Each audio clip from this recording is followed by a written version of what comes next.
Happy birthday, man.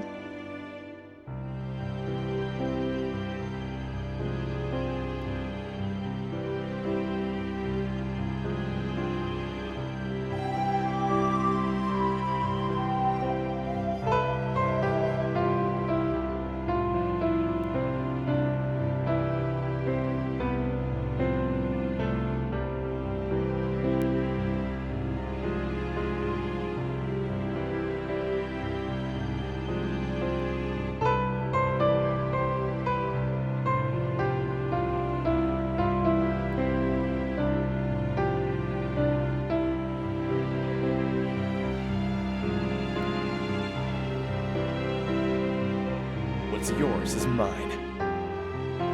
Sorry, unable to stay, but just wanted to come by and wish you a happy level up and hope that you've had an enjoyable, stress-free day.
May all your birthday wishes come true and hopefully Pyra and Mithra were your presents today. Woo, heart, happy birthday lovely Limit, you're incredible and I'm happy to be part of your community.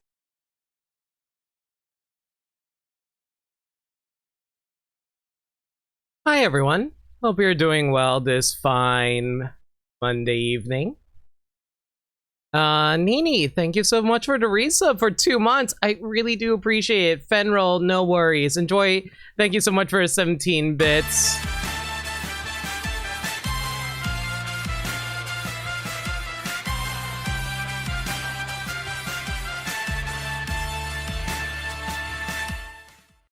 Happy birthday, Limit. Aiden, thank you so much for the 1,337 bits. It's extremely lead of you. Flagra, thank you so much for the 37 months. I really do appreciate that's an epic alert. I love it so much. Probably one of my personal favorites too. Thank you. Rabbit, thank you so much for the gift sub to Danny. You guys are way too sweet. I really appreciate all y'all. I do want to say, I do have some plans for this. You know, I can't really exactly kick off this birthday stream if y'all keep subscribing. I don't know how long I can stay, but happy birthday. Vector, thank you so much for the resub for 41 months. I really do appreciate it. Stort. I have so many people I have to greet. Guys, I haven't even started the stream. It's not Friday. Happy birthday. Dance party. Thank you for the birthday dance party. Oh my gosh, guys. Okay. So I just want to say that I had a lot of plans I want to do today, but unfortunately, I don't think we can right now. RNGenie fortune reading. I just realized I don't have RNGenie set up, so I'm going to actually refund you those points. But I'll do that momentarily. So yeah, I just want to say, everyone, thank y'all for coming out tonight. I really appreciate you all being here. I had a lot of stuff planned today, but unfortunately, I just can't seem to get everything ready in time, and I'm really sorry about that. So tonight was going to be my debut of a brand new setup, and I thought it was going to be really cool, but unfortunately, we couldn't get all the pieces in time. But I hope you guys really enjoyed the stream anyways. And oh wait, what's this? Hi. How are you all doing tonight?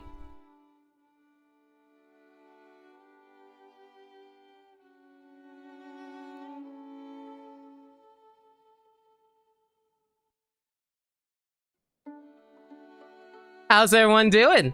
Hope you're all well.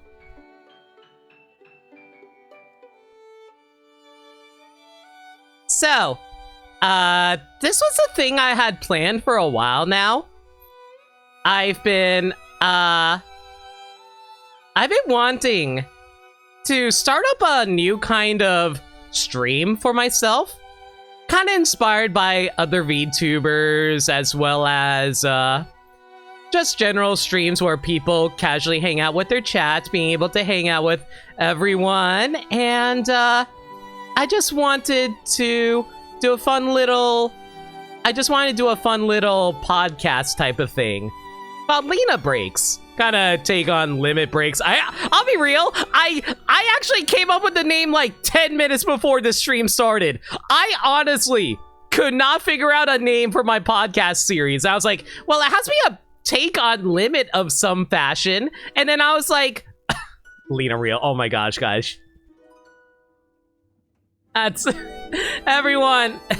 But yeah, I'm glad that you guys like how this came out. I'll get into that momentarily, but yeah, I couldn't think of a good name for it, so I literally just went like, screw it, Limit Breaks, but with Lina Breaks. That works. Ah! What the heck? Thank you. Orion! Why? Thank you so. That's a lot of subs. Hang on, I'm gonna have to read all of these out. Oh my god.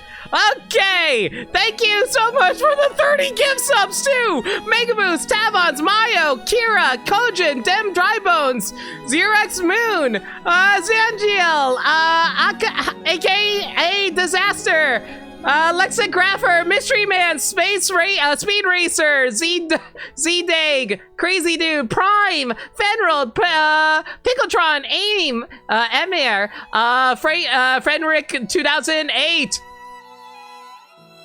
Japanese name, Majora Curse, Temporal 333, Fishing Krogunk, Zombie Sparky, Don Smile Esquire, Jack 456, Stade 52, Private Butter, Yoshi Man, Etrian, Etrian Persona, Super Mike Man 100. Oh my god. I don't think I have ever seen us hit level 7 before. What the heck, Orion? Thank you so much. Okay, I do want to say really quick, my facial expressions are a little limited because, I only... Oh my god! Thank you. Well, thank you for the 3 gifts up to R&R68, Pokekino Potato, and Zombies 99. Okay, guys, I haven't even fully introduced the stream yet, and y'all already throwing out a level 8 hype train.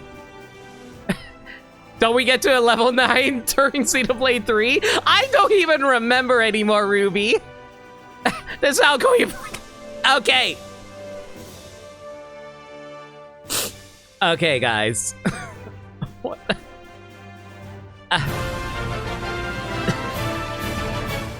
Thank you. Danny, thank you so much for the gift sub to Paper Star. Oh my gosh. Guys. Oh my god, this Star Fox music is really loud in my ear right now. I need to turn it down a little bit.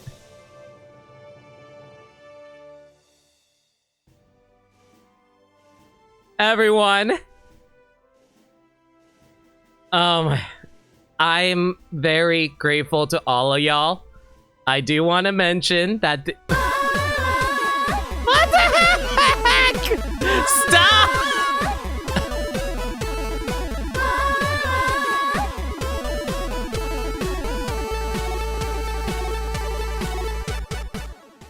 More birthday, more dancing, more celebrating. I'm sorry I'm late, but Rocco had to go to the potty. What? Well, thank you so much for 921 bits. That's still probably my favorite alert overall.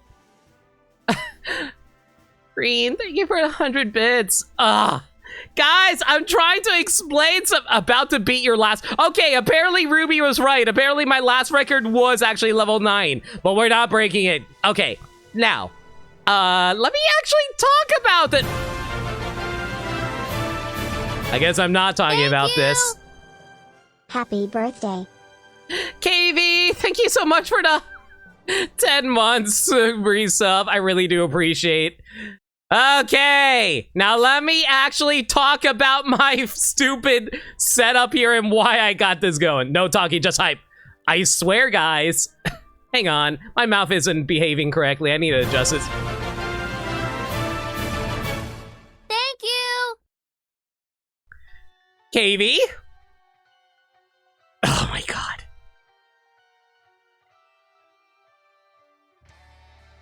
KV. Emerald, what the heck? I thought you said you had to go somewhere. What are you doing? Oh my gosh, guys, I swear to God. How the heck am I supposed to talk about this right now if you all keep on interrupting me? KV, thank you so much for the 10 gift subs too. Alive Gamer, 00, Max, Remix, DK 75 meters, Major No Boat the talk. Tiger, Only Ring Ding, birthday gifts. Dinah, Arcade Park, Duster Buster, Jank Meme, Fenril, thank you so much for the 500 bits. Jesus, guys. Aggers, and thank you for the 300. Oh my god. Guys. We're spoiling you. I don't want to be spoiled on my birthday. My birthday is supposed to be me talking about how awesome you guys are.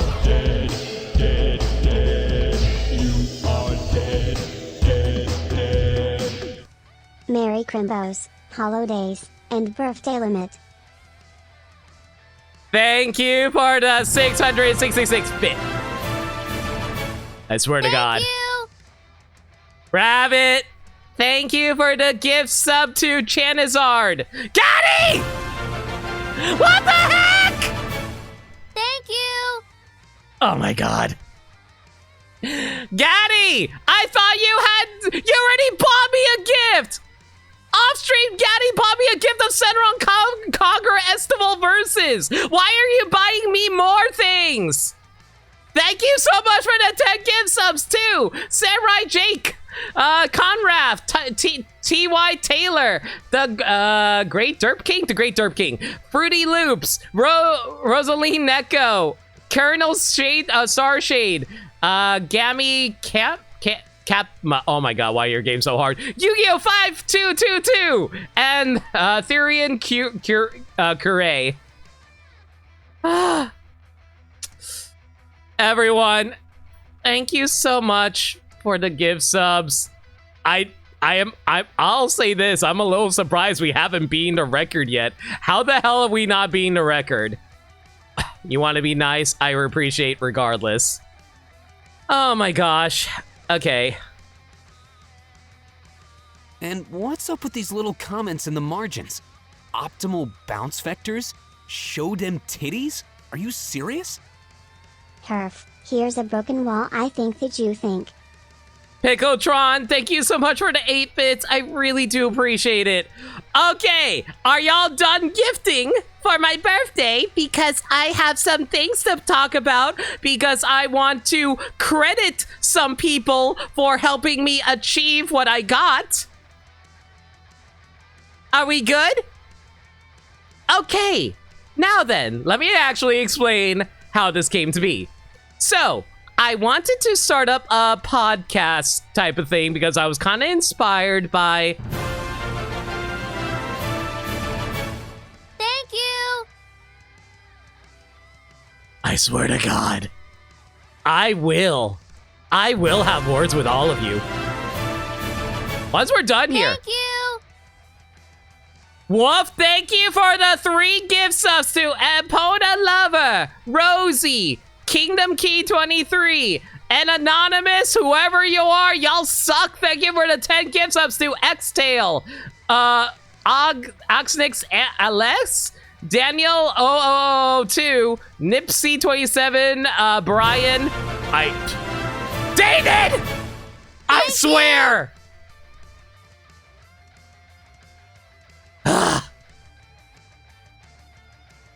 Daniel, Nipsey, Brian, Little Bit. I don't want to finish that name. ITC random person. Green NC. Guys. How am I supposed to do this stream if y'all keep on seriously doing this? No fuses. Ricky the Hero Pawn. David, how you Mitzvah, doing? why are you blushing? Shut up! No, leave me one sip. Thank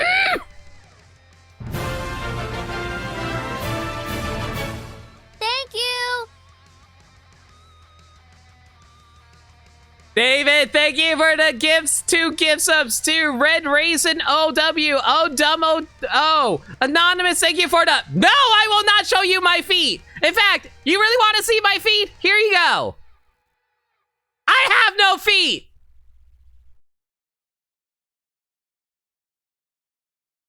Devil Hunter Wolf, thank you so much for the 202 bits. And Brawler, thank you for the gifts up to Ryu from Streets. I don't have hips either, as far as you can tell. Everyone, thank you so much for the gift subs and the resubs and the bits. Yeah, looks like we broke. Oh my god. Guys, thank you for the level 11 hype train. I think we officially broke the record. I mean, you showed us there's nothing below the belly button. Yeah, not really, but as long as there's a hole down there, I guess. Minter's just peeved as I am. She's upset that we cannot get this stupid thing going.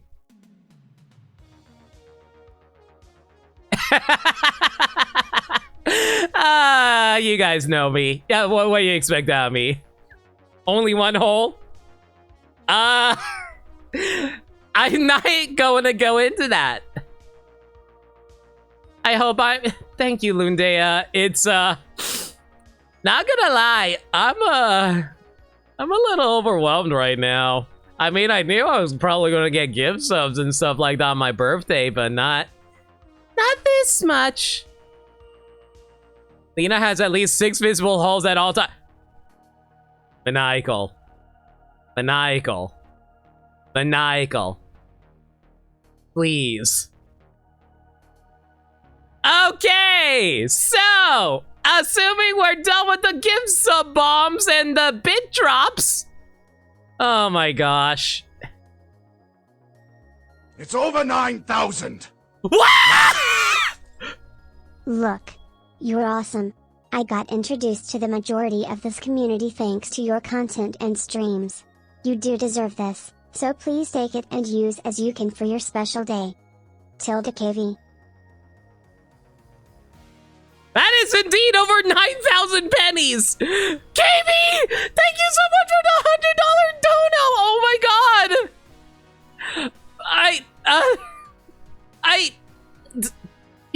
You didn't.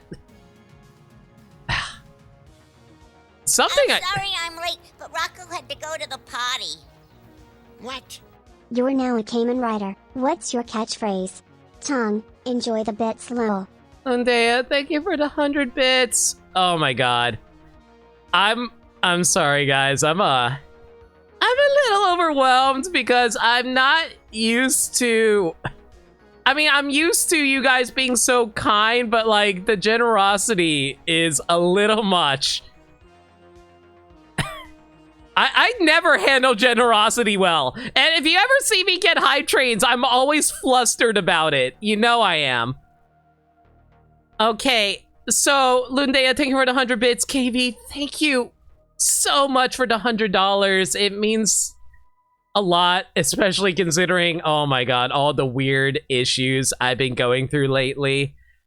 And I was actually going to go into that after we were done talking about my new layout and stuff like that, but KV, you've been an incredible force in this community, and that's not me trying to undersell everyone.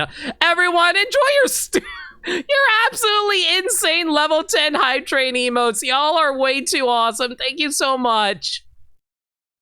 You've been an incredible force, and that's just not, and it's not even me trying to undersell anybody else because everyone else has been absolutely incredible as well. I am so grateful to all of y'all. All-time new record, 19% into level 11. 77! 77 subs and almost $50 worth of, oh my god. Guys, thank you so much. Lina looking good. Thank you, Alive. I was about to credit and thank so many different people for this.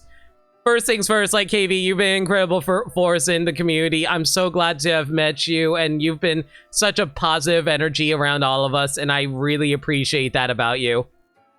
Hang on, my mouth flaps aren't behaving properly. Let me move it a little bit. I can't tell if I need to raise it up or lower it down, but either way. Yeah, of all the emotes, so here's the one. That is true. We got brand new animated emotes recently, thanks to all the generous bits that y'all contributed. Okay. Oh yeah, I probably should mention that. We do have a brand new animated emote. It is the brand new sip emote. So, the reason I decided to get a sip emote is because, I don't know, recently, every time I'm on Twitch, I want to do like a emote that is me being unimpressed with something, but unfortunately there's like no right emote that quite fit that mold for me. And I was like, and I wasn't really subscribed to, is that Twice? That is Twice. And I wasn't subscribed to Twi all the time, so I didn't have access to his sip emote. But I was like, you know what? I want to... DK, what the heck? Thank you so much for the raid. Oh my god, you guys are wandering into some actual chaos right now. Shout outs to Crazy DK. How you doing, dude? Where you? Oh, you're playing Splatoon 3. That's awesome. How was that going for you, dude?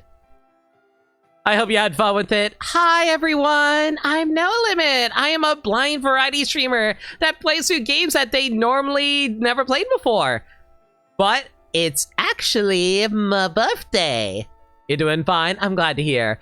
And today is actually the debut of my semi-podcast series, Lina Breaks, and I also have a brand new layout with some new art assets I want to show off. Trying to get exact to be Executive VP 999. Not going to get in time though. What Nick said, you fool. Have you seen how hard it is to get to 999? What map is even in rotation right now? KV! KV! Thank you! The hype train is over! Thank you so much for the give sub to Crazy DK. Enjoy the subs, dude.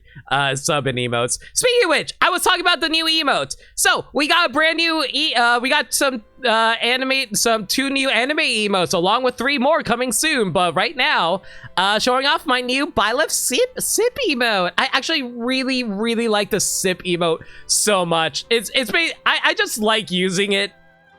Whenever I'm just like unimpressed with something, I just want to post it. It's so cute. I love it so much. Shoutouts to CC Moon for it, by the way. CC does amazing work. She does layout, she does emotes, animated and non-animated, and y'all should definitely go check out her work. I have a link to her underneath my player right now. It's in the About section. In fact, all my artists are actually credited there, not including but not limited to Alive, who does all of my non-animated emotes, like, you know, that smug one right there. Definitely personally one of my favorites. And I want to give not quick, but I want to give some massive shout outs to my good buddy, Phantom Skylar. He was the one who helped me make all my layouts. He's also the one who made this layout. He was also the person who drew this Lina. Oh my god, we had to. Guys, I'm not sure if you guys remember, but back when I was doing that Pokemon Platinum randomizer race with Mayo, I actually posted a sneak peek of this avatar during one of the episodes. And I had that planned. Yeah, during Heart Gold. Yeah. Well, not Platinum, but yeah, Heart Gold, Soul Silver. What am I talking about? Not Platinum. Thank you so much for birthday wishes, DK. You're right. Oh my gosh, guys. I am blanking hard. But anyway, yeah, so I had this planned for quite a while now. I was thinking about doing this since like the beginning of the year. I've been working on this behind the scenes for the entire year with Skylar. We really wanted to get this made sooner, but unfortunately, we just kept getting set back due to various monetary issues, jobs with Skylar, my computer breaking down a lot. But I'm glad that we were able to get this finally done in time for my birthday. I knew for sure if I couldn't get this done for my birthday, I'd have been so upset. But I'm glad that we were able to make it in time. Massive shout outs to Rosie. Oh shoot, what was her number again? Is it 49? Hang on, let me double check. Oh, why am I blanking on her number right now? 49, so I was right. Roselli, 49. Massive shout outs to her. Because, yes, thank you for the shout outs. Well, Rosie has become such an awesome friend that I've made over this past year. We actually first met last year during the Smile Time charity. Shout outs to Smile Time charity. Please follow Smile Time Discord. Hang on, let me do the let me do the command. I think it was STC Discord. It was, yeah. So join the Smile Time Discord. Fun. All my awesome friends are there. Y'all should go join. Massive community, a collaboration of everybody's community. But anyway, Rosie, I reached out to Rosie and asked her to help me design Lina because Rosie is such an adorable artist. She makes so many cute artworks. I love it so much. And I also know she's actually really big into fashion. And I was like, you know, I really want to redesign Lina for the podcasts. Like, this isn't going to be a permanent new look or anything. This is just a look that I'm going to be wearing for my podcasts. So I really wanted to come up with something really cute for her. And thankfully, Rosie helped come up with it. It's a comfy Lina. Exactly. I wanted to wear a more comfortable outfit than my default outfit, even though my default outfit's already pretty comfortable as is. But yeah, we ended up with this design, and I like it a lot. That being said, though, I don't remember we ever designed pants for her. Oh, God. Am I wearing pants? Good question. How are you turning to... what am I turning today, if you don't mind me asking? Don't ask. I'm 31.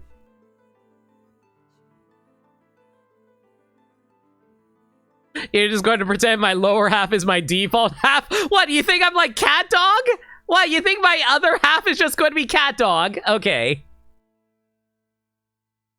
Honey, where are my pants? Oh, I'm older than most of my friends, I'm afraid. You thought I was younger? I know, a lot of people think I'm younger than I look, but, younger than I am, but yeah, I'm oh, God. I'm old. Oh, what am I doing with my life? I'm not that old compared to other people. That is true, but I'm saying. Anyway, but yeah, massive shout outs to Phantom Skylar for doing all the art assets, and massive shout outs to Rosie with helping out with the design of this Lina. I'm so glad it came out the way it did. The closets hide the crow's feet. Excuse you. I do want to mention, unfortunately, due to the way we have Lina designed, I am rather limited in my facial expressions. Quite literally, all I have is default, crying, this face, and annoyed. So I can't really express myself as properly as I can, but I am so appreciative. Am I wrong, though? Eh. The glasses look so damn good. I'm glad you guys like it. I'll admit, I wasn't entirely sure if I wanted the glasses design. I kind of decided to throw them on because, like, you know, I do wear glasses in real life, so I was like, you know what I really need for Lina? I probably should put on some glasses if I'm going to be casual about it. But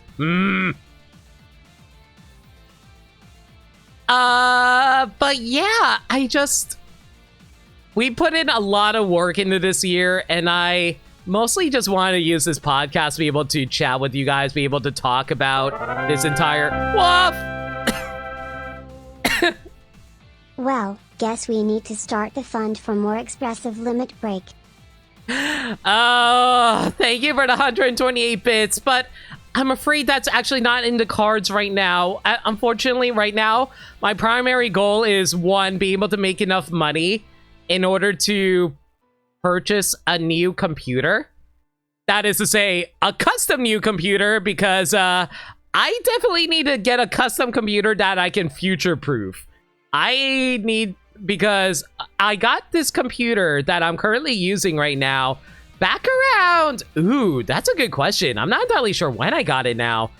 I think it was like 2012, so this thing is well over a decade old now, so it is running on some parts right now. And it's been breaking down. Like, I had to replace some RAM because I was getting blue screens during streams, and that was really bad. And we are still having weird audio issues, unfortunately. We still haven't figured out what the weird audio issues are, but we're theorizing it's because of my CPU, unfortunately. We don't have enough cores for it anymore, and it's kind of breaking down due to the fact that, honestly, it's really breaking down because of my PNG tuber software. My PNG tuber software is really taxing my CPU, and it's actually causing my weird glitches whenever I'm trying to stream. It's also especially a problem if I ever decide to stream a game that I'm running on my computer. Like, some future plans that I was going to do actually involved a lot of Parsec gaming, as well as some Steam game streaming with some friends. Like, I know Maniacal, for instance, really wants me to do Resident Evil 5 with him, and I'd love to do it. I just don't know if my computer can handle it right now. Time to start another hype train and send limit funds for a new computer. Oh, believe me, there's a reason why there's this donation goal to my bottom, well, your bottom left right here. I will say, I do want to throw a quick disclaimer about this. I did purposely overprice the goal a bit, mostly because we never know how much more money the computer is going to cost due to emergencies. So, just a quick warning on that, but let it be known, everyone. Okay, I say this all the time, but I do mean it from the bottom of my heart. Every time you guys drop bits and gift subs for me, any money that I get from all of y'all, it always goes back into the stream. Any leftover money I use, like, it's always towards buying new games for the stream, buying new artwork or new emotes. As you guys can see, I love all the new emotes that I got. All of that money is thanks to y'all, and I am so grateful for it. You still down for that co-op idea you pitched to me? Oh yeah, definitely agreed. We just need to figure out when we can do it. And I'm so grateful to all of y'all for helping keep the lights on, keep the stream going. It means the world to me. I know you guys don't care that much about it. I know y'all just are being generous because y'all are incredibly generous people, and y'all just want to throw things at me so I can freaking put food on the table, but I appreciate it nonetheless. Yeah, we'll talk after a stream, Star. To be fair, with how overpriced game cards are, with thanks to crypto miners, you might need every penny. Yeah, exactly! That's exactly the biggest issue. The only reason I didn't get a new computer sooner was entirely because of the crypto miners spiking all the prices on CPUs and whatnot. 2020 really ruined a lot of people's lives. Ugh. But yeah, I do want to say that, I everything seems a little disorganized right now, and I do want to apologize for that. I do actually have a schedule set up for my streams, for the podcast streams, wherein I talk about various topics I want to talk about. For this stream, though, it's going to be a little more freeform because of the fact that this is my first time doing this, and I know you guys are way too kind, and I am very grateful for all the generosity y'all have thrown at me again. So, I actually wanted to start the stream talking about, like, my year in 2022. So, some of you may know, this has been one of the toughest years for me in my entire life. I come from an extremely poor family. I grew up not knowing where my future was going to take me and whether or not we were ever going to become homeless at any time. Which is really funny to say because my mother's side of the family is actually very influential and well off. I know my mom's sisters and mother are very rich for themselves, but my mother, I wouldn't say she's a prideful woman, but she is very much someone who doesn't like taking things from others. And she kind of imbued that belief into me. I don't like taking things from other people without doing things back in return. Which is why I have such a hard time accepting some of this from all of y'all, because it's a lot, because I'm someone who believes that good people do good things to other people without anything in return. And if you do something, and if you do ask for something from someone, you have to return that kindness in turn. I'm someone who really believes that life is about give and take, and you cannot take unless you're willing to give back. And I actually had a big conversation about that once during my Twilight Princess playthrough. Thanks to the incredible generosity of Solid Plasma. Shouts to Solid Plasma, by the way. Like, actually, hang on. Shouts to Solid Plasma because he is a very kind and generous soul. I am so grateful to know him. I wish I could be at his streams more, but yeah, he's awesome. He does a lot of Pokemon stuff in Jackbox. Y'all should give him a follow.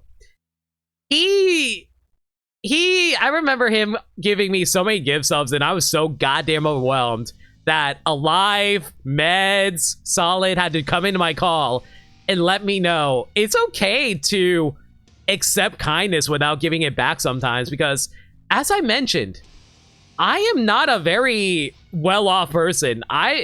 When I was a kid, I was terrified of being homeless. Like, there were many nights I had to spend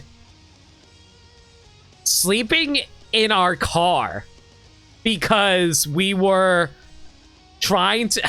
Okay, this is going to sound bad. Because of trying to avoid people looking for money that we borrowed. And I was terrified as a kid because of that. And that was not a fun time for me. Probably some of the darkest times in my life. And I did not enjoy that at all. But, and so because of that, I was always afraid of accepting anything from other people. Because I was worried that I wouldn't be able to repay them back. Because I come from such a poor family, we can't do much in return. So I'm always trying to offer whatever kindness I have, but always afraid to take anything from anyone else.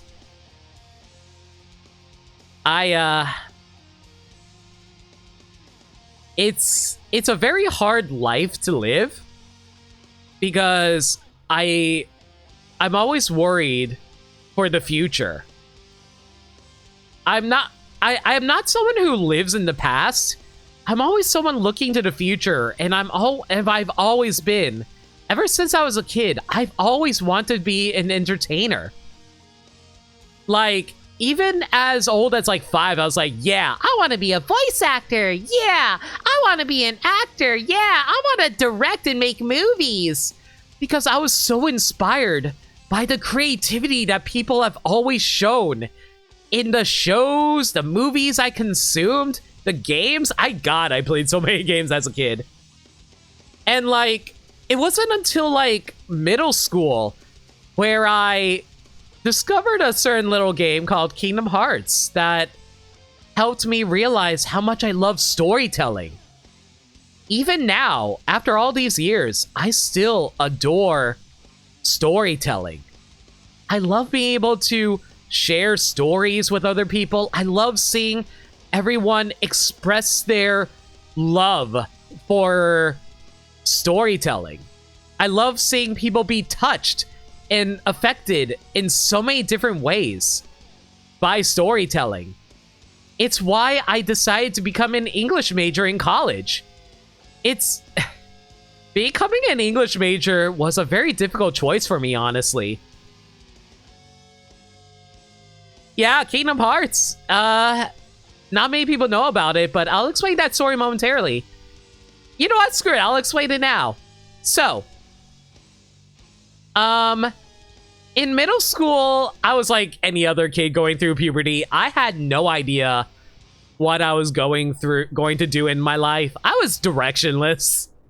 But I didn't care. I was like what, 11, 12? I was an 11, 12-year-old. I wasn't thinking about the future that hard. I think a lot of us understand it either through your own hardships in life or through the eyes of the world we see, but I can say for certain everyone else here that we're glad to have you here. And not just as an entertainer, but as a good friend and Nini, thank you for the kind words. Okay.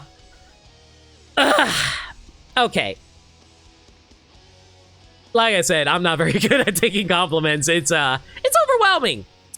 I was directionless. And like, I was just going through the motions of life. Oh, you know, you study.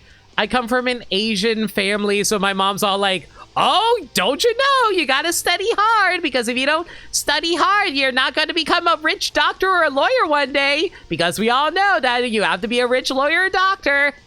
But yeah, so, in middle school, I pretty much gave up on gaming because I didn't really have any major passions in life. I wanted to go. I just went through the motions of studying in class. I took tests. Sometimes I did really well. Sometimes I did really bad. But you know, I still went through the motions.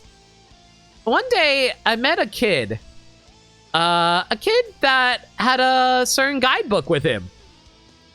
The Kingdom Hearts guidebook. And I was like, oh, I know that game. I've seen commercials of it on TV. It was like a whole bunch of Disney characters with this weird Japanese JRPG character. And I was like, wow, that's really cool. But I never thought much of it because, you know, poor family, can't afford games. And I was also too poor to afford too poor to buy games and stuff like that. And I was kind of out of gaming at that point. But, you know, I was a dumb kid who didn't really have many friends. Oh, shock and awe. I had no friends. Who would have guessed? And that kid was willing to talk about Kingdom Hearts with me. Like, he seemed really passionate about it. And I was like, wow, thank you so much for sharing your passions with me. I'm really interested in this game. I was like, you know what? Maybe I should try to play it myself. I was able to ask my parents and convince them, oh, hey, can you help me buy a PS2 and Kingdom Hearts for me? My parents, I want to be clear on this. Even though I have my issues with them, they fucking adore me. My parents spoiled the hell out of me, even though we were poor. Every time I wanted something, they are all like, the only time they would ever say, oh, like, I don't think they ever said no to me whenever I want to buy something. The most they'd ever say would be, can we get this later due to money issues at the moment? And, you know, being poor, I get it. I'm a kid that comes from a poor family. I get that we need to put food on the table. But yeah, my parents were surprisingly okay with it because they also knew I was a lonely kid who didn't really have friends to hang out with. God, I hate thinking about those times. So I was able to get Kingdom Hearts 1 and a PS2 that I got to play. Funny enough, I actually bought my PS2 without a memory card because I didn't know that you needed a memory card for disc-based gaming at the time. Because I grew up on Nintendo systems. I grew up on NES, SNES, N64. So I actually played up to Agrabah, which is like midway through Kingdom Hearts. And then when I try to save... Oh.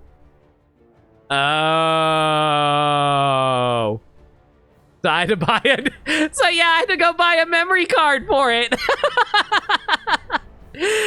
Yeah, so I didn't know what memory cards were. I had no idea that you needed them to save the game. I just assumed it would save to the system. Of course, nowadays systems are able to save without a memory card, but not during that time period.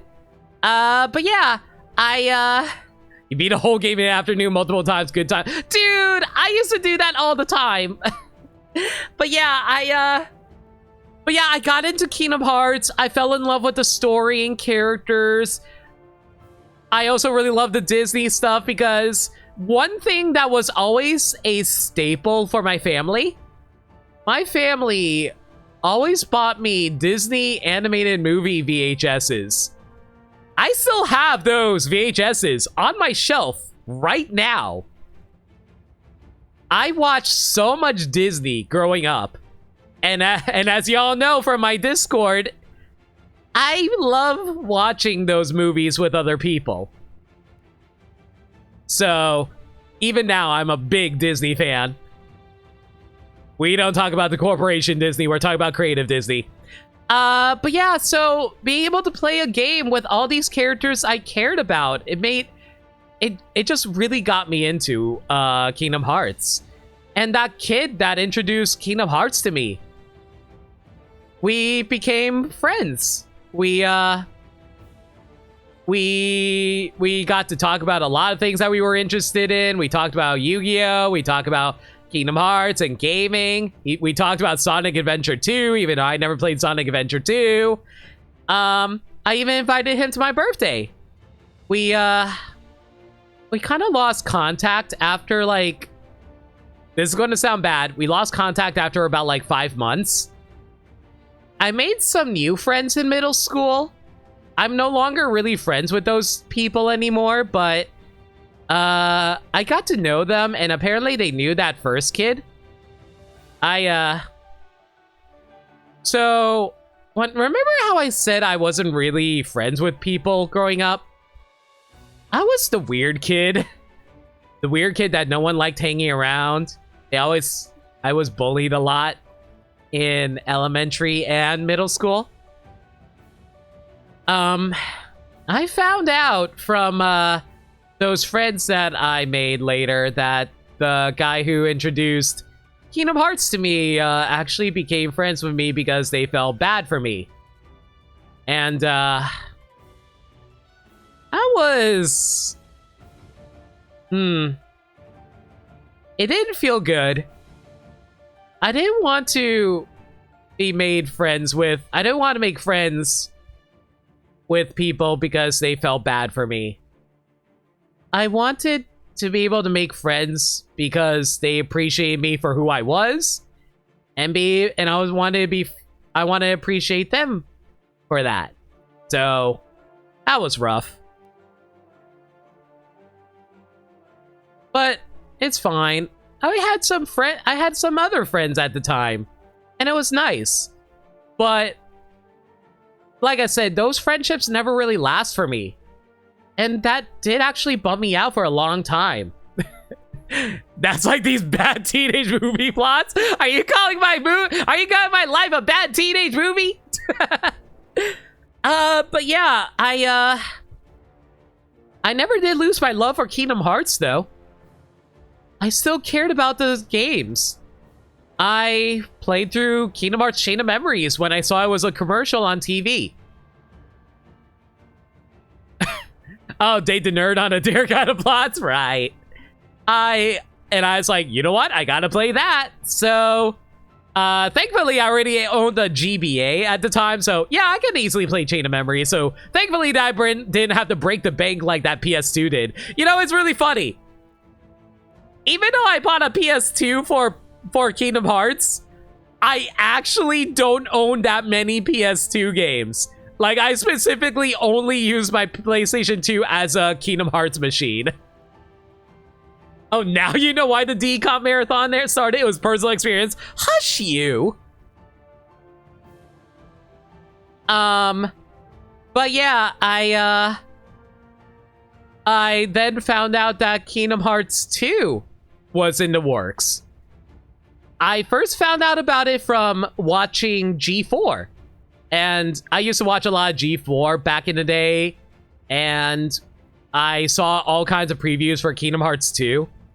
And I was so freaking excited. Even though Kingdom Hearts came with some bad memories, I still really cared about the series a lot because it helped reinvigorate my love of Disney. It helped introduce me to different people.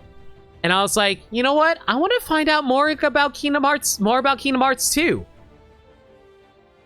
What is this weird internet thing that allows me to find out more about the world? So, it was thanks to Kingdom Hearts that I was able to go online. I decided I want to find out more about Kingdom Hearts 2. And I dived into the world of online communities. Woo! And then you found porn, amongst other things. So, I went online, I went to Yahoo, and I was like, tell me about Kingdom Hearts 2. And I am so dumb. You know how dumb I am? I was so excited for Kingdom Hearts 2, I didn't care about spoilers. And I was like, you know what? Screw it. I'm going to look up a plot summary of the Japanese release of Kingdom Hearts 2. And oddly enough, that made me even more excited for the game. And I was like, oh man, I can't believe all these major plot points I'm finding out. What do you mean Ansem isn't actually Ansem, but someone else named Xehanort? What do you mean there's this massive organization of random people? But yeah, that got me all excited, and I was like, oh man, little did we know. Kingdom Hearts is one of those game series that watch spoilers without being spoiled. Oh, well, I mean, nowadays I don't want spoilers and stuff like that. But for little 13, 14-year-old brain me, I was way too excited. I wanted to know what happened next in Sora's journey. Oh, no, I didn't skip Chain of Memories. I did play Chain of Memories. Greetings, Professor.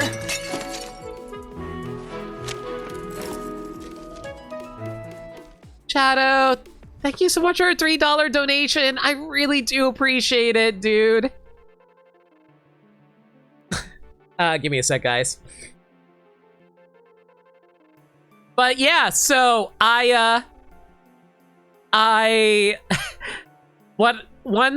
I found out the release date of Kingdom Hearts 2, I was like, Mom, you gotta take me to Toys R Us. We need to pre-order it. And Kingdom Hearts 2 was the very first game I have ever pre-ordered. I think Kingdom Hearts really actually got me back into gaming. So I pre-ordered Kingdom Hearts 2. It came out. I played it for like 15 hours straight. I couldn't beat it at one night. I definitely tried my best, but I couldn't. I really loved the game when I finally beat it, but, you know, I was that kid that always wanted 100% games. So, you know, being new to the internet that I am, I went online, and I was like, okay, how do I get the secret movie? And I got the secret movie, and I saw what that was like, that being a teaser of Birth by Sleep. And I was like, oh my god, what do these random words mean? Keyblade War? Chasers? What in the world is this? And I was like, I need more. I can't stop. Lore. I need more Kingdom Hearts lore. And I was like, I couldn't stop there. Thanks. Yosha91, thank you so much for your follow. I'm glad you're enjoying the stream. So, lurk, go ahead, lurk. It's all good. Sorry, no lurk command. I probably should make a lurk command soon, though. Anyway, so I went online and I was like, man, I wonder if anyone has any leaks about Kingdom Hearts 3.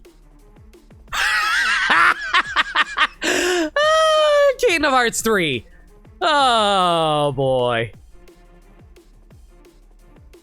So I found out that there were going to be 3 new Kingdom Hearts games that were going to be coming out, you know, Birth by Sleep, 358 over 2 days, and Recoded. I was like, oh wow, we're getting a prequel to Kingdom Hearts? But when is Kingdom Hearts 3 gonna come out? Wait until 13 verses. Oh, don't get me started. So yeah, I was like, well, if what is a birthday? This is a birthday. And then Limit's brain broke. As in my brain didn't already break from playing Kingdom Hearts 2 story. Thank you so much for the birthday wishes, B-Master. But yeah, then I went to online. I was like, man, I can't wait for Kingdom Hearts 3. What's this website called fanfiction.net?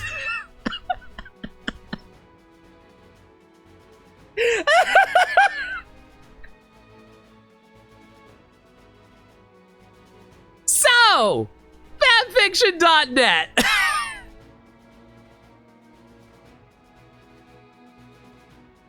I went to the Kingdom Hearts section of fanfiction.net. And I found so many stories that were Kingdom Hearts 3, Trails of the Keyblade, Kingdom Hearts 3, the Keyblade War, Kingdom Hearts 3, blah, blah, blah, blah, blah. I met someone who had such an impeccable writing skill, who was my inspiration, because like they drew upon so many different sources that were owned by Disney at the time to tell their story, and I was so freaking impressed by it. Honestly, I actually got to talk to them through DMs, and I got to know them. I found out, like, I was like 15 years old, but that person I contacted was like a 30-plus-year-old guy who knew a lot of stuff from the 80s and stuff like that, and actually helped introduce me to a lot of different stuff I enjoy. Okay, that's going to sound bad now. It's going to get worse. It's going to get worse. So, he helped introduce me to all kinds of different mediums that I really like to do today. A lot of cool movies. Like, they showed me a lot of stuff that I never knew about, like Mystery Science Theater 3000, which, by the way, fuck yeah, Mystery Science Theater 3000. It's huge, still a massive inspiration for me. So I, at the time, actually referred to them as a mentor person because they taught me a lot of stuff about writing. They taught me about a lot of stuff about different shows, books, and stuff like that. And they were actually really cool. I'm not going to lie. I thought they were a really cool person. They were very chill. He was also friends with another Kingdom Hearts 3 writer. Yeah, some random person named Phantom Skylar. I don't know. You guys probably heard of him before. I don't know. And I got to know him. We really hit it off together. And we got to become really good friends with each other. I wonder where he is nowadays. I wonder if he's still doing stuff for people. Anyway. So, we got to know each other, became really good friends. Who is Fam Skylar? He's my artist. He's the guy who does all my art stuff, Storm.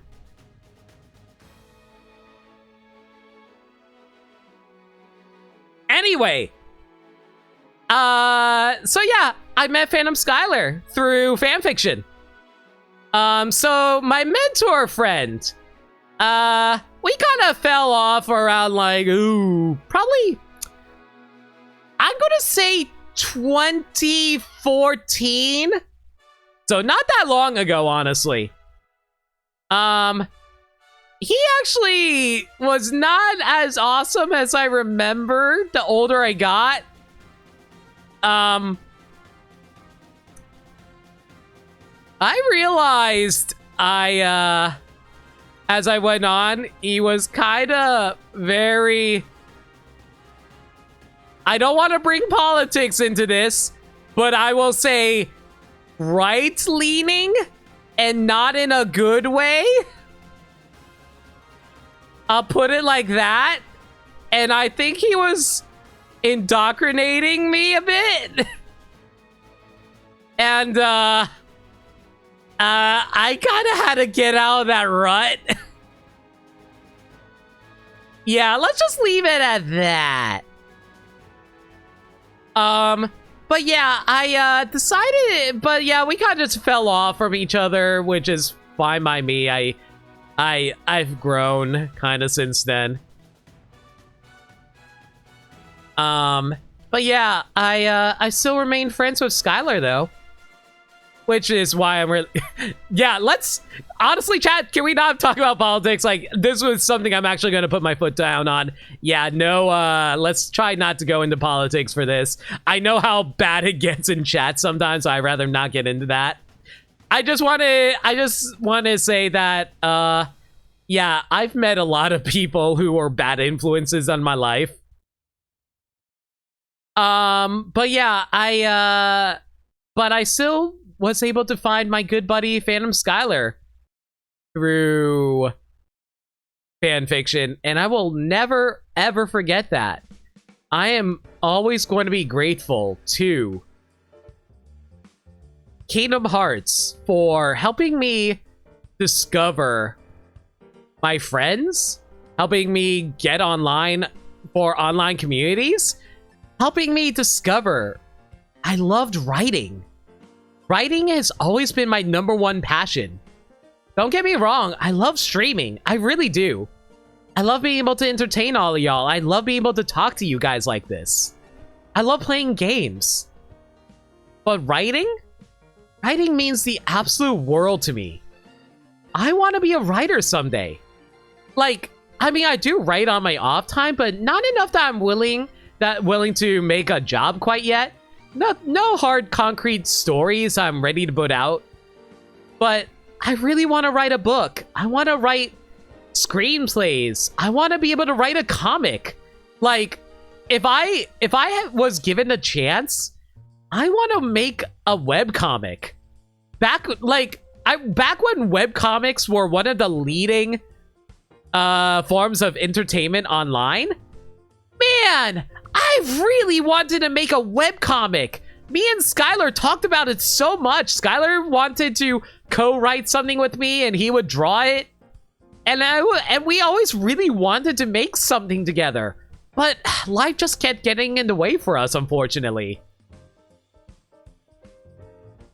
I wanted to be able to tell a story. I wanted to share my ideas with the world. But, you know, like I said, life kept getting in the way. Writing was rough. Life wanted to make it so I couldn't make much money. Like, even now, as a streamer, who dedicates all their time to streaming.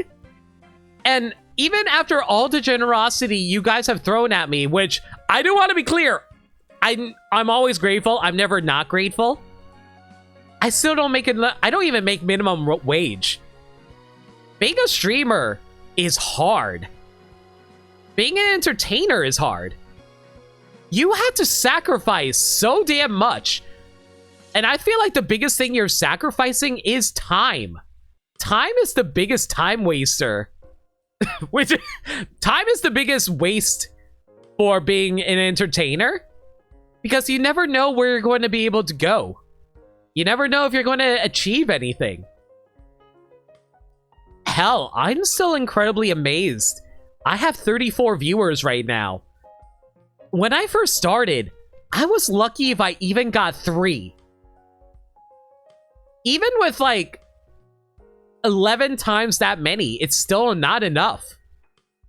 I'm so amazed. That is the biggest time waster. Thank you, Storm. I want to be able to...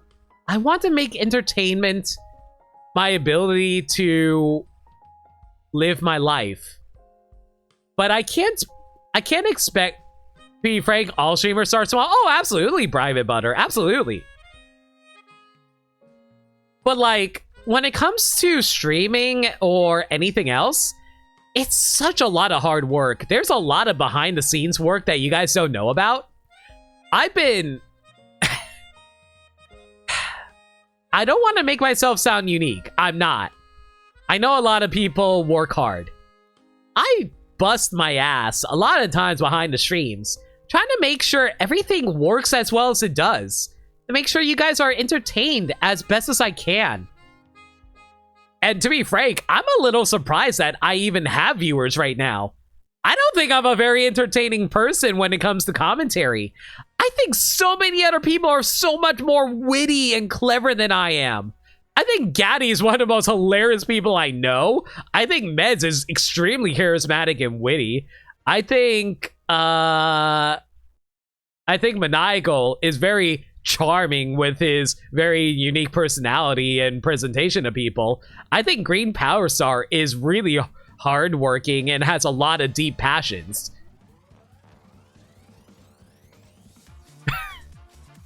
No self-deprecation. Oh, speaking of rating, I am so freaking amazed by your editing skills. My God, Rating does incredible editing work. Shoutouts to them, by the way. Flargra, you know a lot about randomizers, and I respect the hell out of that. You got that charisma. Your streams always seem energetic. Oh, thank you, David. I don't think I do that. Papa Storm. Storm, you are your own special brand of interesting that I cannot go into for various reasons. Like, I want to mention, like, really quick about Rating. Like, they do such incredible editing work that I wish I can do editing. Who said you could be nice to everyone? I will be nice to you, Alive, who draws amazing artwork, is a fun, chill person to hang out with whenever she's streaming various indie games. Shout out to Alive Gamer.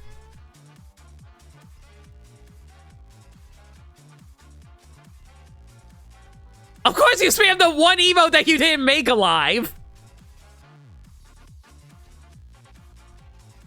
But yeah, it's just like, I'm surrounded by so many talented people. And you know what all I'm good for? All I'm good for is having ideas and writing. That's not impressive. Y'all are the impressive ones. You people, you're breathtaking. You're good for being a person that has a caring heart. Oh my God.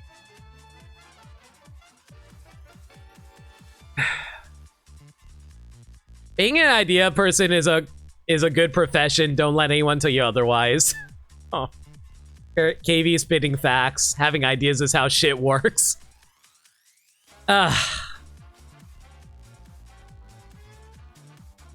Thank you guys. It's... Like I said, I'm someone who... I have a lot of ideas when it comes to my streams. One thing that I always take pride in as a streamer, I always think about, man, what can I do to make things better? What can I do to innovate? What can I do to do things like take what other people has done and build upon it? Oh God, I love this song. Love you, love you, love you. Love you, love you. Remember to drink water. Thank you for a reminder. Unfortunately, I don't have a Nightbot here to give me water. I probably should get that set up soon.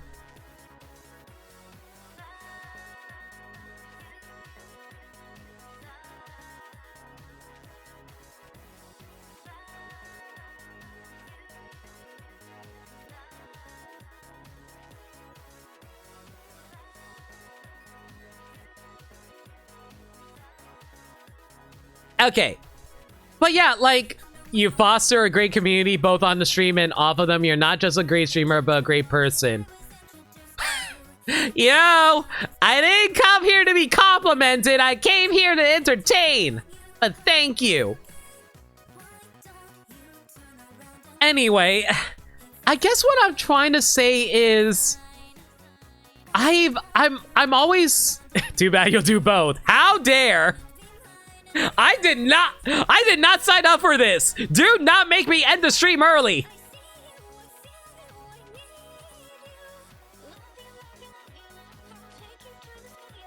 You started giving compliments to us on your birthday, so we had to give you back tenfold. Oh my God, KB.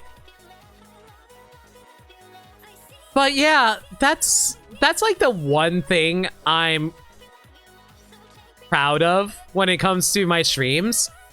I'm proud of always trying to come up with new ideas and trying to work behind the scenes to make things as awesome as I can for you guys. It's why I wanted to do this for my birthday. I want to introduce a new format to the streams. Because, like, let's be real here, blind playthroughs are dime a dozen. So many people do blind playthroughs. I am not unique in that regard. But I always try to shake things up to make them as interesting as they can. Like, my major inspirations when it comes to my streams. I feel like most of y'all know this already. Chugga A. Conroy. Emil's informative and walkthrough-esque Let's Plays. Major inspiration to me. Even though I do blind playthroughs, I do so much research behind the scenes, guys. I research the games to make sure they're entertaining to watch. I research them to see, okay, will I have interesting topics to talk about? I do research into the gameplay so I can make sure I can showcase it the best I can. I also do research on, oh, what is the optimal way to play games? Because, like, one personal pet peeve of mine when it comes to watching people play games, seeing them play it badly. I know, don't get me wrong. Don't get me wrong. I'm not saying I'm a paragon when it comes to playing games well. Oh God, I make all kinds of dumb mistakes when I play games. But like, whenever someone makes a mistake in a game, it's either one, really, really, really, really funny, or two, really annoying. And I find that I wanted to make sure I had the right balance to it. Oh, yo! Oh my God! Let's go! Xenoblade 3! Ah! Anyway, but yeah, so I wanted to make sure I struck the right balance of not knowing what I'm doing, but at the same time, it's not annoying. Sitting in the glass house there. Oh, hush up. Call me out, why don't you? Shh. I didn't say that. But yeah, I do a lot of research into games. I always try to make sure I'm always offering the best critique, offering the best information I can. I'm also I really love looking into other people's opinions on various games and shows and movies and stuff like that. I really love being able to talk to everyone about it. You find it's more fun to play games in non-optimal ways, and that's perfectly fine. Everyone can play their game however they damn well please. I just personally like being able to be informative. But yeah, also another obvious major influence, golly gee willikers, I wonder if I was influenced by a Protonathan Jonathan. A lot of his stuff that I took inspiration from, I really loved his intermission screens. I love his startup screens and end screens. Like, okay, this is going to cut out the music kind of, but like, yeah, like my setup screens, my intermission screens, and the end screens. Oh no, sneak peek. Whoops. Well, sneak peek again. That I have another layout for this. But yeah, do it again. I was like, no, I'll save it for later. I swear to God, chat. We'll show it later. Right now, it's the stream where I talk about myself. But yeah, I was inspired by John and stuff like that, but I didn't want to take his ideas wholesale. So I was like, you know what? You'll be asleep later? Fine. Here, I got a stupid Oh wait, I never actually added the music bot in here. Hang on. Where is it? There you are.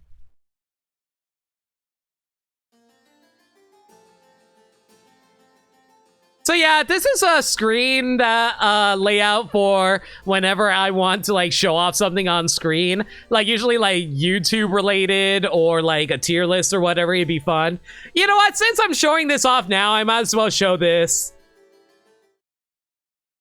And once again, the music freaking disappeared. Yeah, I'm planning guests. I don't know who I'm going to get as guests, but I have guests planned.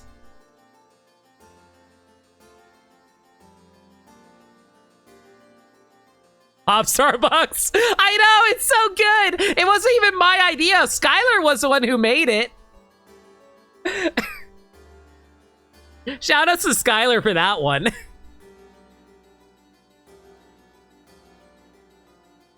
But yeah, so I got a lot of stuff planned for the future of this series, don't worry. You're really enjoying the stream? I'll be real, I was very nervous. I didn't know how many people I was going to get for this because, it's literally me just talking to myself for a few hours. I wasn't sure how people were going to feel about that. I figured people would be more interested in me streaming games, but I wanted to try out this experiment, and I'm glad you guys are enjoying yourselves. Glasses are carrying the stream. Well, thank you. But yeah, where was I? But yeah, I was majorly inspired by John's, way of presenting the streams. I was influenced by his commentary style. I still think he's really goddamn funny.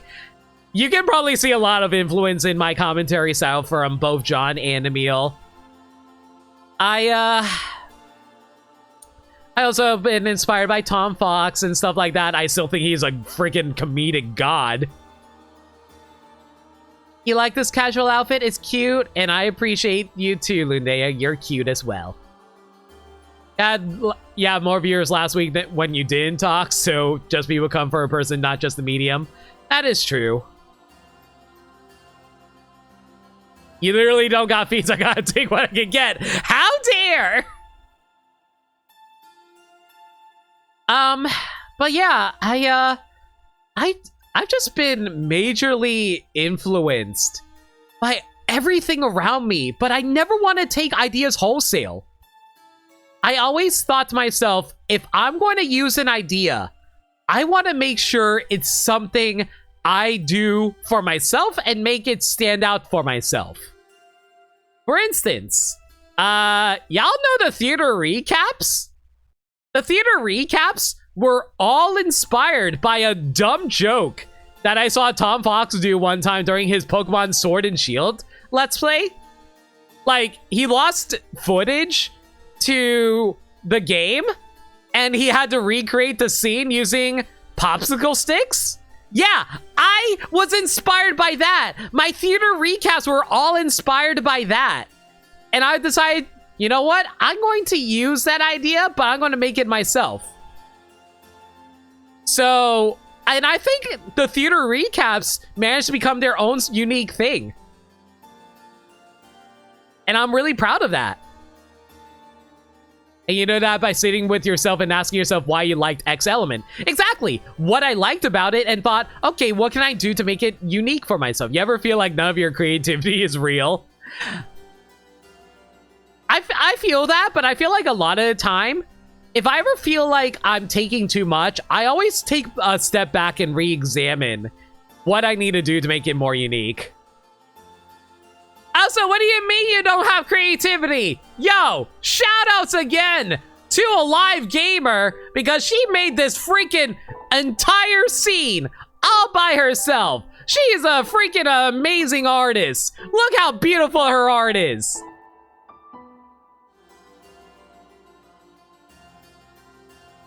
I made this, you made this, I made this. Exactly, Arcade Park. You want to redo that at some point? I mean, if you want. I mean, there was... So, I'm gonna mention a little sneak peek onto something else. This is something I talked to a live months ago. I don't know if she remembers this.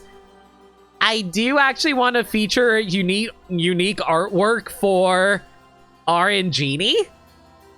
It's going to be like an offset of dramatic song readings, but it's going to make one for RNGenie instead.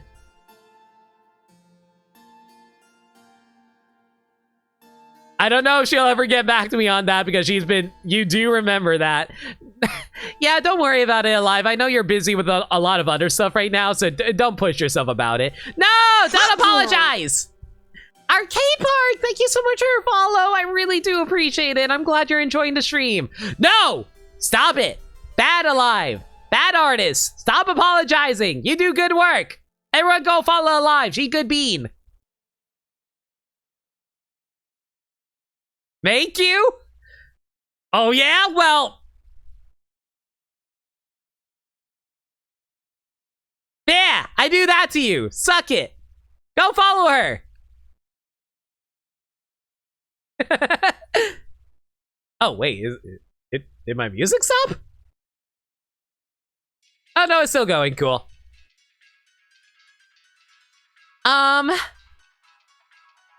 But yeah, I think we've talked about myself long enough. I think you guys get the idea.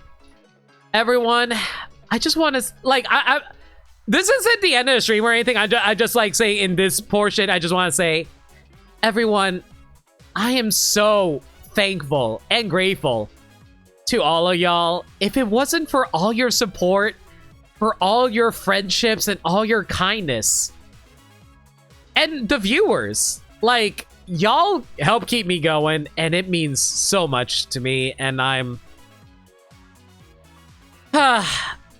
Again, you don't have to drop bits, you don't have to donate, you don't have to give subs or subscribe. It helps a lot, don't get me wrong. But you guys just being here, being part of the community. Hell, lurking is a-okay. Y'all keep the lights on, and I appreciate that so much. Y'all helped me meet so many awesome new people. It's because of you guys that I was able to collaborate with one of my biggest inspirations, freaking John. At the beginning, it still blows my mind. It honestly still blows my mind that I was able to ask John, oh, hey, do you want to do a Fortune Street stream with me one day? And he was like, yeah, sure. Y'all helped me achieve that.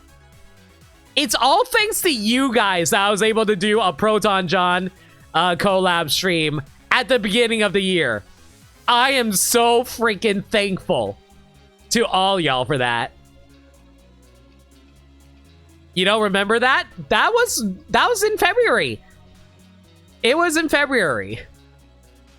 That was also through your own hard work for that opportunity. I don't want to I don't want to do that, but thank you. I don't want to say that. I'm just grateful that y'all helped out to allow me to work with one of my inspirations. I hope I can reach out to other people soon and grow my, I don't want to say influence. Influence sounds bad, but why are we shouting out John? Does John really need a shout out by us? Shout outs to Proton John regardless. Small, yeah, can we throw out a shout out to small time streamer Proton John?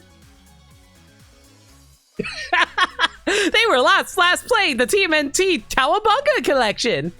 Oh, by the way, he's probably going to be doing Xenoblade later tonight. Go check that out, I guess. Anyway, I do have some final things I want to say about myself, because I did mention this almost near the beginning of the stream when it wasn't being swarmed by bits and gift subs. This year, despite so many amazing opportunities I've been given by you guys and being able to do a stream with John, this has been one of the roughest years for me in my entire life. And I just want to establish, I wanted to establish where I came from when it comes to my life of being poor. So, for people who don't know, last December, at the beginning, like literally December 2nd, I think it was December 2nd or 3rd of last year, I was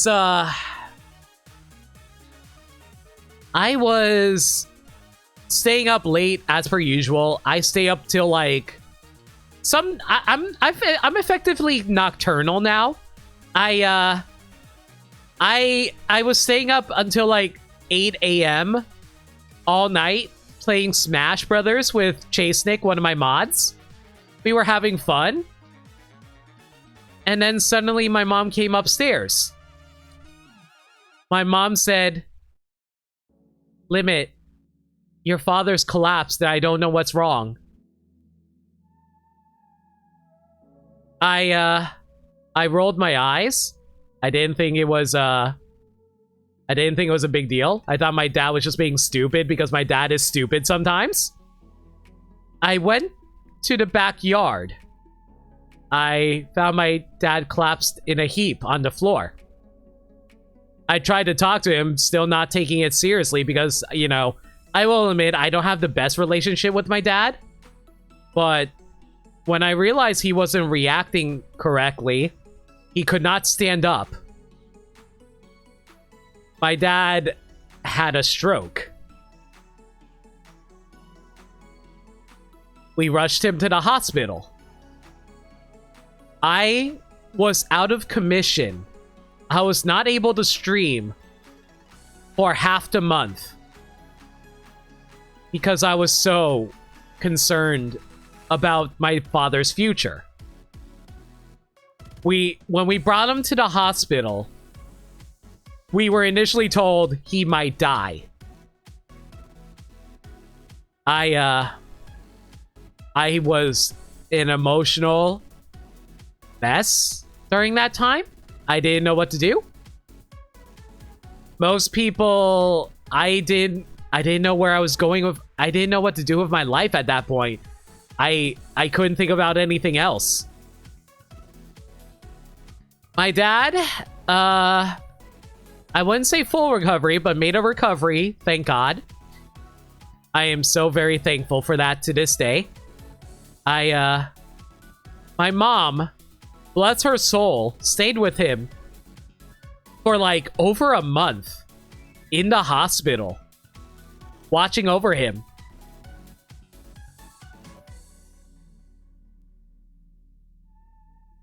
I was alone at the house because I had to watch over everything. I was alone in my house for over a month. No one to talk to except my friends online. I was an emotional mess every single night. I was crying every night. I didn't know what to do. And I felt so bad. Not just Obviously, I was worried about my father, but I was also worried about you guys. I was worried I wasn't streaming enough for you guys. Can you imagine? Here I am. I thought I was being really selfish about that too, honestly. I was worried about my dad, and I'm also worried about you streaming. That's incredibly selfish of me, isn't it? But my mom called me every single day to check on me, and I checked on her too. My mom was physically, emotionally drained from all this. You can imagine her freaking husband having a stroke and then having to be in the hospital for over a month. Like midway through December, he didn't know what was going on and stuff, and my mom was like, "Limit, go back to streaming." I didn't know if I had the energy to. I was so burnt out. Do not be mad about not streaming for us. My mom knew how much streaming meant to me. She knew how much I worked for streams. And she wanted me to go back to it.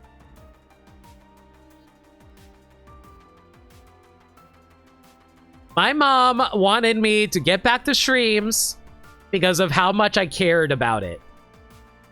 And I am so grateful. Dude, it was a family crisis. You had the right to a break for that. And I did take a break for 2 weeks. And something you guys should know about me. I'm a workaholic. If I'm not working, I go through withdrawal symptoms. I get into really dark places whenever I'm not working. Whenever I'm not streaming, whenever I'm not working on streams off stream, I go through so much withdrawal. I was an emotional mess, guys. I was crying every single night. Like, Maniacal, Nick, those two, and Gaddy? Those three know better than anyone how much of a mess I was last December. But I finally decided to stream again. I just want to say, I was super freaking blessed that this all happened after I finished Fire Emblem Fates, because I can't imagine going back into Fire Emblem Fates after an emotional blow like that. Oh yeah, shout out to Green Power Star 2. Green was actually a major source of support too. I love her. Can we give a shout out to Green Power Star 2? Very much a huge emotional support.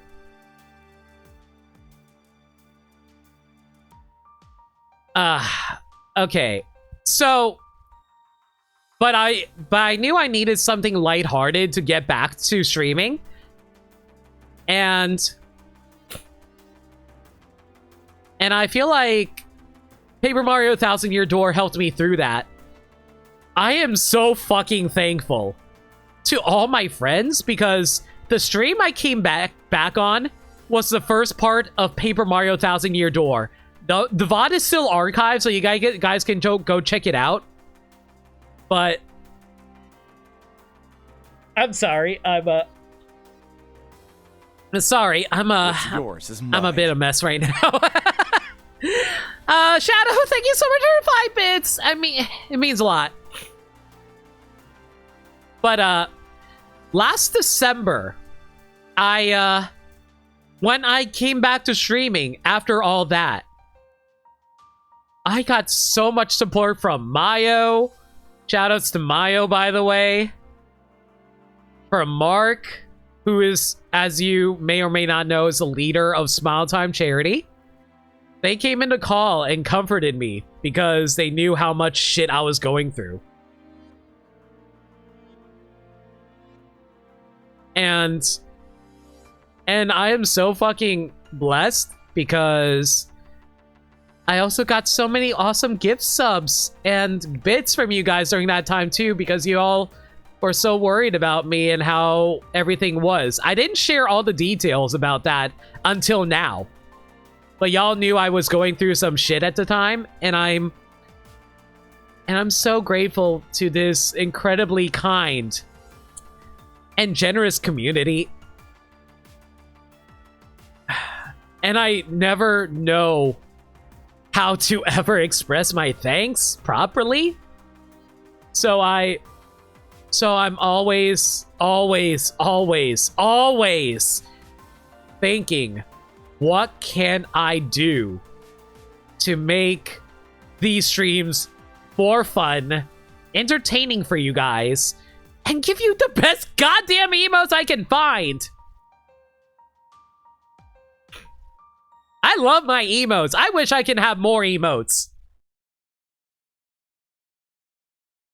That was also the December that I, for the first time in my life, spent my birthday by myself.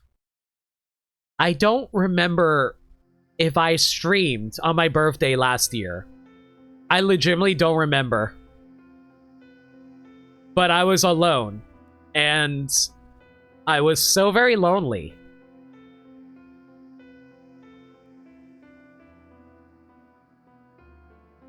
Hear that? The chat sub bombed for to unlock more emote slots. Unfortunately, I'm at the maximum number, B-Master. I can't get any more emote slots unless Twitch decides it. But yeah, I was alone on my birthday last year. I had no parents with me. I couldn't see my family. And I wanted to be with my parents. I couldn't. Thank freaking God for the internet, everyone. Like, we don't value the internet for what it was. Live partner 2023. That would be amazing, Zach, man. I'd love to be a partner. It'll never happen, but I'd love to. Do you have follower emotes? I do have follower emotes. I do have 3 more slots for that, but I haven't figured out what I want to do with it. But anyway, I feel like we don't appreciate the internet for what it does for us, because it is a goddamn miracle that I can talk to my friends around the world at any time if I ever needed it.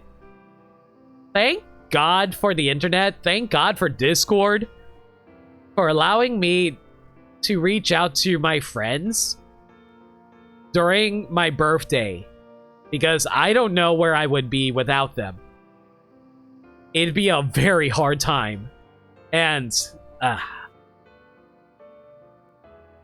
subscribers could now use follower emotes anywhere on Twitch. That is true on Squid. That is very true. Shoutouts to every single one of my friends. I can't shout them out as much as I can right now, but I am so grateful to them. But unfortunately, the hardships didn't really end there in December. I got back into the swing of things, of trying to stream again. My dad was still in the hospital during January, but unfortunately, I found out I contracted COVID at the start of the year. That was a very painful time. I couldn't stream for 2 weeks again. I want to be clear on this. I really am a workaholic. when I don't work, I get very emotionally distressed. I was coughing so often. I thought I was going to die. COVID is awful. Please, I say this because I care about you. Get vaccinated. I don't want you guys to go through the same shit I had to go through. I want to be clear. I was triple vaccinated when I got it, and I felt like I was going to die. Mask up, your nerds. Exactly. I thought I was going to die, and I kept thinking to myself, what legacy am I leaving behind?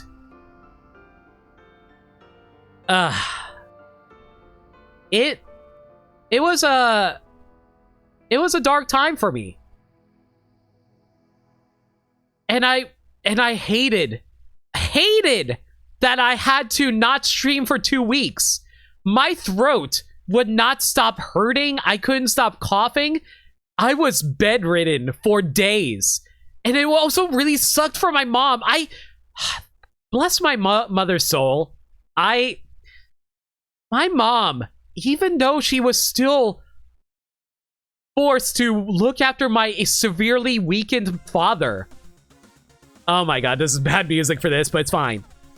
My mother was still looking after my severely weakened father. And she had to also worry about me, who had COVID. And I want to be clear on this. My dad was in such a weak state. If he got COVID from me, I'm pretty sure he would have died. I was terrified of somehow contracting it onto my mom. We had to go through all kinds of hoops to jump through in order to make sure she didn't get infected.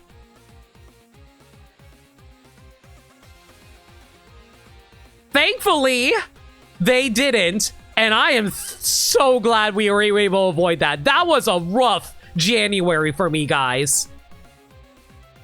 I want to say, even now, even though I fully recovered from COVID, and you guys don't hear it that often, I haven't lost my cough. I still randomly cough for no reason because of COVID. And I don't know if this cough will ever disappear.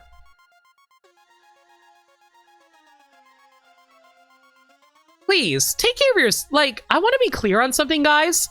This is something I've adopted in the past year for my outros.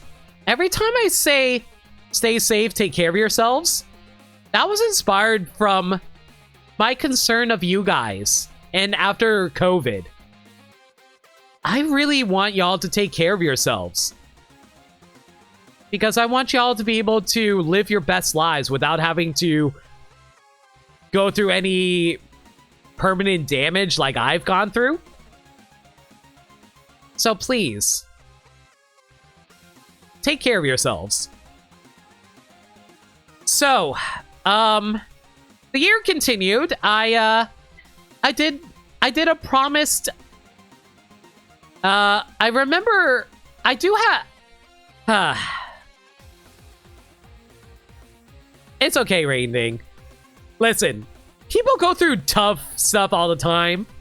I want people to understand that when I talk about my hardships, I never want anyone to feel like I go through worse hardship than other people. Because y'all have your own hardships too. Never feel like your problems aren't important. Don't even feel like they're smaller hardships. Everyone has their own relative issues, and everyone deserves love. And I want y'all to love yourselves and be able to take care of yourselves because of that. I only share my issues because I want you guys to know how much I've overcome.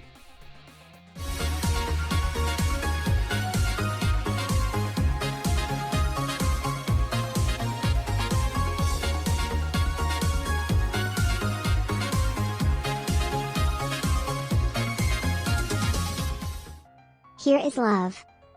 Nor Kitten, thank you so much for the 500 bits. I appreciate the love. But I will admit, I'm not quite done with my year. In January. I'm sorry I'm late, but Rocco had to go to the potty. What? Love? Love. Zach, man. Thank you so much for the 100 bits. I really do appreciate it. So. It's almost 2 a.m. No worries, Storm. You have a good night. Love you, buddy. Alright. It's not that other people's problems aren't important, but it's us being sympathetic because they like you. We want love and great things. Oh. Thank you, Wolf. You've been such a amazing, kind, generous soul since you've joined my community. Joined Maniacal's community. Joined so many of our communities. Dude, you're actually the best. Thank you. That isn't to say anybody else isn't the best. You're the best.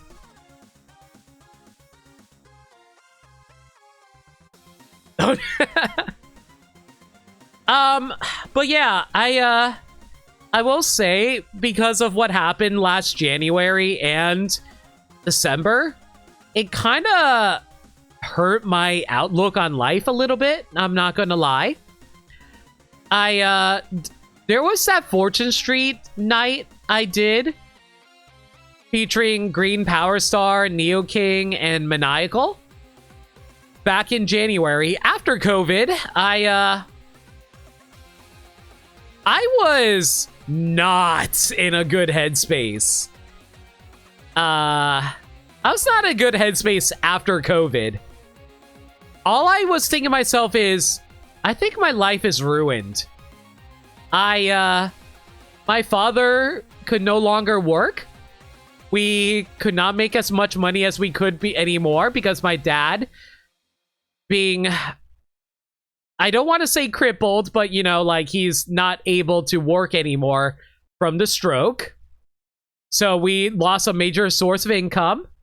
I had to focus on streams, and unfortunately, I got COVID, so I thought, well, I'm not able to focus on streams right now because I'm sick. And even though I was returning back to streams after COVID,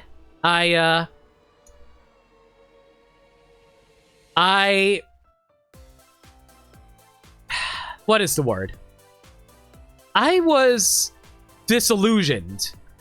I wasn't sure where my future was going to take me. And I did promise. Oh, you know what? Something I forgot to mention. Backtracking a little bit. For people who know me, y'all would know I take part in the Smile Time charity every single year in December. December! I was going to, during the second and third years of Smile Time charity, I was always the person behind the scenes running the charity. I was running the streams. Due to the emotional and fallout of my father's stroke, I was in no headspace to run the charity last year. Shoutouts to Bubba for being invited into the Smile Time charity, for allowing us to use his server to stream, for stepping up and streaming the entirety of Smile Time last year. And it was very last minute. Bubba was such a kind person for taking on that massive workload. And I'm so very grateful to him for that. But I was ashamed. I was so ashamed that I was not able to fulfill my duties that I promised. I promised that I was going to run the behind the scenes of Smile Time charity. And I couldn't because I wasn't in the right headspace. I was so upset.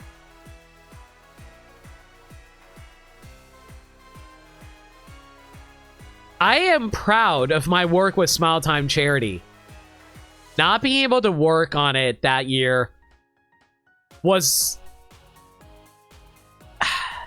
I would say, is an egotistical blow, but also an emotional one too. But I was still able to, I'm so glad that even though I wasn't able to do the actual stream, I'm glad I was still able to do Fortune Street that year. And I'm also extremely proud of the fact that besides John's block that year, I helped make a lot of money for the charity with my Fortune Street block. Which, by the way, shout outs again to everyone who tuned in to the Smile Time Charity block on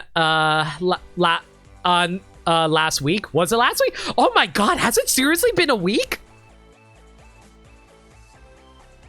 Yeah, it's been a week. Yeah. Shout out to everyone who came out to the Smile Time Charity block last week. Almost 2 weeks even. But yeah, shout outs to all of y'all for being there. You guys were right before Christmas. Yeah, I know. Thank y'all for being there. Thank y'all for helping raise money for Prevent Cancer. Always proud of it. But yeah, I promised that I would do a bonus stream at the beginning of January for the second place board on the bid war for Fortune Street last year. And unfortunately, due to various issues, Meds wasn't able to join, which is fine. So I got Green Power Star to sub in. During that Fortune Street board night, due to a string of extremely bad luck during the game, I got into a bad position and I was like getting really, I wouldn't say frustrated. Nah, I'll say I'm frustrated. I got frustrated and I kind of let my emotions from the past 2 months blow out because yeah, I went through a lot of shit in December and January last year. It was not a good time for me. And it's still actually archived because I am someone who's not afraid. Well, I wouldn't say not afraid, but I am someone who doesn't like hiding the mistakes I made. And it's still archived in the Fortune Street collection if you guys want to check it out. But like, I basically cried on stream and due to various issues that I've elaborated on. And I legitimately thought I lost control of my life and I had no idea where I was going to go from here. The start of this year was so rough for me.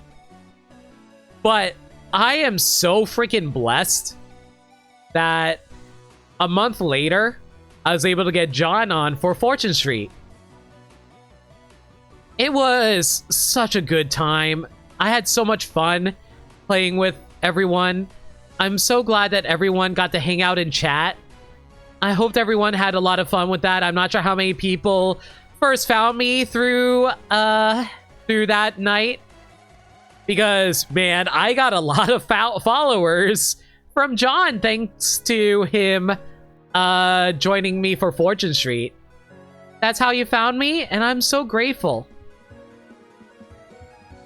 John is such an awesome dude. I mean, if you ever need someone or want to talk, don't worry, Brabbit. You love this scene? Solid. How you doing, buddy? I hope you're well, dude. Thank you for dropping by. We've just been having a lot of personal talk about my life this past year and my life in general. You found me from Kirby? That's awesome to hear, Nintendo.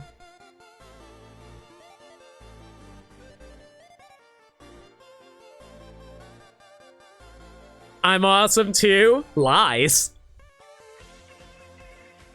But yeah, I've, this year was a lot.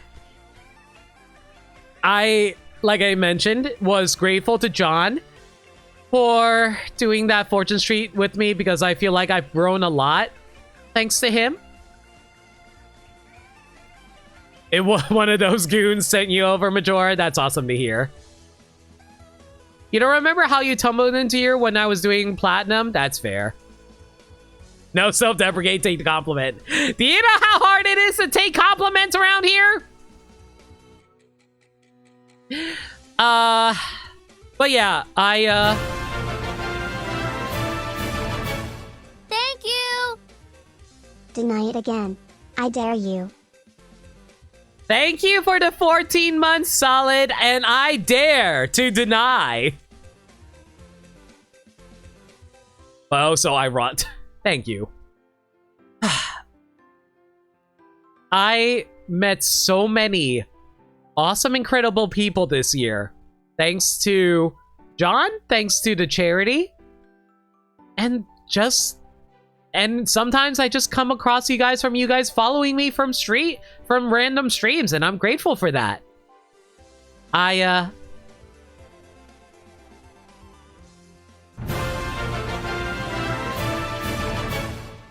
you. Solid, thank you for the gifts up to Hydra.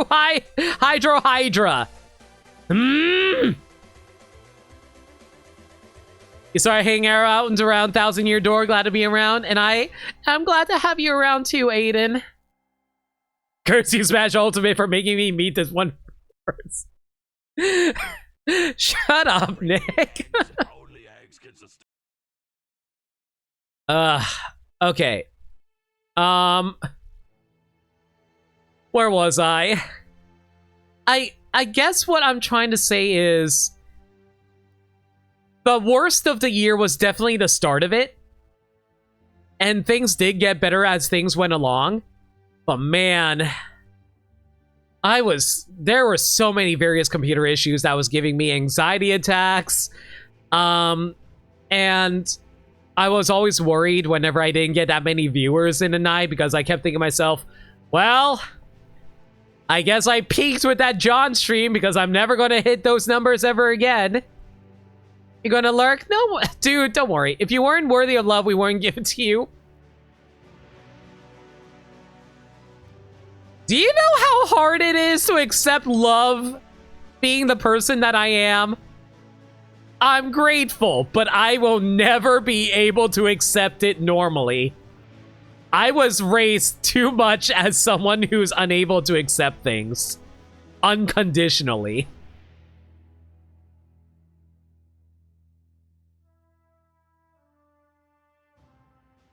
Thank you, Danny. It's like I said, it's I think our first encounter was the March Caprice race. I do believe that was actually the day we first met, David. Good times, dude. Hey, we can do something again together for real. It feels so conditional and self-deprecation you can't accept basic kindness. It's very hard.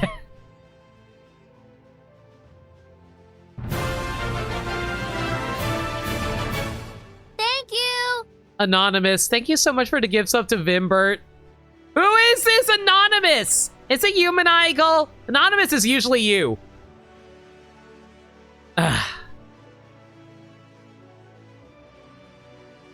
All right. But yeah, I don't know where the future is going to take me. This past year has been an emotional journey for me. And I really, really don't know where we go from here. All I know is I hope I can live up to your expectations. That's all I ever want. I mean, freaking chain attack gave me a heart attack. I want to be able to always give you guys more because you guys give me more. Every time I see my numbers grow. And I hate being a numbers person. Okay, actual advice as a streamer. Do not use numbers to gauge your worth as a person. The only reason I'm doing it is because I'm only doing it because it is something that I need to work on. Thank you. Dragoon System 520, thank you so much for the resub for 2 months. What the heck? Thank you so much.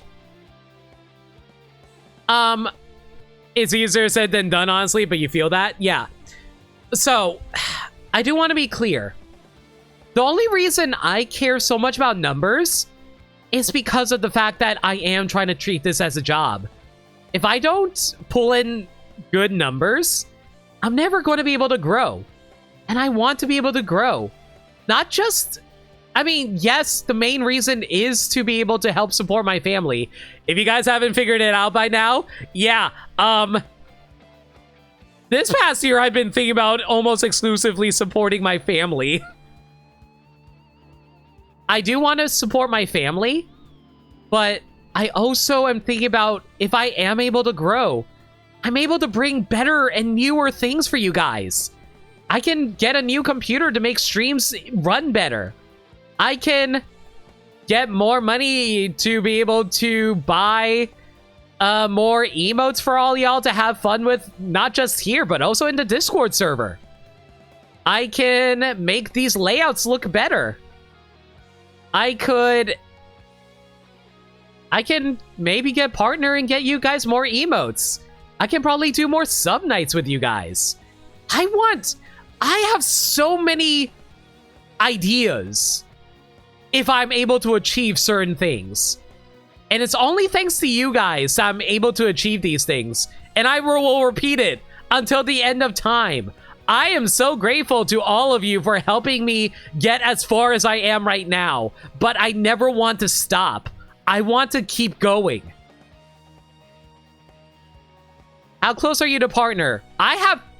The only thing I need is regular viewership of 75 viewers average for multiple streams. I think I need to have at least 75 average viewers per stream for at least like a month or something like that. I don't think we're going to hit that anytime soon. It's always the 75 viewers that's the hard part. It's going to sound bad, but with good intentions. I don't have expectations of you. You put a piece of yourself out on the internet. For all of us on a regular stream, that's not something I would be able to do. I do not have expectations of someone that does something I cannot do. You always going to be doing great in my eyes.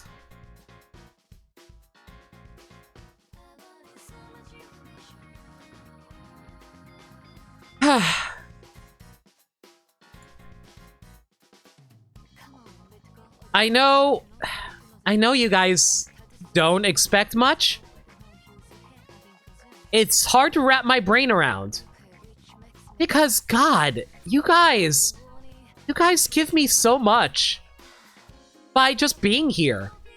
And then you go up and beyond with the freaking bits and gift subs. I can't wrap my brain around that, legitimately. And like I said, I'm someone who believes in giving back what they take. Everything I know it's not me taking, it's you guys giving. You guys give so much. I want to return that to you guys. I want to be able to... Like... Emotes are not enough. I need to give you guys the best possible streams I can. And that's why I want to come up with new ideas.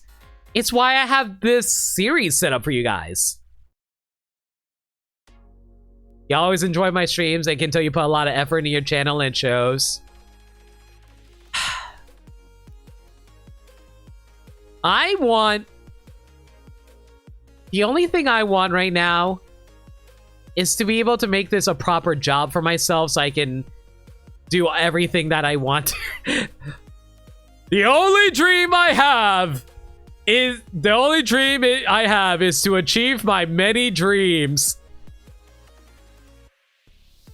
I want to be able to do everything. I want to do everything. I want to be able to do everything for you guys. And I love all you.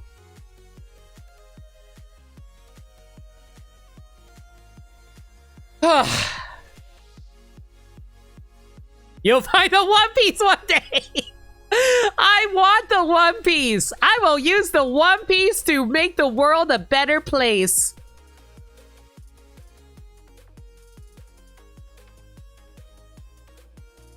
You care about the crew more than yourself? Oh, eyes.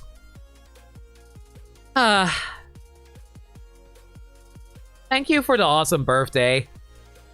We're not done with the stream yet, but we do have some things that we do need to go over.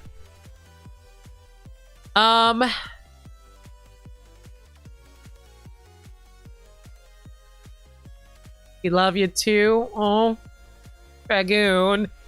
Thank you.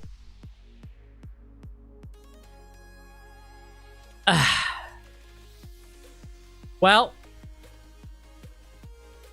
Hey, Limit, long-time lurker. Don't remember how you found your bio, but I can't say I've stayed around because...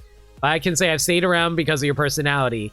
My advice for the future is keep doing what you've been doing and take it one step at a time.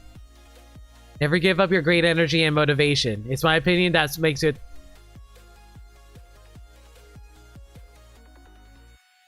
Oh.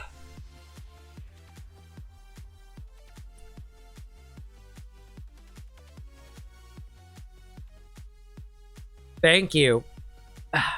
It's...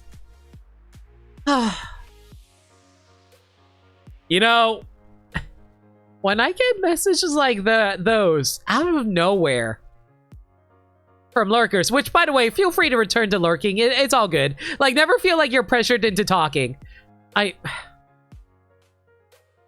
Oh my god. I don't know. It's so...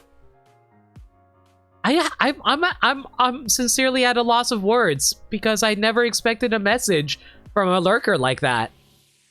And it means... I say this all the damn time, but I really mean it from the bottom of my heart. It means the world to me, guys. Smiles and tears, everyone. Bad at putting sentimental thoughts into words, but...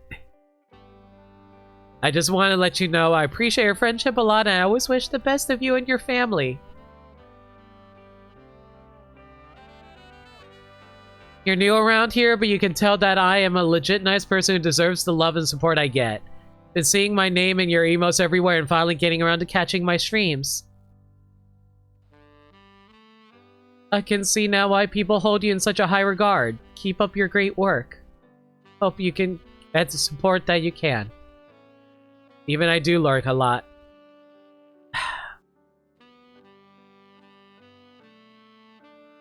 I swear, Nightbot is doing an amazing job with them song picks right now.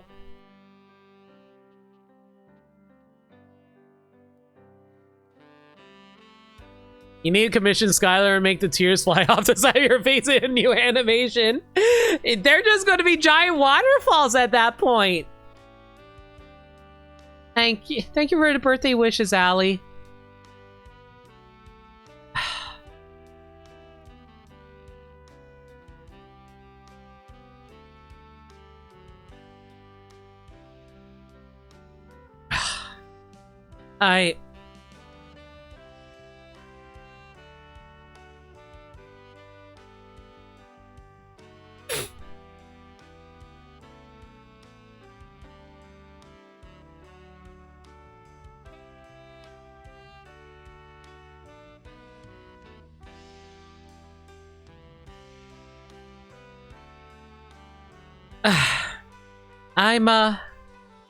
I'm grateful. I'm Duskbringer. Thank you so much for your birthday wishes. I'm very grateful to all of you. Y'all, I am nowhere without you guys. I've always said this. I've always said this. I am unable to achieve anything on my own. I'm so grateful for the opportunities that I'm given. I'm so grateful to everyone who throws out support. Diamondback kindness on their birthday. I'm so grateful to my community, but not just my community. I'm grateful to everyone's community. Everyone has such amazing... Everyone is just so amazing and kind. And I just always want to foster that kindness in kind. I never want to come off as someone who just takes for themselves, or like, I'm always reminded of that one clip that became viral on Twitter for a while. There was that one streamer who was so ungrateful to their community because they were saying, oh, you can afford to watch a stream, but you can't afford $5 to subscribe. And I was like, you can never ask that of your community. Like, don't get me wrong, subathons are a thing. Subathons are cool because, you know, they're trying to put on a show that warrants it. No, it's about someone else. It's not about me. No, I'm not that kind of person. But yeah, like, that is one of my biggest fears as a streamer. Every time I put up a goal, every time I put up a sub goal, a bit goal, a donation goal, I'm always so worried that I'm asking too much. I never want people to be guilted into giving me money. I will ask for like subs in order to give something back to you guys, but I never want you guys to feel like I won't give anything back in return. Which is why I always feel guilty every time you guys give me subs or bits. I never feel like I do enough. It feels like I'm stealing. It really, really does.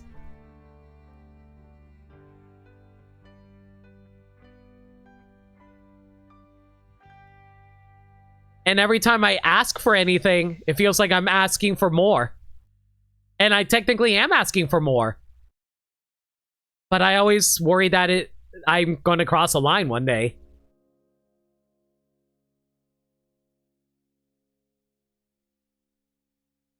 What if we don't want anything back and just want to support you? It's an ideal. It's definitely an ideal. But I don't know if I... Like I said, I've grown up as someone who... I hate to say it. I grew up someone who lacks a lot of trust in other people. And I kind of blame that one friend that I mentioned earlier. The friend that pretended to be my friend because they felt bad for me. I don't know who I can trust. And I always hear horror stories of losing. Like, I always like... There are so many streamer horror stories where it's like, oh, someone gifted 1 billion subs, but then they were like, oh, time to issue a refund. And then, like, you, the streamer, have to pay for the clapback. I am so terrified of that happening to me.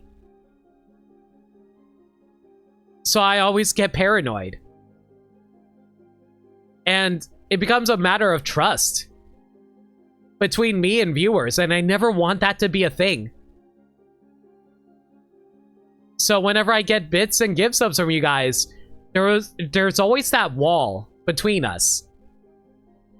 That wall that I created in my own damn head. That I can't trust people to be kind because they want to be kind.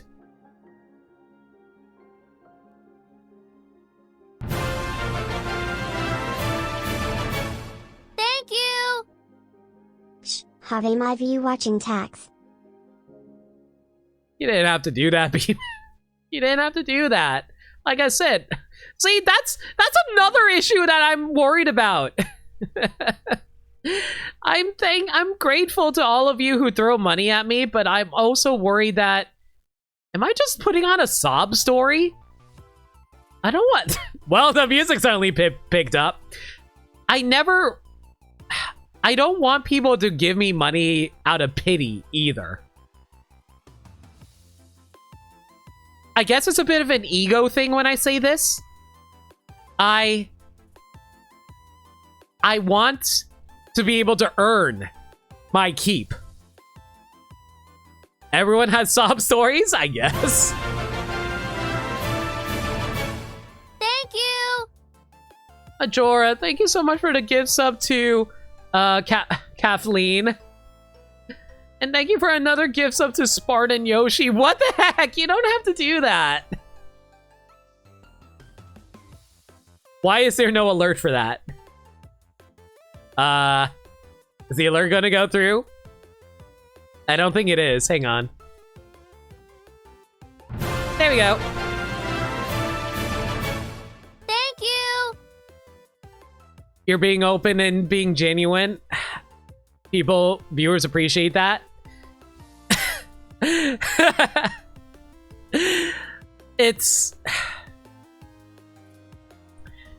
That is something that I do believe in. I do believe being honest with you guys, and I never want y'all to ever think I'm being fake with... I never want you to think I'm putting on a show. Well, I am putting on a show, but you know what I mean. I don't want you guys to think I'm making things up about myself or anything.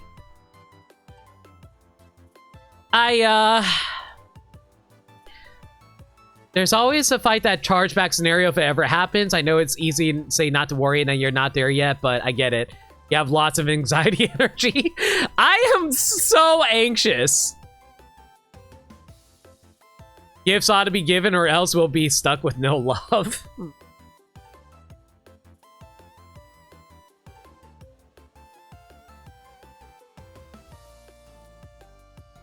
You're entertaining, not lying. Yeah.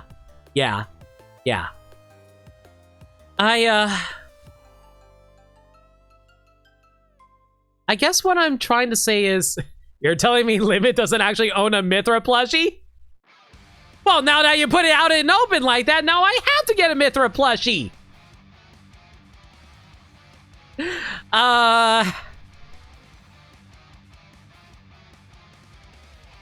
But yeah, I guess what I'm trying to say is, accepting kindness is hard for me because I just want to be able to do more back for you guys because I love you guys. Thank you. My God, have I seriously been talking for 2 hours? Give Limit their Mithra shine. I already have a Mithra statue. Do I need more? Okay.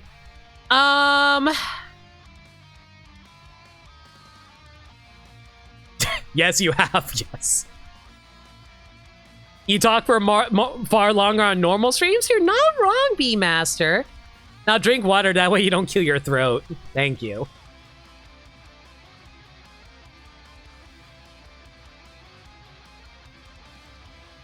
Mithra, why are you blushing? Shut up.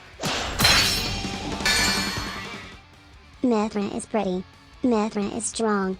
Mithra is great. Just saying in case the plush is not happy with you in the spotlight and attention. Oh, believe me, she's never happy with me. Genie, well, stop being nice. I know you're trying to cash in, Genie, but funny enough, I was so worried about getting this done. I actually forgot to disable Genie. I need to save her for later, but yeah, you guys can do Genie for future streams, just not this stream. Sorry about that. Let me refund you guys those really quick though. You owe me. I refunded you alive, but I'll give you a Genie another time. Call Genie on your phone then. Okay. Hang on, one sec.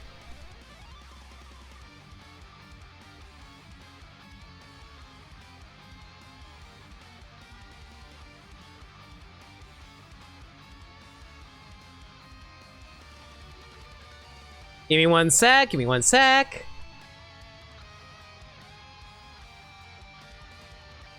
Oh my god, are there seriously no PNGs online?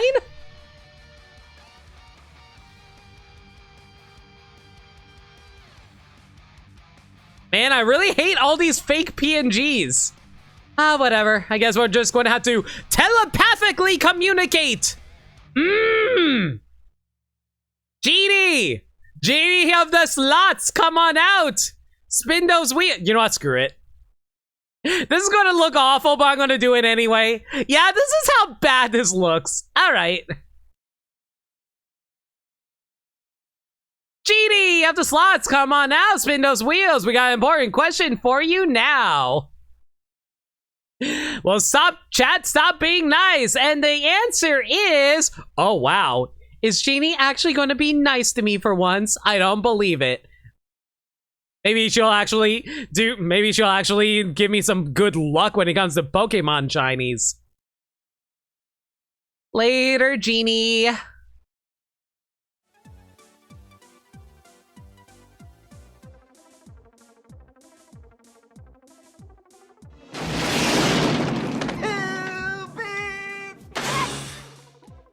Proton sip. Thank you for the 2 bits. What's yours is mine. Max, thank you so much for the 10 parties. When are you activating the birthday event in Scarlet? Oh my god, you're right! We probably could activate the Scarlet event. I guess I can do that right now if you guys really want to see the birthday event. You know what? Screw it. Why the heck not? I'll be right back. What's yours is mine.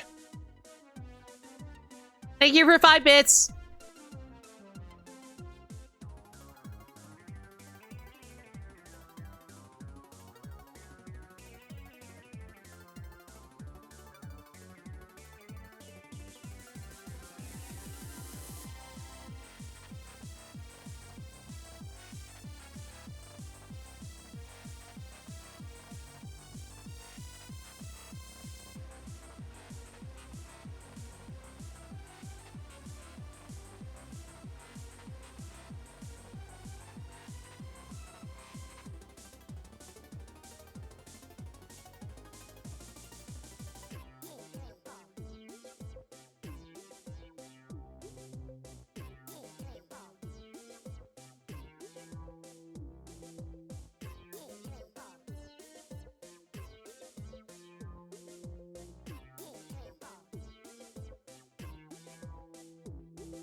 Don't say I never do anything for you guys.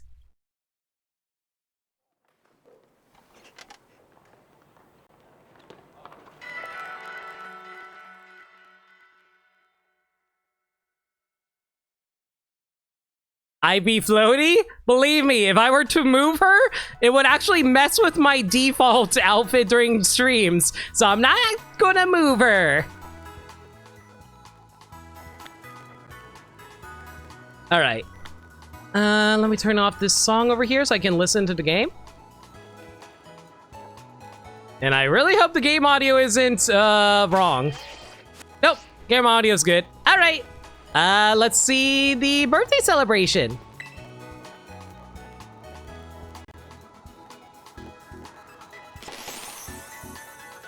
Ooh! Happy birthday, Lina. I do hope this will be a wonderful year for you each and every day. Well, I mean, the year's not exactly going to last much longer for 5 more days.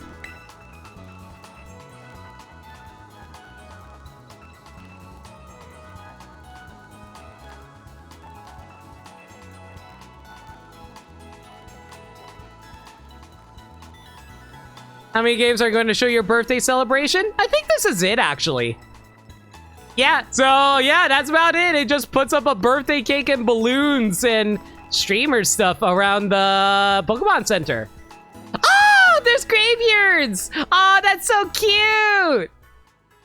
And there's like little fish and drift limbs. Graveyards. Oh, that's so cute. What are these shrimp things? What are these shrimp things? I've never seen those Pokemon before. Don't worry about that. Okay, I guess I'm not gonna worry about it. Whatever. Spoilers. They're a secret too. Yeah, Right. Yeah,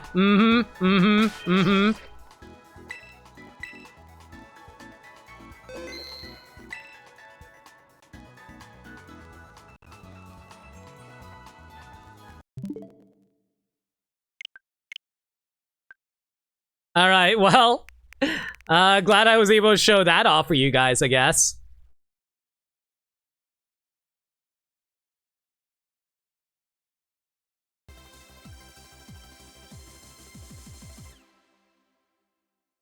Your birthday gives you a special perk. Really? What kind of special perk does it give you?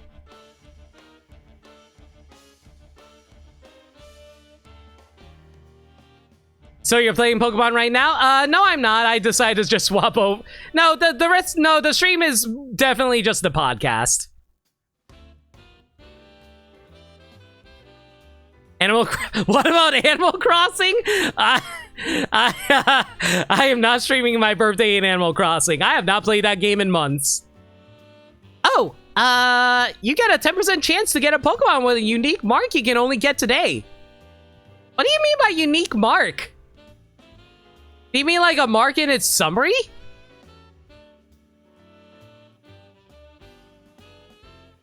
Can you see the birthday event in Fire Emblem Fates? No. Oh, it's a ribbon. Oh, that's cool. I'd love. Oh, man, that's going to be so hard because then, like, it means Mark will give you a Pokemon himself. He's in the game. Oh, thank you, Mark. The mark bestows the title, The Chosen One. Okay, that's cool. I'm not going to do it because that's going to require me to play off stream, which I won't do, but thanks for the heads up on that. Can you change your Switch calendar? I could. I could probably do that in the future. I do want to mention really quick, God, I freaking love Pokemon. Like, Pokemon is probably my favorite series, but man, I have very strong words about the recent games. You got 2 dragons with it on your birthday last week, so it was Yo, that's awesome. Also, Red, I didn't say it earlier, but happy late birthday. I hope you had a good one. I'm sorry I'm late, but Rocco had to go to the potty. What? Ash, catch him for your chosen one Pokemon. Thank you for the 100 bits, Shadow. But here's the thing. I don't think I'm going to get that. Like I said, Shadow, I don't think I'm going to be catching one tonight. This is a podcast stream. I'd ask you to spill the tea on the Pokemon, but you'll save it for the future. Man, I'd love to be able to become a... I've actually toyed with this idea before. I kind of toyed about becoming a Poke streamer because of how much I love Pokemon. But honestly, I feel like I'll easily get burned out from playing exclusively Pokemon. And besides, if I played exclusively Pokemon, how am I going to be able to enjoy my latest Xenoblade waifu? I probably should get a Uni plushie. Variety streamer just fits me too well. That is also true, Max. You say that as if it's a hard rule to stick to a podcast tonight. It kind of actually is alive, mostly because of archival reasons. Because, like, if I were to do another game, I don't know what I would do. I don't know where I would put in the archives. Still didn't get a Xenoblade 3? I will. Okay, that's actually a topic I wanted to bring up tonight, but we kind of spent 2.5 hours talking about my life. Okay, so, I do want to talk about the podcast a little bit. So, the future of the podcast, in my opinion, is what I wanted to do was talk about, like, any recent news about various genres I'm interested in, like movies, anime, manga, cartoons, and video games, of course. So, for this podcast, I was actually planning on talking about the year in video games and see which games were my favorites this year, as well as review all the games that I played on stream. You're down for a Xenoblade 3 spoiler cast. I am down for doing that, Maniacal. And KV, you can join in too if you want. Yeah, so this is going to be well, it's not going to be gaming focused only, because I'm actually going to also talk about movies and stuff. Oh, Green, are you still here? If Green is still here, would you be down if there was ever a new release of an MCU movie and then we talk about it on stream during a podcast? Yeah, we can do like MCU podcast streams. But yeah, like there's all kinds of stuff I want to do. Oh yeah, Cars podcast, let's go. I mean, to be fair, I could actually do a podcast talking about various stuff too, yeah. Various Disney stuff too. Want to do MCU as well? You can join in on that, Maniacal. I mean, I do have this guest set up for a reason, you know.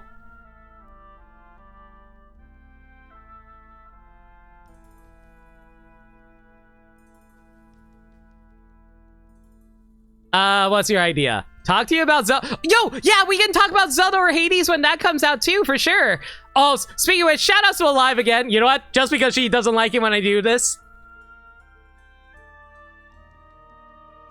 Shout outs to Alive again because she actually gave me Hades as a gift on Steam the other day, which I'm very grateful for. Thank you again.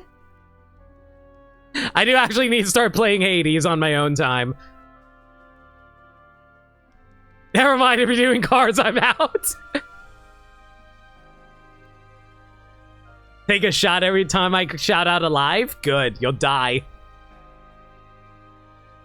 But yeah, so I was going to talk about the games that I played this year during stream. Like I said, this is an end of year podcast thing, so we're going to be talking about the games I did. So let's kick things off. Let me take a look. It's in a book, Reading Rainbow.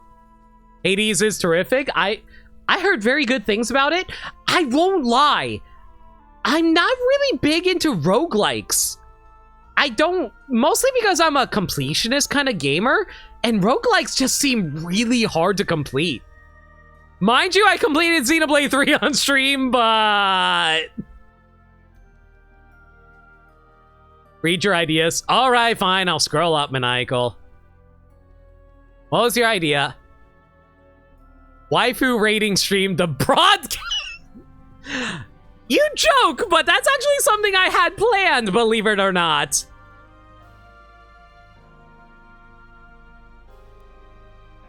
I don't ever play Binding of Isaac, true. Hades is good for those who don't like roguelikes, that's fair. Games on stream this year, Xenoblade 3. I mean, you're not wrong. I think you will like this roguelike specifically because of all the characters and dialogue. I heard the story is actually really good for Hades. And the combat isn't so bad. Smash for Past Spirits 2 Podcast Edition. I mean, you're not wrong. I mean, that basically is what this browser is for. I'm actually going to make the background window over here into a screen for us to do that with. Anyway, let me actually go over all the games that I played this year. Yes, all the games that I played this year are only the games I played on stream, so let's actually talk about those. The game I was playing at the start of this year was a carryover from the end of last December, which I mentioned, was Paper Mario: The Thousand Year Door. I gotta say, I was rather pleasantly surprised, but also surprised as to some of the lesser known issues of Thousand Year Door that a lot of Paper Mario fans don't really talk about. Because, like, don't get me wrong, I ended up really appreciating Thousand Year Door. I needed that in my life during that time period, so I can never be too harsh on it. But, like, Paper Mario's great! All 3 games! I still need to go over Sticker Star one day on stream. But yeah, I really enjoyed Thousand Year Door a lot, but man, I actually hate the backtracking in that game. Don't get me wrong, I don't mind backtracking in certain games. Like, for example, I adore Metroid Dread. I played Metroid Dread, might have been my game of the year last year because of how much fun it was to go through that game and explore. But the backtracking, I think the issue with backtracking in Thousand Year Door for me is the movement just doesn't feel that great. Like, I feel so slow traveling anywhere in Thousand Year Door. Is it just me, or is the movement even slower compared to Paper Mario 64? There's also that one chair and that bit at the end are, yeah, not to like, which one was the chapter with Twilight Town? I think that was like chapter 4? I think chapter 4. Yeah, chapter 4 is, I love the idea of chapter 4. I love how Mario gets separated from his party members. I like Dupless copying Mario. I feel like everybody loves, oh my god, why am I blanking on her? Oh no! Oh no! Fake gamer! I don't remember her name! Vivian! Yeah, I love Vivian. I feel like everyone loves Vivian. But man, you have to go through all of the castle back and forth from the town like 3-4 fucking times. There is so much backtracking in that game. Shout outs to Twilight King, but you know what, screw it, I'll do it myself. I really hope I remember his numbers correctly. Please be right. I was right! Woo!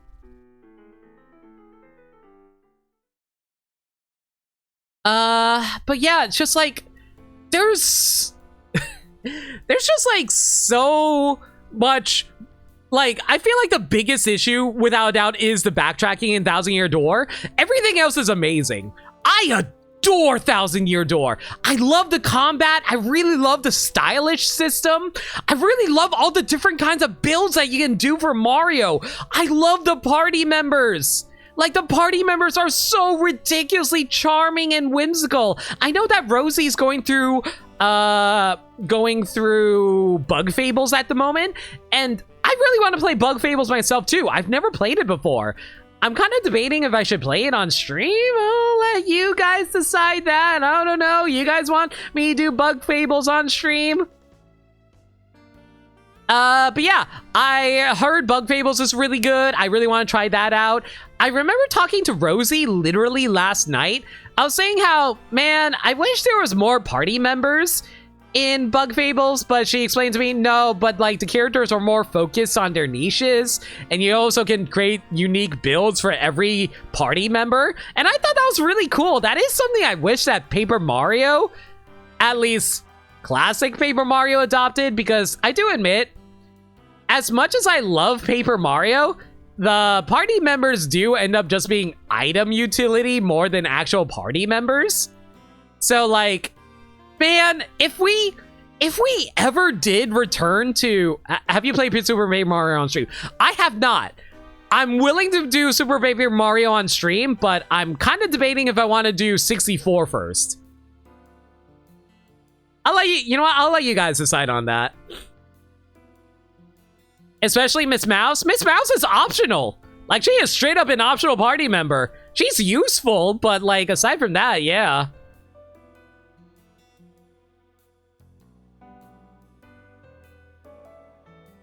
But yeah, it's just I love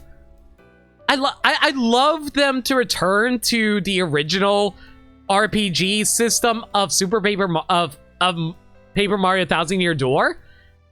I don't think they ever will, though, and that's a real shame. But hey, we're not really talking about the future of Paper Mario. We're basically talking about Thousand Year Door. If I were to use my old rating system that back when I used to write reviews for a website, which, by the way, fun fact, I used to write reviews for a website. I would probably rate it 4 out of 5. Yeah, it's a very strong 4 out of 5 game for me. I think the only thing that really holds it back is its movement options, honestly. Highly recommend Super Paper Mario. Flaws had, strengths are high. That's fair. I definitely, I think I have played Super Paper Mario before. I never beat it. How far did I get? I think I got up to working for, that one villain girl. I forgot what her name was. Oh, I am being a very bad nerd right now. I don't remember their names. Yeah, I got up to chapter 2, but that's as far as I got. Nintendo can't possibly make a new Thousand-Year Door. They have to innovate on all the properties, you know, besides all the party and sports games that they make. Shh! Don't tell them that. I was like, hey, Bulb. Mimi! That's what it was. Yeah, working for Mimi. So yeah, I did up to chapter 2. The rest of it's a bit of a hard time. Happy birthday. Oh, dude. Thank you so much. Welcome to the stream. Hope you're doing well, dude. Shout out to Bulb, by the way. He's an old friend of mine from New York.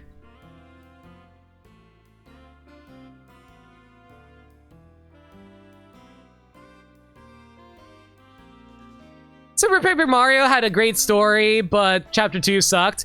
There was also another story that I think there was also another chapter I heard that people had issue with. I think it was the one with cavemen or something like that. Something like that. Oh yeah, I'm a New Yorker. I am very picky about my pizza. Limit finds out the maid girl isn't a maid the whole game and quits. Yes, that's exactly the reason why he quit. Okay, let's see now. Yankees or Mets? Well, as you know, let's go Mets, let's go Mets, come on Mets! Anyway, but yeah, Thousand Year Door it was just a really good time overall. I love it a lot. I've actually gotten the craving to replay it this past year. The only reason I haven't is because I have so much things I have to do off stream that I have to do that I couldn't really get back to playing it again. But man, I really want to replay Thousand Year Door. That's like the #1 game maybe the #2 game I want to replay the most this year. What's your favorite chapter of Thousand Year Door?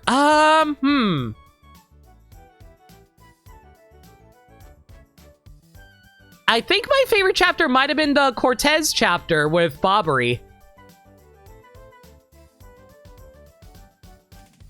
The train chapter is pretty good too, not gonna lie.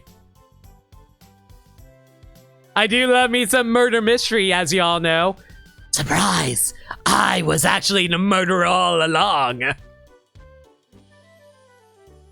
You like 4 in Spoopy Town? Like I said, I would have liked 4 a lot if it wasn't for the backtracking. You recommend Thousands of Doors back? Oh, right, the Google Translate version of the game. Right, I remember someone actually showing that off. It's so goofy. Okay, but yeah, after Thousand Year Door, this year, I went into, on January 28th, Pokemon Brilliant Diamond. Oh, Pokemon Brilliant Diamond. Okay. So, I think it's a good game. But, got stuck on Cynthia in that game, you never finished it. I love the Elite Four and Cynthia in this game. Holy crap! It is actually amazing that they actually gave them competitive movesets. I was so blown away by that. That was so freaking ingenious on their part. I was so glad they actually made the Elite Four and Cynthia challenging. Like, that was actually the best part of the game for me. Being able to fight some competitively made teams with your teams, it's so good. I was so into that. But, like Gaddy said, if you've never played Diamond or Pearl, it's fine, but why the hell is it a remake of Diamond and Pearl and there was no major changes? Literally, the only change that they made was the freaking Elite Four and Cynthia. Everything else is almost exactly the same. I guess they kind of expanded on the underground, and there's no platinum content! I was so mad there was no platinum content! I don't get it at all, dude! Yeah, I actually heavily disagree with you about E4 and Cynthia. Here's the thing. The Elite Four and Cynthia were cakewalks every single time. Don't get me wrong, they're hard the first time through in the original games, but for the but I will say that I do understand where you're coming from in regards to saying it's jarring. It makes the game go from ridiculously simple to, oh my god, this is a little hard for me. So I do sympathize for people who feel that way. But as someone who's grown up with Pokemon, and because of the fact that I have gotten so good at Pokemon that I know what I need to do to overcome challenges, I feel like the initial fight shouldn't be competitively hard.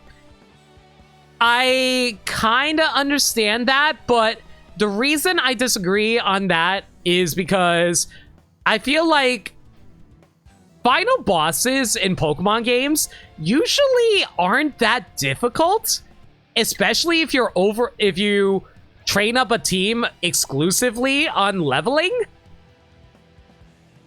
But like when they made a competitively hard team, you're able to actually have some challenge even though you power leveled. And that's actually something I kind of appreciated about some more recent Pokemon games. I really liked Leon actually being a fairly decent challenge. That being said, I heard Gita isn't that hard, but we'll get to that. And I feel like it kind of adds to the fact that it is a remake. They were actually playing into the fact that Diamond and Brilliant Diamond Shining Pearl were remakes of games that people have played before. But that's like the only time they got to do that. Every other time, it's pretty much a steamroll.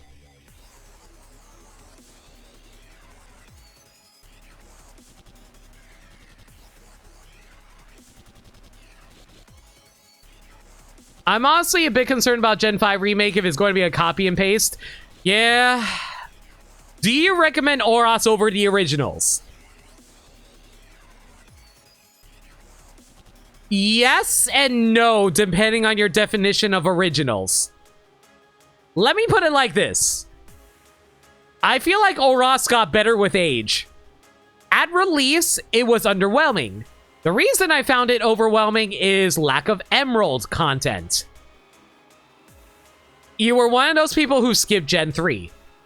But if we're talking exclusively Ruby and Sapphire, I think Oros is better than Ruby and Sapphire. I also think there's actually a lot of fun content in Oros that people didn't give it credit for. I also love the Delta episode. The Delta episode is actually really fun. And the fact that they also made Deoxys catchable. That is insane. They made an event Pokemon catchable. That's amazing. I don't like how Mauville is different. That is true. Mallville's now a giant shopping mall. I kind of miss original Mallville, but I get it. You wish you could customize Brendan and May? I feel that as well, but I feel like that's them trying to hold true to the original designs of Ruby and Sapphire. Game Freak is weird. Emerald Delta episode is technically Emerald content, but it's not really. It doesn't have Battle Frontier.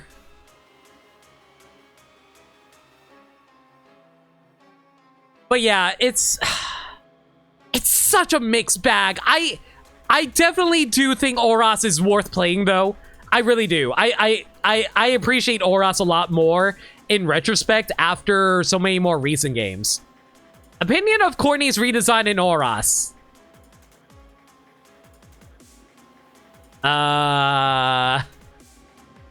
Amazing. I was trying to think of a good joke to follow up on that, but no. Yeah, Courtney's redesign. Very tappable. I would smash. Yes, heavy smash. Yes, I will do a smash or pass on all the Pokemon girls one day. That will be a podcast. Oh, wait. Am I thinking about... Wait, am I getting Courtney mixed up with... Oh, no. Am I getting Courtney mixed up with someone else? I hope I'm not. Because I was in... No. I think I was... what was the other guy's name? It was Agatha? No, it wasn't Agatha. No. Courtney was Magma. Shelly was... Oh, I was thinking of Tabitha. Yeah. Like, I always get mixed up because I thought Tabitha was a girl growing up. So when I found out Tabitha was a guy in Oros, it caught me a little off guard. Okay, yeah. But yeah, Courtney, very smashable. But yeah, I don't know how I feel about the future of Pokemon's remakes. I definitely want them to remake future games, but I wish it'd be done in Oros or Heart Gold Soul Silver style, for sure.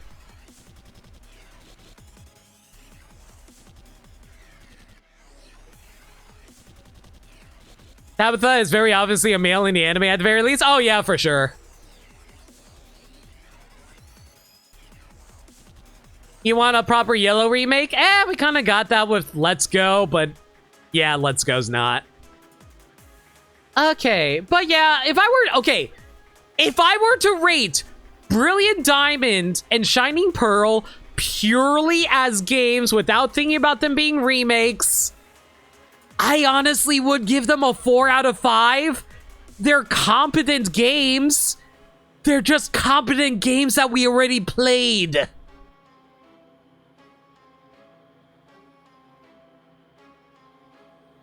You think Gen 5 should get a remaster instead of a remake?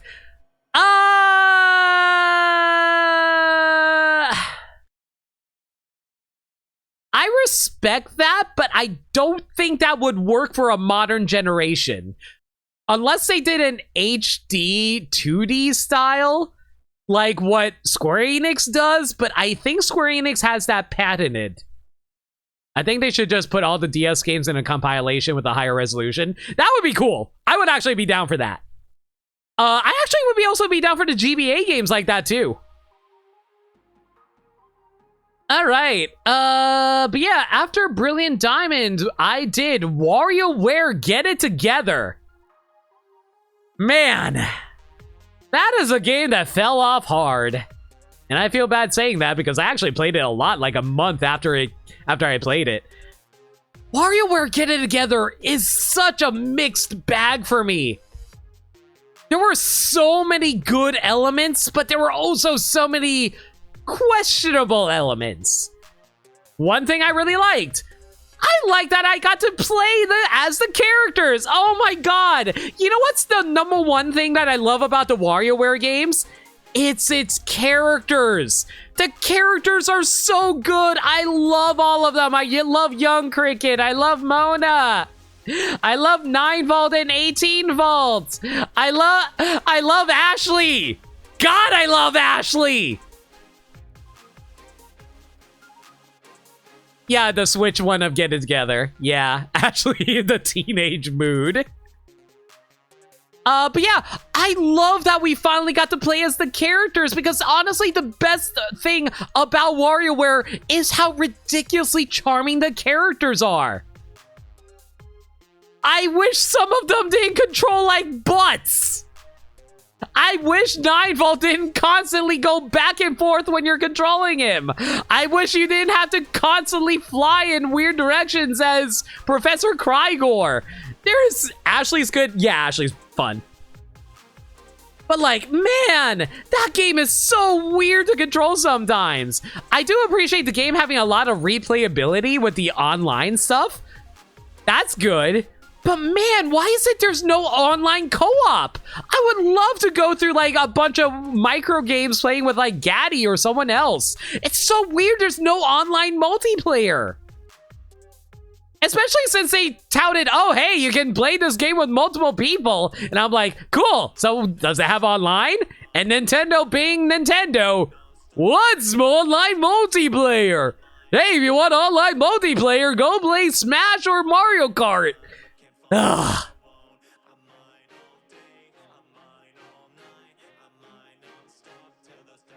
But yeah, it's just really... It's such a mixed bag all around for Get It Together. I think the micro games are really good. I think playing as the character is instant genius. That being said, though, you know what actually drives me insane? Why is it that they reduced the amount of voice acting in this game? I never played WarioWare Gold, but I heard that all of WarioWare Gold is voice acted. Why did they reduce the voice acting in Get It Together? Say something, but you'd rather not open a can of worms. Nah, it's all good, Majora. Ashley was also in Sis Trophy in 4. Yes, she was. It'd be spectacular with online co-op, and honestly, seems like it should have been designed around it. Absolutely! That's what I thought they were designing it for, but they didn't. Yeah, it was also, it was, not just voice acted, multilingual. Yeah, there was like multiple language, and WarioWare Gold also has some fantastic voice acting by Charles Martinet as Wario, too. I don't get it. Wonder why Waluigi has not been in Wario's games. Honestly, I feel like the main reason he hasn't is because he's kind of more tied with the Mario spin-offs. I don't get it. I think I feel like Waluigi should be in the Wario games, but hey. Get It Together, at least give us the best incarnation of Puro ever. That is true. Yeah, Puro's apparently real. It's amazing. He's actually one of my favorite characters to play as. Oh, another thing I really love about this game. Freaking Penny's song. Penny's song is still one of the best new songs that they added to the Wario series in a long time. Thank God. I was worried that they weren't going to feature any more lyrical songs again, but I'm so glad they did. God, it's so freaking cute. Penny's song's amazing. I wish there were more covers of it. And Penny's song's the only song with verses from When You Fail. That is true. You want Penny's songs in Smash? Dude, that's like also another freaking thing that drives me wild about Smash. People freaking love the Smash remixes, and it's like, well, we'll never throw out a music DLC.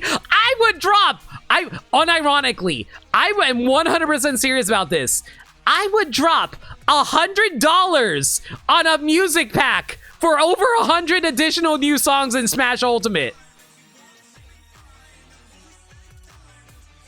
Like, it doesn't even have to be games that are featured. I will take an Arc System Music Pack too, Gaddy. Like, literally the only reason I want Soul Bad Guy in Smash is because I want Guilty Gear music. Give me Guilty Gear music! You also want Xenoblade 2 remixes? Same. Gino should have come with a song. You know what? That actually drives me insane too, Green. I completely agree. Why is there no Super Mario RPG music with the Gino costume? Man, like, if we ever get Gino in Smash, I want every single song remixed by Yoko Shimomura. You gotta get going? Don't worry, Duskbringer. Thank you for dropping by. I'm glad you enjoyed the stream and stuck around. It's probably a Square Enix issue. Oh, I'm sure it's a Square Enix issue.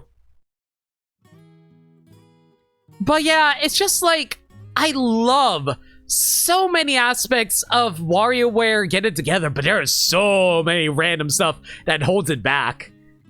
Like, the best I can give it is like 3 out of 5. Yeah, like if I were to give it a rating with my old rating system, 3 out of 5. It's okay. It could have been better. It's a good game. Give you Sonic remixes? I think that's all on Sega, unfortunately, Rainding. I would love to get Sonic remixes. You know what? You know what really pisses me off? One of my favorite Sonic songs ever. Freaking Chemical Plant Zone. Why is Chemical Plant Zone one of the most iconic Sonic songs of all time not in Smash? I am so mad about that. And where's Casino? That's true. Why is Angel Island the only Sonic remix we got in Smash? That's because of Grandfather Clause, because it was in Brawl. It already had a rad remix? Yeah. You know what I also really wish we got? I'm so sad we never got Endless Possibility. Guys, one of my favorite songs that I always like to listen to whenever I'm sad, I like listening to Endless Possibility. I'm so sad it never got in Smash. Endless Possibility is the theme song for Sonic Unleashed. Give us more Cage music. To be fair on that one, I blame Disney. Disney probably charged up the ass for those music. You fucking love Endless Possibility? Thank you, Aiden! Also, where's your Rhythm Heaven music? We got like 3 Rhythm Heaven songs. That is not enough. Why the hell do we not have Ringside? Square also does shit stuff with music. Yeah, it's why we only got music finally with Sephiroth.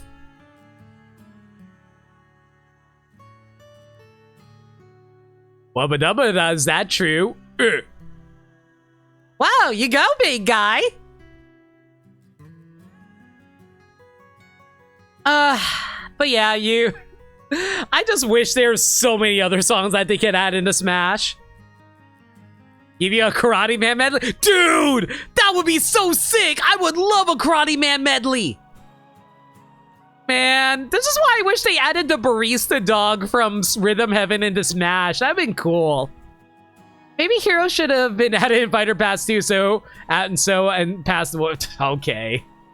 That is true. It would have been sick if we got some Dragon Quest remixes. You want Pokemon music that's actually popular? I like the Cynthia remix. I know it's an unpopular opinion, but I like the Cynthia remix. You know, now this is making me sad again because now I'm thinking how we are never going to get Gen 8 music in Smash. I wanted the Gym Leader music remixed. I still love the Gym Leader music. You like the Zinnia remix? The Zinnia remix was good too.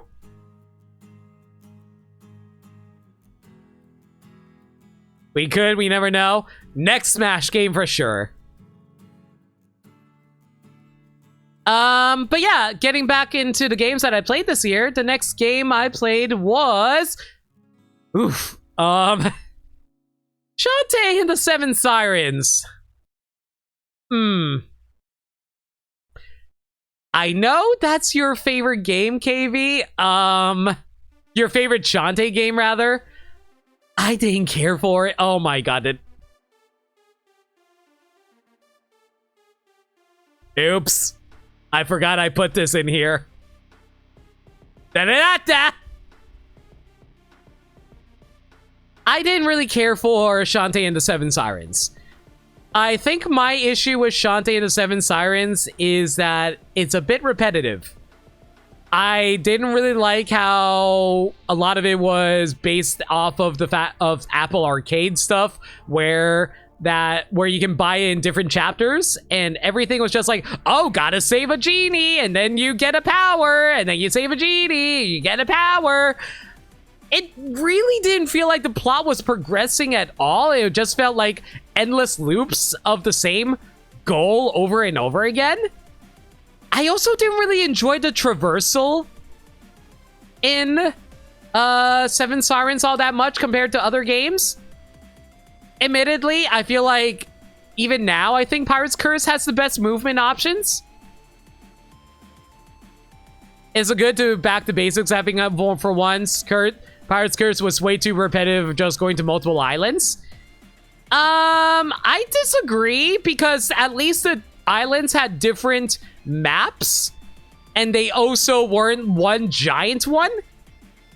So I appreciate them having different locations. And I feel like a lot of Pirate's Curse had locations that kind of blended together. Don't get me wrong, I like giant maps too. I'm okay with a giant map, but it made it so that all the locations look samey. I wouldn't be able to know where I was unless I was looking at the map.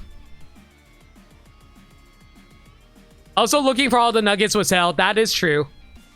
Like, it's really hard to figure out where a bunch of the secrets were.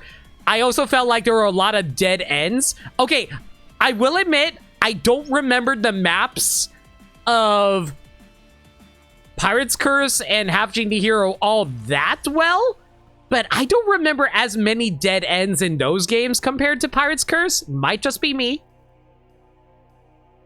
So I felt like a lot of times it was walking through long hallways without much deviation, because I remember there were a lot of one-way pathways.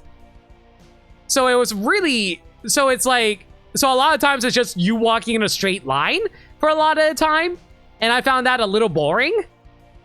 I do like some rooms though. There were like some really cool battle rooms. I remember there was one dungeon that had a bunch of battle rooms in one area. That was cool. Half Genie Hero isn't a dead end game because each location was staged as opposed to traversal game. That is true. Half Genie Hero is more like a Mega Man game. That is true. I miss what his music brought to. Yes, that is true. A million times I miss Jay Kaufman. Jay Kaufman is a goddamn musical genius. I'm so sad we didn't get him back for Half Genie Hero. Not Half Genie. Seven Sirens. Seven Sirens is... music is okay. There are some songs I still remember, but most of it is forgettable. He was busy with his team on another game, which is a real shame. Don't get me wrong. It's a shame, but regardless of the circumstances, the music in Seven Sirens still was very, very much a shame. Play Vitamin Connection. Please play Vitamin Connection. I don't know what Vitamin Connection is, but I heard it's good.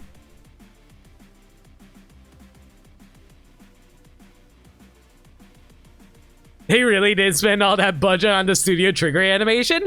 You know, it's really sad. I want Shantae to get cute animations, but man, gameplay could be better. I guess the best way to put Shantae into Seven Sirens is, it's an okay game. I do love the card system. The card system was really cool. I wish the RNG on it wasn't so weird. But I enjoyed it a lot. It reminded me of the Soul system from the Castlevania Aria games. Those were fun. I really like the additional new modes that they added in, like Rule Breaker and stuff like that. That was sick. All the different modes in Seven Sirens honestly brings up the game a lot for me. Even though I'm not a fan of how the overall world is designed. I don't really like the transformations in that game either. But like, in terms of overall fun because of the shenanigans you can get into in the different modes, it brings it up a lot. So I wouldn't say it fixes Seven Sirens for me, but it definitely makes it more fun, if that makes any sense. I'm hoping that they continue where the plot of Seven Sirens left off, but I really hope they don't make it an Apple Arcade game again. So that way they can actually make it a linear story that isn't repetitive. That'd be great. Also, that Shantae alert emote is cute as F. Aw, it's cute. Apple Arcade is kind of dead from what you're saying. Okay, thank God for that then. But yeah, so if they make, I hope when they make a new Shantae game, I hope it's better story-wise and presentation-wise. Well, don't get me wrong, the visuals on Seven Sirens is good. I think it's cute. It was mostly a carryover from Half Genie Hero, but I like it. I love me some Shantae. I love Shantae. Honestly, one of the best video game indie characters. I adore her. WayForward is my favorite indie company. They make a lot of my favorite games. When are we gonna get that freaking WayForward Advance Wars game, guys? I want to play Advance Wars made by WayForward so bad. Anyway. But yeah, I just really hope the follow-up to Seven Sirens is good. Shantae and the Seven Sirens, ba ba ba ba ba ba. 3 out of 5.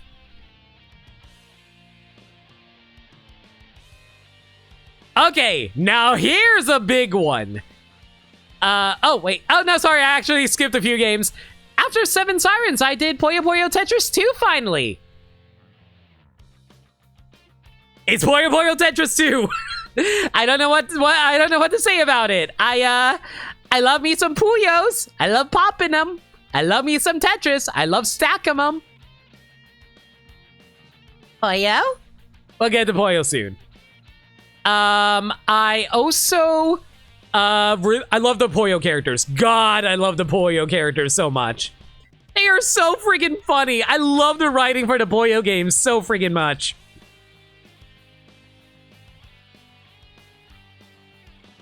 You thought I said Puyo Puyo? No, I meant Puyo. Puyo. Oh man, that one puzzle game Sonic was in?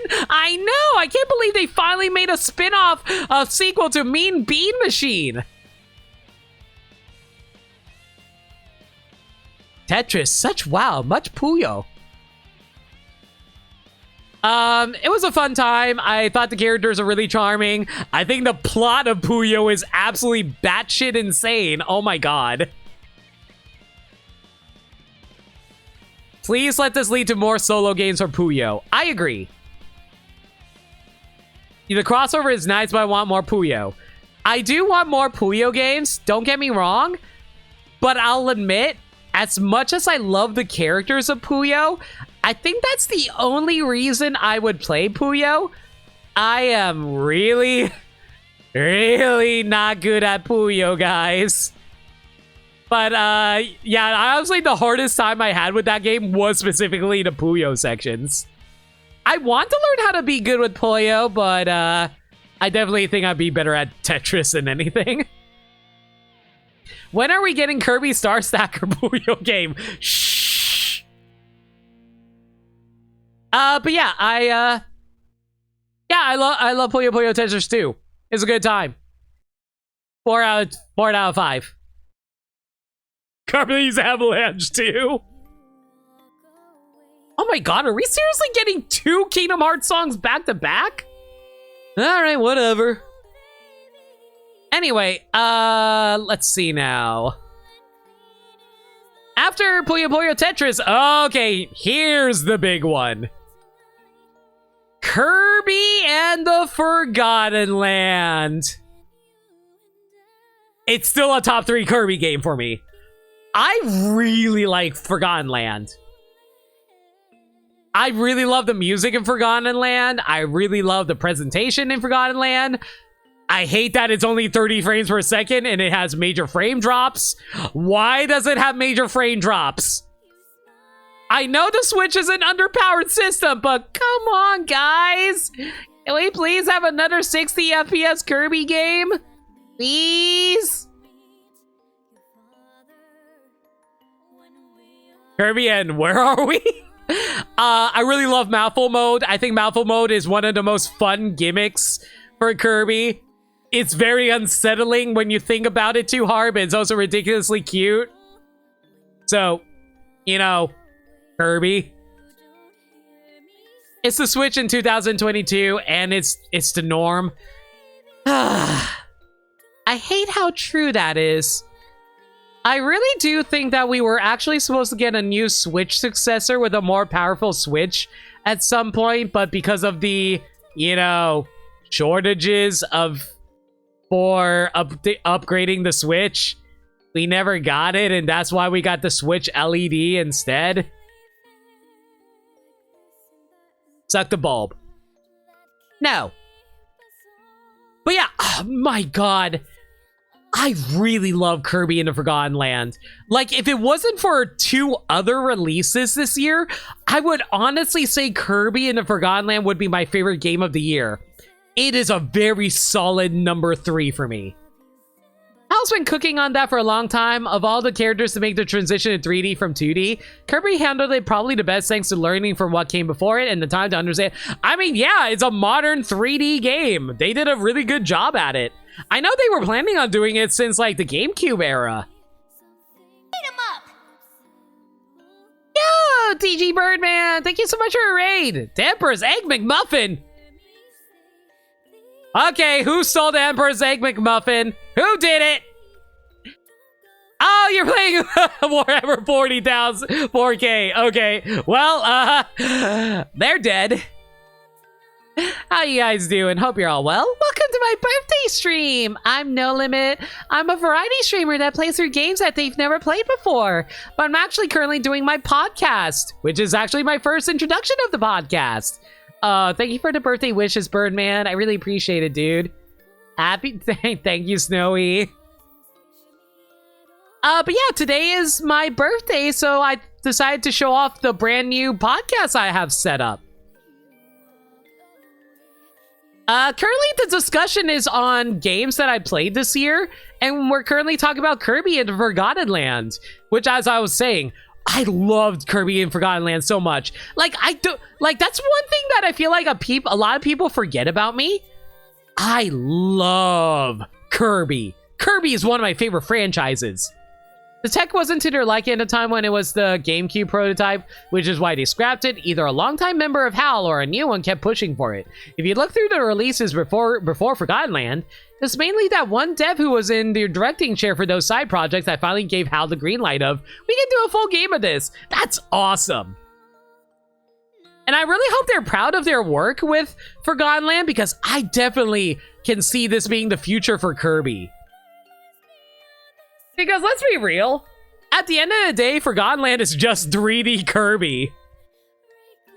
They are? I'm glad to hear. But yeah, like legitimately, if we were to take a step back and ignore the fact that Forgotten Land is a 3D game, it's honestly just another Kirby game, just in a third dimension.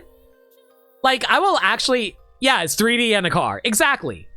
With a lot of lore. That is also 100% true. Like, at the end of the day, it's just like... Generosity tea. Expertly brewed, too. Oh my god! Bird, screech, bird, cozy. Birdman, thank you so much for the 1,500 bits! What the heck, dude? Thank you so much! They did introduce a new character at the concert on stage for no reason. True.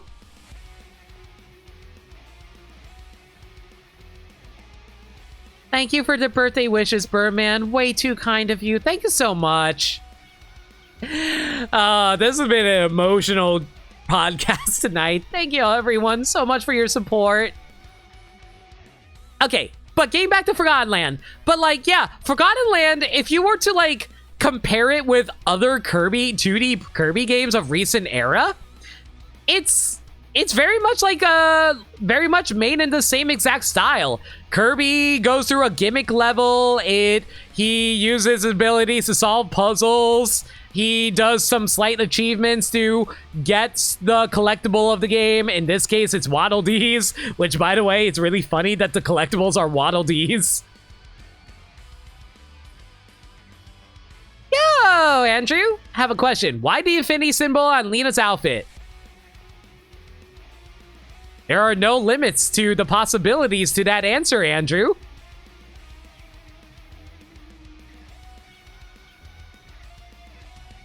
It probably doesn't help that everyone assumed it would be open world when everyone saw the trailer. Yeah, that is true. They considered that, but they didn't want to overwhelm new players. I'm actually really glad that they didn't go open world right off the bat. Mostly because I feel like Kirby doesn't really work in open world. I feel like Kirby works better going through challenges and puzzles. No, there's no limits. Thank you, Rainding. You always thought they looked like a pair of... Excuse you, I have my own pair right here, thank you very much. Yeah, at the end of the day, Kirby is always meant for newcomers. Or boobs. But yeah, it's like, Kirby is for newcomers, and you know, they say that, but honestly, there are some legitimate challenges in Forgotten Land, which I really appreciate. They kind of made it a little more challenging, but still really easy for newcomers at the end of the day. It's actually really interesting that they made it so that you can no longer infinitely float with Kirby either. But yeah, open world games they can be fun. I definitely have a bigger appreciation for them thanks to Xenoblade and Breath of the Wild, but they're definitely a lot more difficult to get into for young new players. Like, I know for a fact my mom would not be able to enjoy an open world Kirby game, but my mom actually... So, a little bit of a personal thing about me. My mom loves video games as much as I do whenever she wants to watch me play. She really loves watching me play through games, and one of our favorite series to play together, well, not play together, but go through and sit together with as I play through it, is the Donkey Kong Country games. My mom adores the DKC games, and I feel really sad that there hasn't been a new one in such a long time, because my mom is getting a bit up there in age, and I really want her to sit with me and play and watch me play through another Donkey Kong Country game. I really hope we get a new one soon.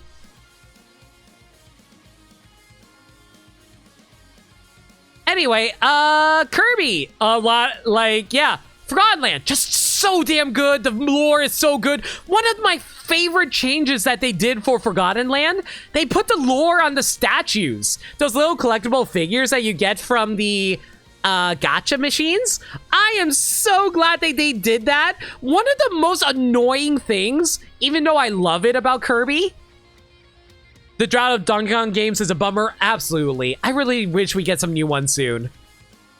It's been like, what, over 10 years since the last one now? Almost 8? You're disappointed that Nintendo doesn't do anything special or DK's 40th anniversary? Yeah. Around 8 years? Yeah, I could really use a new DKC right about now. KVU didn't pause. Have my comments on my blind Kirby playthrough. Exactly! KV! That's exactly what I hated! Don't get me wrong. I adore Kirby lore. I love Kirby lore. I love reading about Kirby lore. I love watching videos about Kirby lore.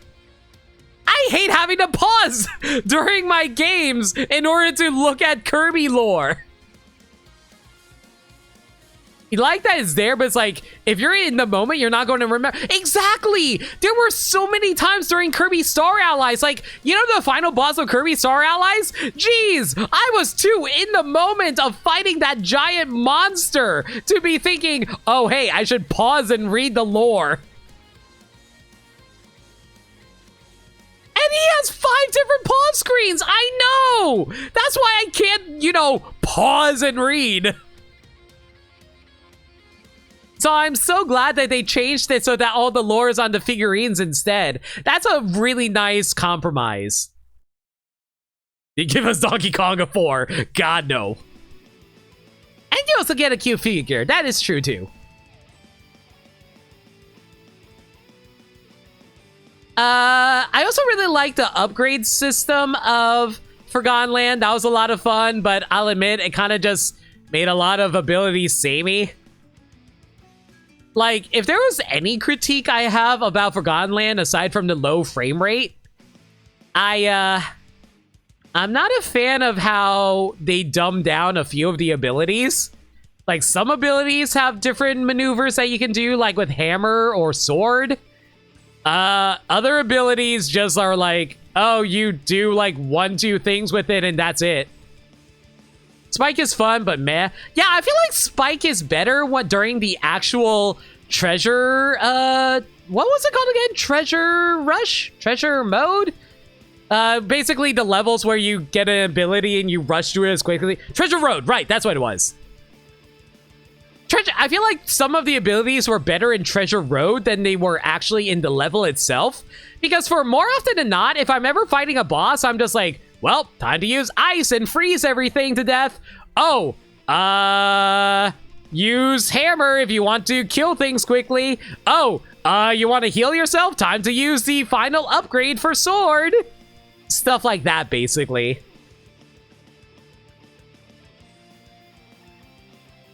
So it's like, I kind of feel like they dumbed down the copy abilities, but the copy abilities were a lot of fun during the Treasure Roads. But that doesn't stop me from really, really enjoying Kirby and Forgotten Land. I love it a lot. Also, the music was a banger. I still randomly sing to myself, brand new wild, da-na-na-na-na-na, on the wings of prayer. Stop using Noble Ranger. Space Ranger is better. But yeah, Forgotten Land, 5 out of 5. Like, I have my issues, but they're nitpicks. 5 out of 5 game. Now we're going to get into the game that I can't decide if I want it to be my #1 or not. Pokemon Legends Arceus. I adored Legends Arceus. Legends Arceus was so damn good, guys. Oh my god, I love the world that they created. I love the characters. They were so ridiculously charming. I love the battle system. Okay, the battle system is iffy, but the catching system was so fun. I love sneaking around everywhere. I love just throwing Pokeballs and catching random Pokemon. It's okay, you can put Kirby Battle Legends Arceus. Haha, KV. The catching, honestly, was what made Legends Arceus so much fun. I love being able to just, like, randomly throw a Pokeball at something. Oh, maybe it'll catch. Oh, it'll probably catch. Let's go. I loved filling out the Pokedex. Filling out the Pokedex was never more fun than in Legends Arceus. Legends Arceus was so freaking amazing. Give us a Legends Unova game with Wild West style. I would be down for that. I want to be a cowgirl. You will see Cowgirl Lina. I am still mad I can't wear a hat with a ponytail. I want a hat with a ponytail. Why will they never give it to me? Legends Arceus was fantastic. Oh, it's so freaking good. The new Pokemon were so charming. I really love all the... I love how it's based off of Gen 4. So literally the entire Gen 4 Pokedex was in there. So that was some amazing lore building right there. Let's hope Legends Unova isn't as unfortunate with its history like Arceus was, though.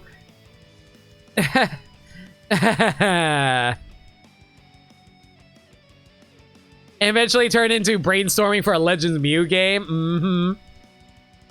Unova is based off of East US, though. A colonial or crime detective style would work for. Yeah, but the only issue with that is that you wouldn't really be able to explore through natural landscapes. It'd be mostly like city. You feel like Legends Arceus made up for the Diamond and Pearl remakes. I 80% agree with that. I think Legends Arceus was so damn good I completely forgot about Brilliant Diamond Shining Pearl.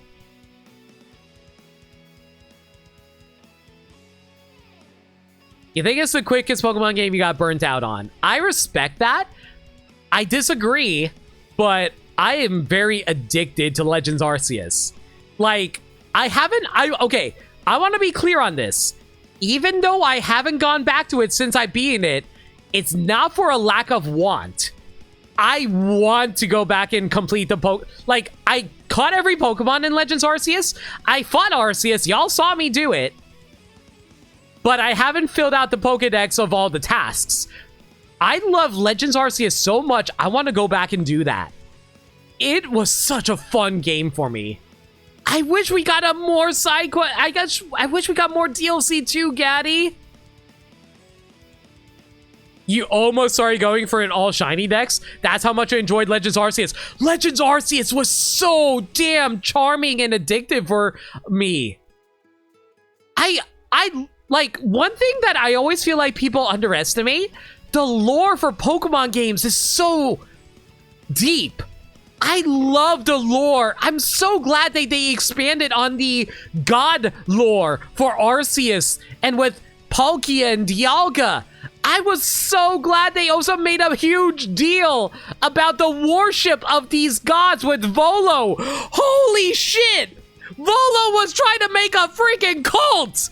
I was so amazed by the fact that they did that! And Volo has one of the most incredible Pokemon teams and one of the best music. God, the music was so good in Legends Arceus.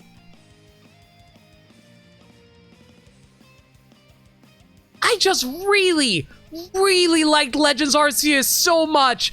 Honestly, the only issues I had with the game is, one, frame rate. Obviously, a Switch game, it's going to have frame rate issues, whatever. You got Icebox cake? Nice. Go enjoy that cake, Birdman. And he's hot, but he wants to kill me. I'm very confused. And pretty ladies. Like I said, I will do a smash or pass on all the Pokemon girls one day. Kogita is very pretty. She is my granny MILF. She's a GILF, if you will. I also like that it was just one version. I feel like that kind of spoiled us a bit. Don't get me wrong. I love that Legends Arceus was one game. I do love that. I just feel like it spoiled us and now expect all future games to not have two versions. And I know for a fact they will never abandon the two versions format. Is Kogita even that old? I think they're actually implied that she's like close to 100 actually. Like, I thought she's like, or am I think? No, she might be 50 or something like that. I think they'll keep single versions specifically to any future Legend style type games they do in the future. That is true. But not like quote unquote mainline. Yeah, I feel that.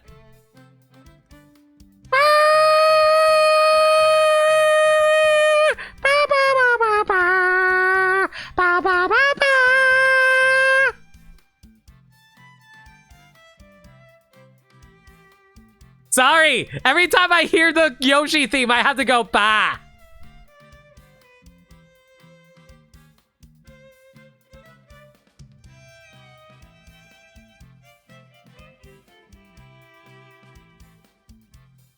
But yeah, Legends, like I said, the only issues I have with Legends Arceus is, one, obviously frame rate, two, I wish the sorting system in the boxes were better. That legitimately is a massive issue. Sorting Pokemon in boxes needed to be fixed. I don't like some of the weird glitches that happens, but it's very rare. Yes, thank you, Birdman, exactly! Mwah. Like in the middle of forest, there's a song that's designed for a city village that isn't there yet. That's so good. I love the I love the flash, the past shadowing with Legends Arceus. That's so good. I'll say this. You found a really dumb glitch that one time. Oh, which glitch were you talking about, Alive?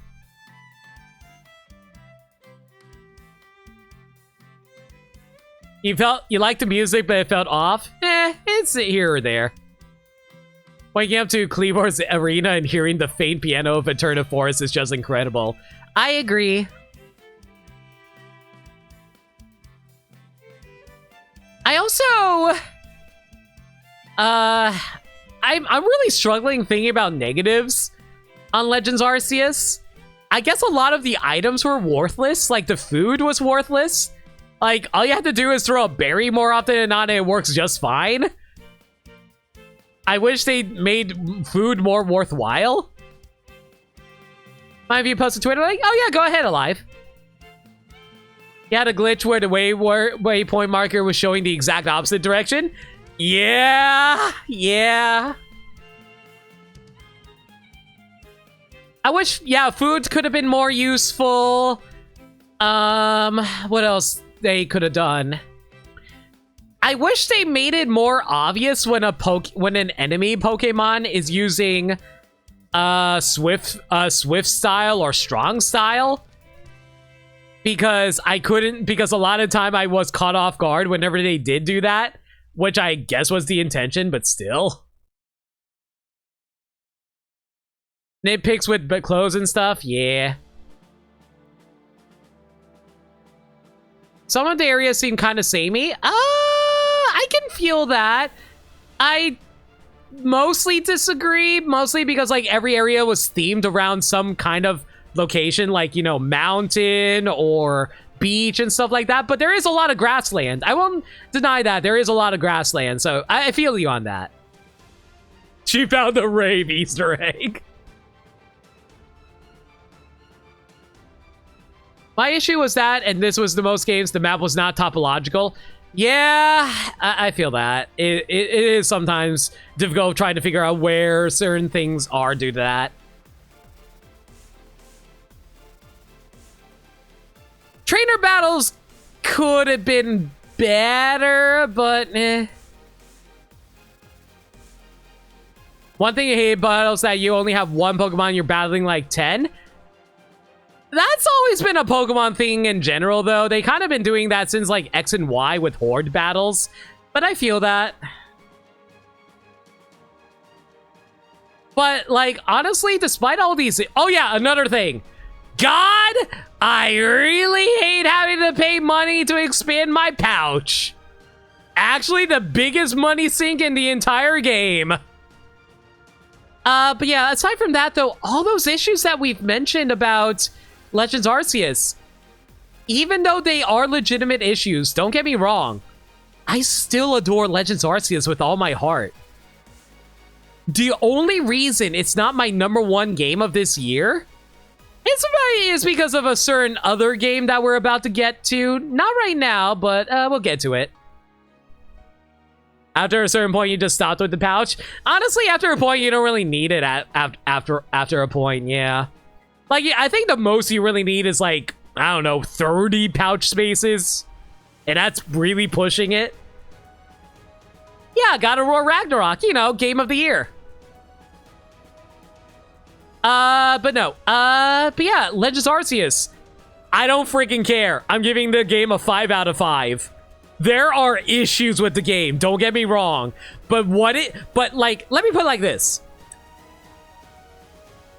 Legends Arceus has massive highs, but severe lows. But because of how the severe highs are, it actually manages to balance out to be really fantastic. Legends Arceus is your favorite Pokemon game. Hella respect that, Alive. I give it a 5 out of 5.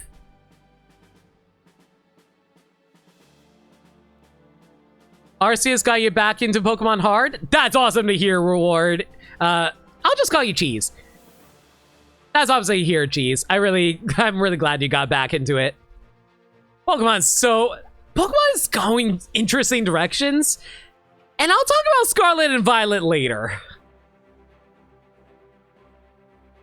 So, after Legends Arceus, though... Oh, Banjo-Kazooie.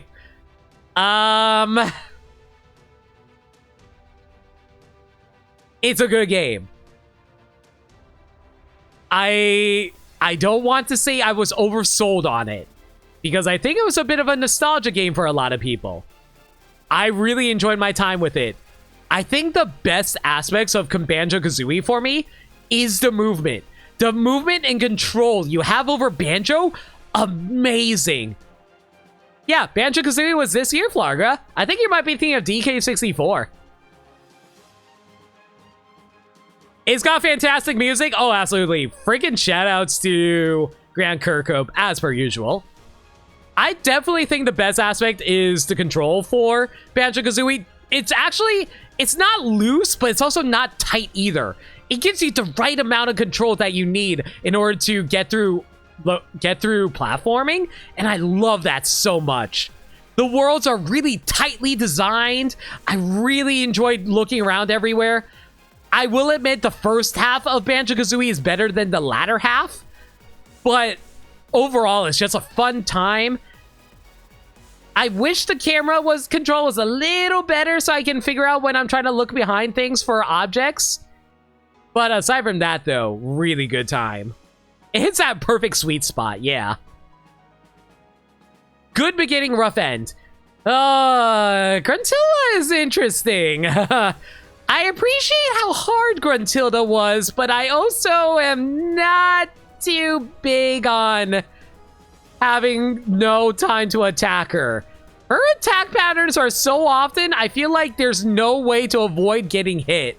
You're pretty much guaranteed to get hit by her, which is rough. Worst level. Not Rusty Bucket Bay. I know a lot of people want me to say Rusty Bucket Bay, but I won't say that. I know a lot of people don't like Click Clock Wood. I actually like Click Clock Wood. I love the time travel seasonal aspect of it. That's actually really clever. I like the progressions in that. Yes, I know how easy it is to fall off that stage and die. Don't get me wrong. But it's the final world. It's supposed to be hard. I'm okay with that. Like, if it's a final world, it's supposed to be hard. I'm okay with that.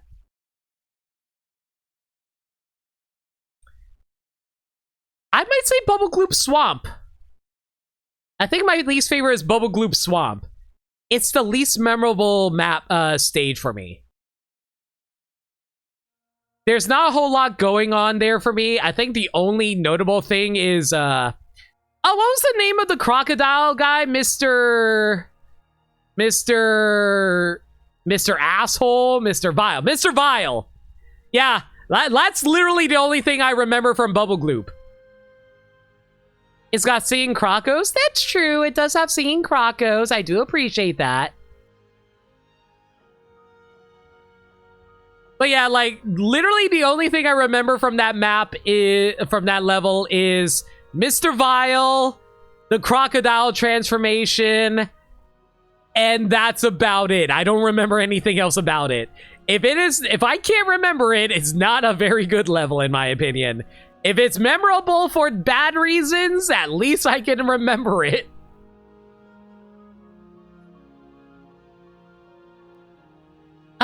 But yeah, Banjo-Kazooie, damn good platformer. I want to play Banjo-Tooie eventually. Hopefully it'll come to Nintendo Switch Online. Microsoft, please put Banjo-Tooie on Nintendo Switch Online. I'll take nuts and bolts too. Yeah, 4 out of 5. Ooh. After Banjo-Kazooie, I did Professor Layton versus Phoenix Wright Ace Attorney. Oh, that game. Oh. It was more a Professor Layton game than a Ace Attorney game. Let's be real here. It was made by Level 5. That's when you found me. That is true, B-Master. It was a big rat simulator. I enjoyed the game. It was charming.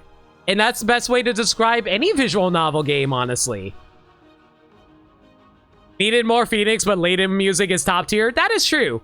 To be fair, all the remixes for the Ace Attorney music was really good. And I'll give props to them on this. It made me cry. It made me cry for dumb reasons, but it made me cry. The Music Box version of Turnabout Sisters?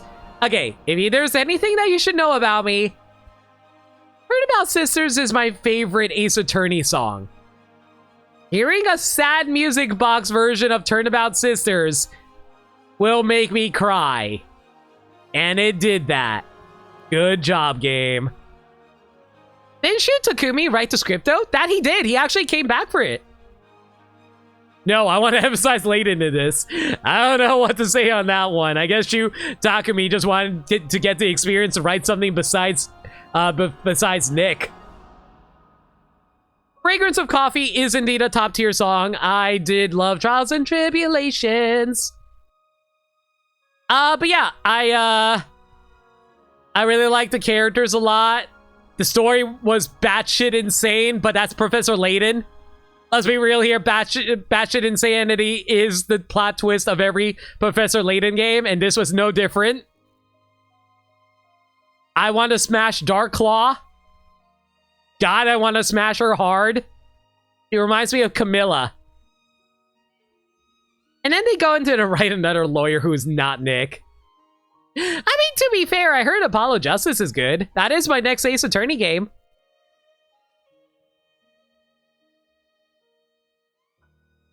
I think my biggest issues with Professor Layton versus Phoenix Wright, though, the freaking jury system. Don't get me wrong.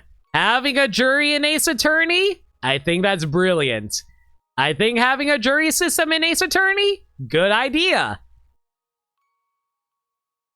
They made it more complex than they needed to be. They made it a lot more complicated. You didn't know who to interrogate. They also made it really, really hard on which person you're supposed to press at any time. What was the thing referencing Camilla? Oh, I was talking about Dark Law. She was like the...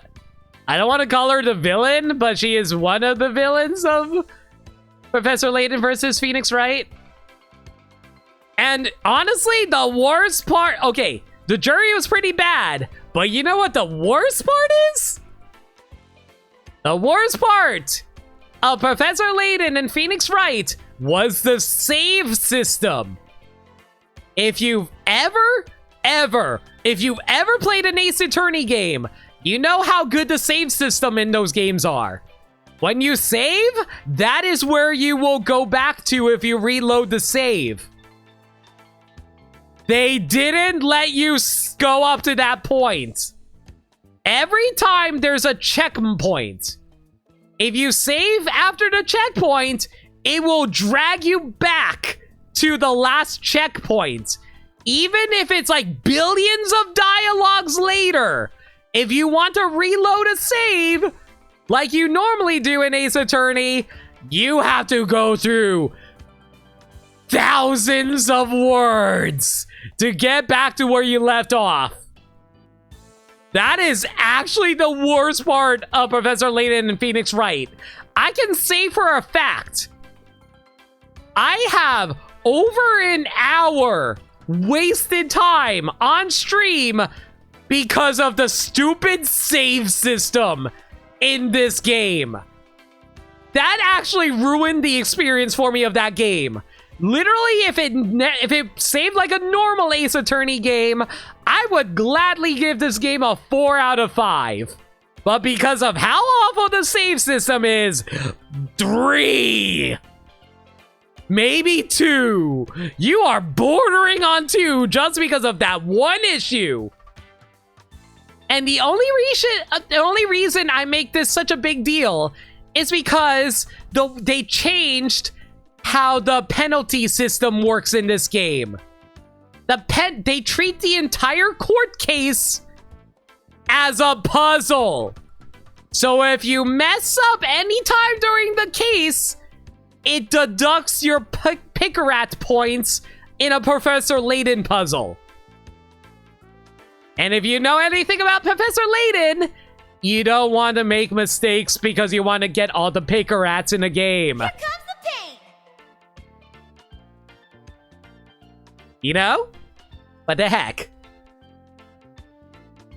Happy birthday, yes, Limit. What the heck? Zeno, thank you so much for the raid. How's everyone doing? What were you doing? Paper Mario, how far are you in that now? We were actually talking about 1,000-Year Door earlier, too. Thank you. Happy birthday, me. Yo, how's it going, Phoenix, Zeno, Nini, Brabid, Verona. Oh, you're at the Lava Mountain. That's awesome. I love the new VTuber. Aw, thank you. Verona, thank you so much for your follow. I really appreciate it. Hi, everyone. I'm No Limit. I am a blind variety streamer that plays through games that they never played before.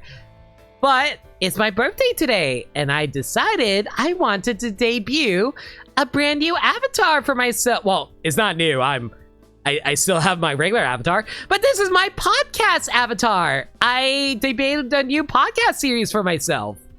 We're currently talking about the games that I played this year, and we're currently on Professor Layton versus Phoenix Wright, and talking about how much I have such mixed feelings about that game. It's a thing. But Zeno, thank you again so much for the raid. I really do appreciate it. Yo, can we... I already gave you a shout out, but actual shout outs to Zeno Penumbra for the biggest supporting person ever. But biggest supportive person ever. Like, no, stop. You will get all the love. Zeno has always been so supportive of me. And also been so kind and so generous. He is such an amazing person and a positive person in this community. I love him so much. Well, Limit's birthday wish come true. No, it won't, because I have to reject that. Sorry. I probably should turn off RNG at some point.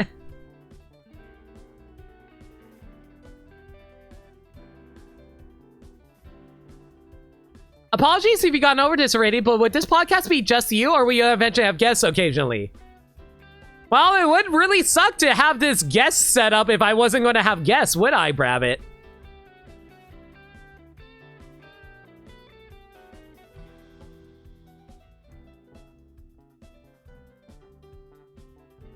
But yeah, I was ready.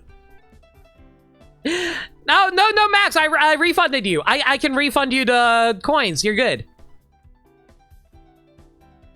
But yeah, just like, this entire podcast so far has just been like 2.5 hours of me crying and endless generosity and me talking about how much I love everyone. Give a random Sakurai. Oh my god, I didn't do a Sakurai fact earlier. I'm sorry. Random Sakurai fact for you guys. Sakurai is my uncle, and he tells me secrets about Nintendo. Also, second Sakurai fact. Here's the thing though. All the Sakurai facts all the secrets that he tells me are fake. So he never actually tells me the truth. So there's your 2 random Sakurai facts. But yeah, I've just been talking about my life, talking about games that we've been going through. So how about we get back to it? 4-hour podcast. The podcast is about to extend a little bit longer because we still haven't even gotten to the bigger games of that I played. Let me get a quick drink.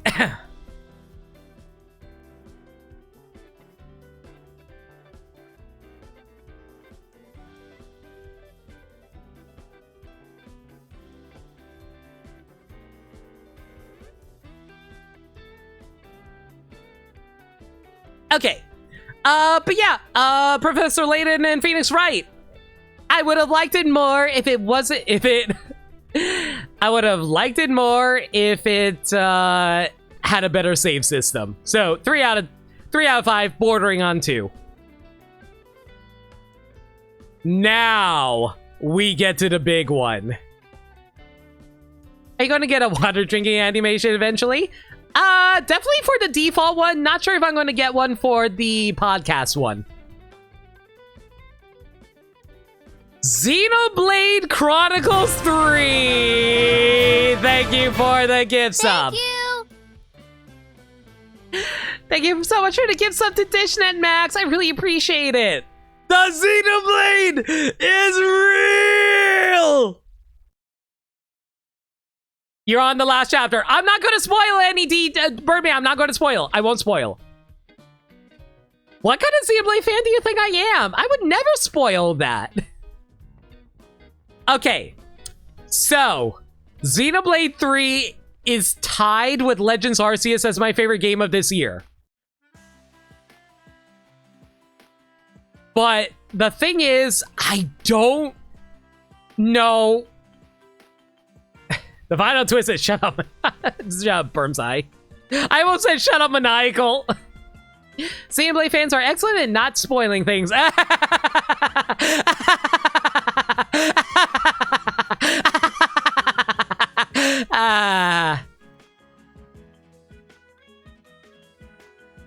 I got spoiled a lot during my playthrough. Just a panicked response because you've been streaming it, so your reactions are codex. No, I totally get that, Birdman. You're good.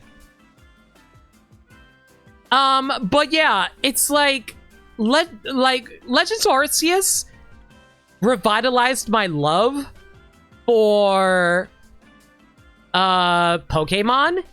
Xenoblade 3 reminded me why I love Xenoblade so much. It was the combat in Xenoblade 3 might be my favorite combat in the entire series. I really love the characters a lot. At least the main characters in the party. The heroes are really charming. I like them a lot too. They're so much fun to go through. The villains are blah. I don't care for the villains in Xenoblade 3. I know technically they have unique designs, but they all blend together, and I can't tell you one from the other. A lot of them also have very shallow characterization. A lot of the final boss, like, I'm not going to say the final boss, but I'm going to say, like, a lot of their characterization doesn't really get elaborated on. They are also very boringly designed. I wish there was more that they did. They didn't do all that much. Most of the characterization was based around Noah and his party and them discovering the value of life and how much death is an ordeal for not just the people but everyone around them.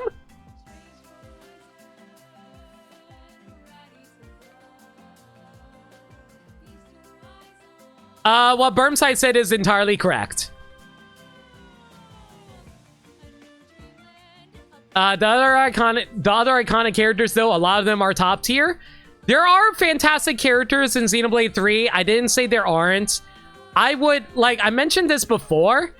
I would say the cast of Xenoblade 3 is on par with the cast of Xenoblade 2 for me.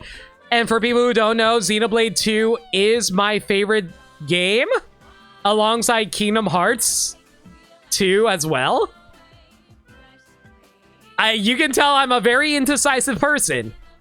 But, like, a lot of the highs that I got from Xenoblade 3, like the big climax of Chapter 5, again, I'm not going to elaborate. It was good. Don't get me wrong. It emotionally didn't hit me as hard as anything in Xenoblade 2. The way I look at Xenoblade 3 is, yo, Kojin, how's it going? Welcome in. Xenoblade 3 is a very overround, competent, and fantastic game. I'm going to say this right now, Xenoblade 3 is a 5 out of 5 game. Yo, Banjo! Anyway, but here's the thing. It is so competently made but it doesn't have many high. It doesn't have its highs don't reach nearly as high as Xenoblade 2, but its lows also don't hit the lows of Xenoblade 2. I freely admit that the lows of Xenoblade 2 are far worse than Xenoblade 3. But because of that, it ends up being a little middling for me as a game. Xenoblade 3 made me weep tears of feels. Don't get me wrong, Xenoblade 3 made me cry too. Xenoblade 3 is yet another game that made me cry on stream. But because of how don't want to say mediocre, but I will say it, mediocre the villains were for me, and because the highs didn't reach as well as Xenoblade 2, I can't say I like it more than Xenoblade 2.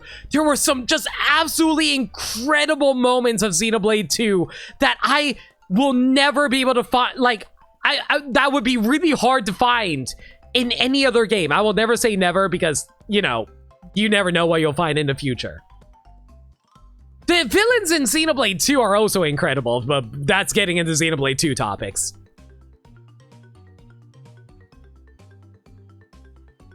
I love the concept of Xenoblade 3, I agree. They just don't get much fleshing out.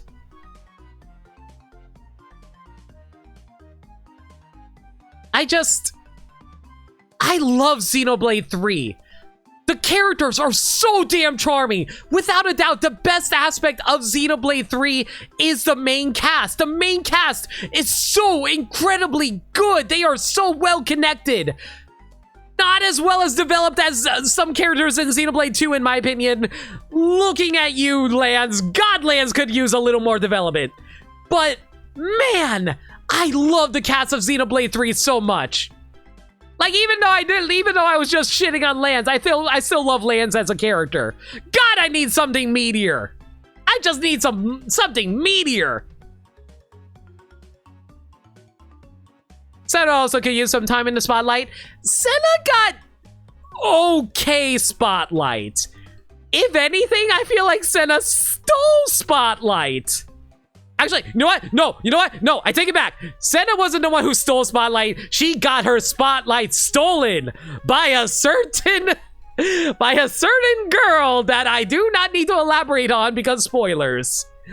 Side story, Senna. If you know what I'm talking about, you know what I'm talking about.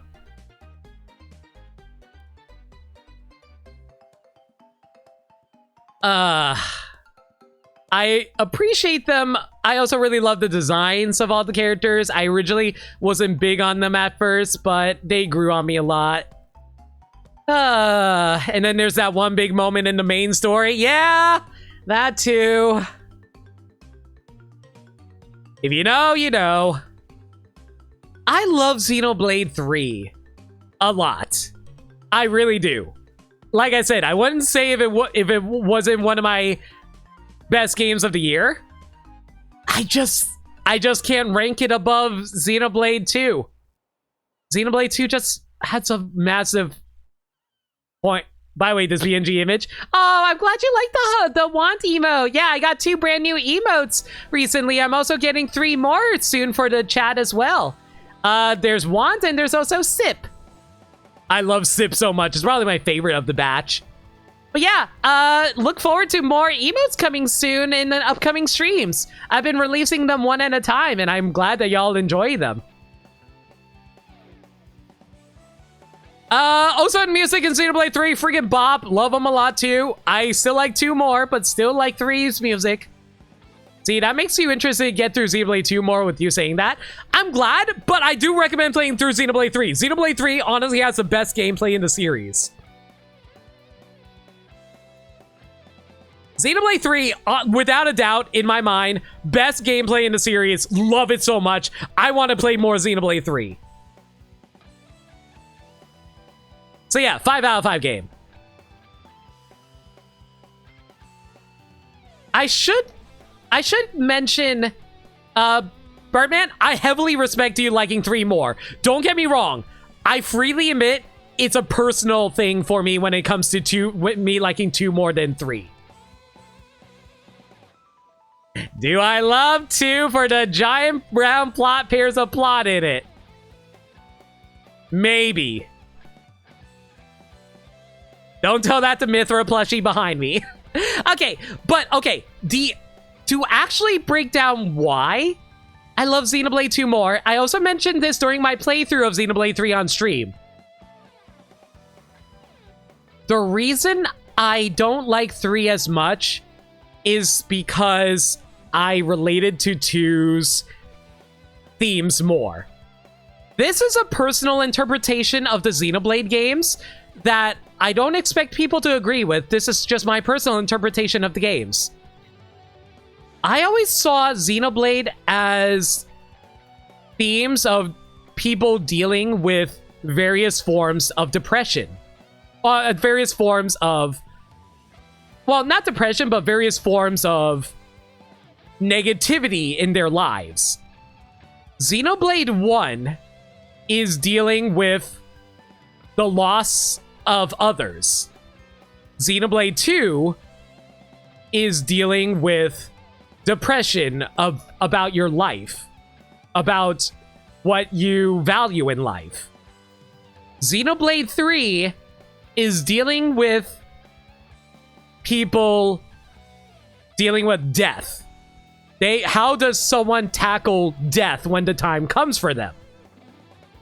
And don't get me wrong, this past year, due to my personal issues I mentioned before at the start of the year with my father, I definitely came close to death during that time, and I definitely love them tackling the topic in Xenoblade 3. But I didn't quite relate to it as much as I dealt with Xenoblade 2 tackling depression. The biggest themes of Xenoblade 2 is value of self-worth, value of who you are, value of what others see in you.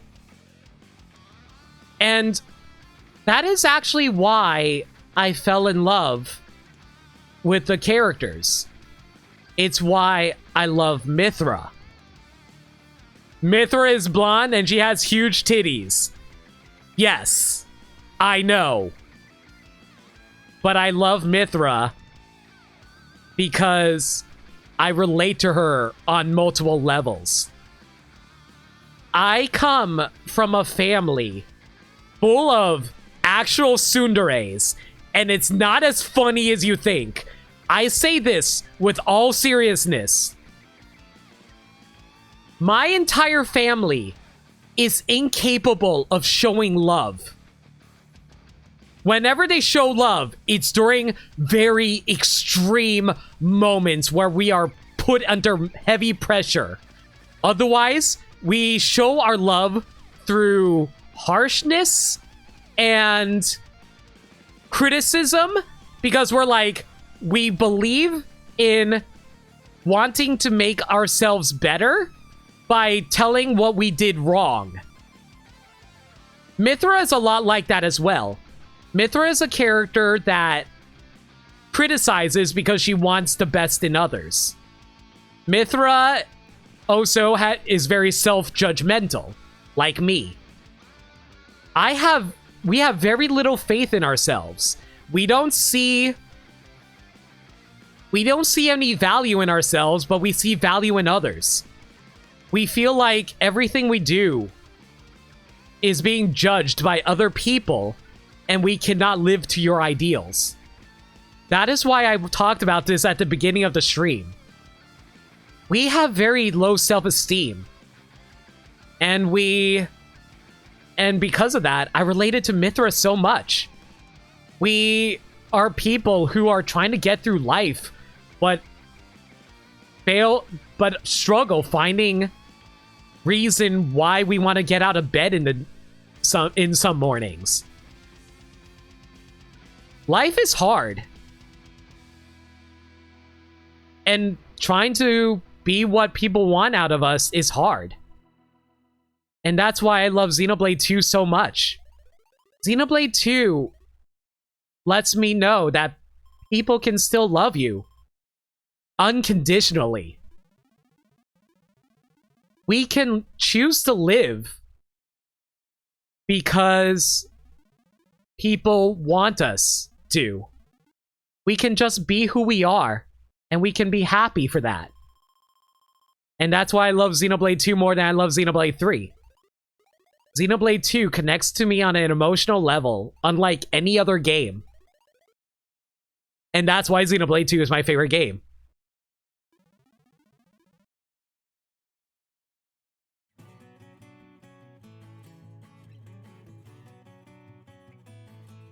So yeah, Xenoblade 3 is a damn good game. Game of the year. Moving on to some lighter topics. The next game I played after Xenoblade 3 was Splatoon 3. Splatoon 3.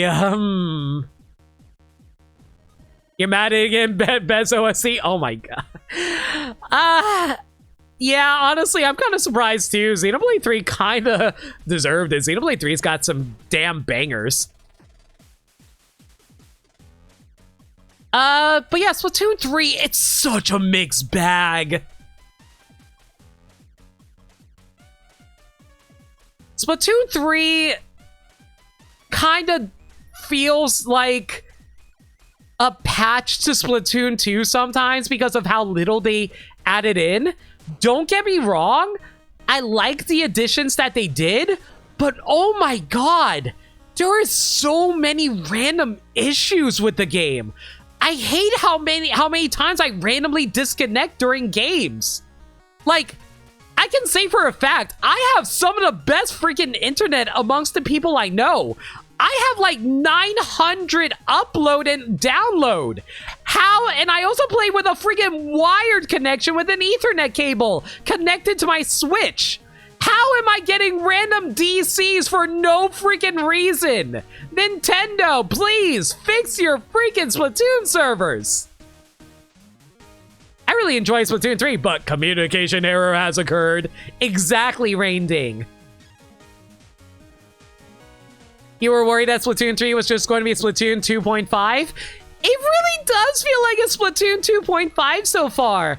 I feel like the only thing that will make it really break out into Splatoon 3 is the DLC with Pearl and Marina, which, speaking of, Pearl and Marina are the best. I love Pearl and Marina. Can we get Pearl and Marina back soon? Okay, thank you, bye. Splatoon 3 was supposed to be their major release this year.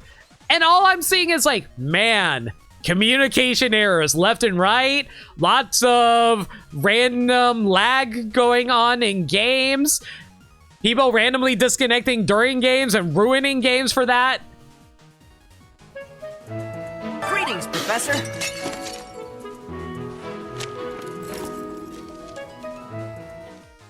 Splatoon 3 DLC, Pearl and Marina's big wedding event. God, I hope it's actually a big wedding event.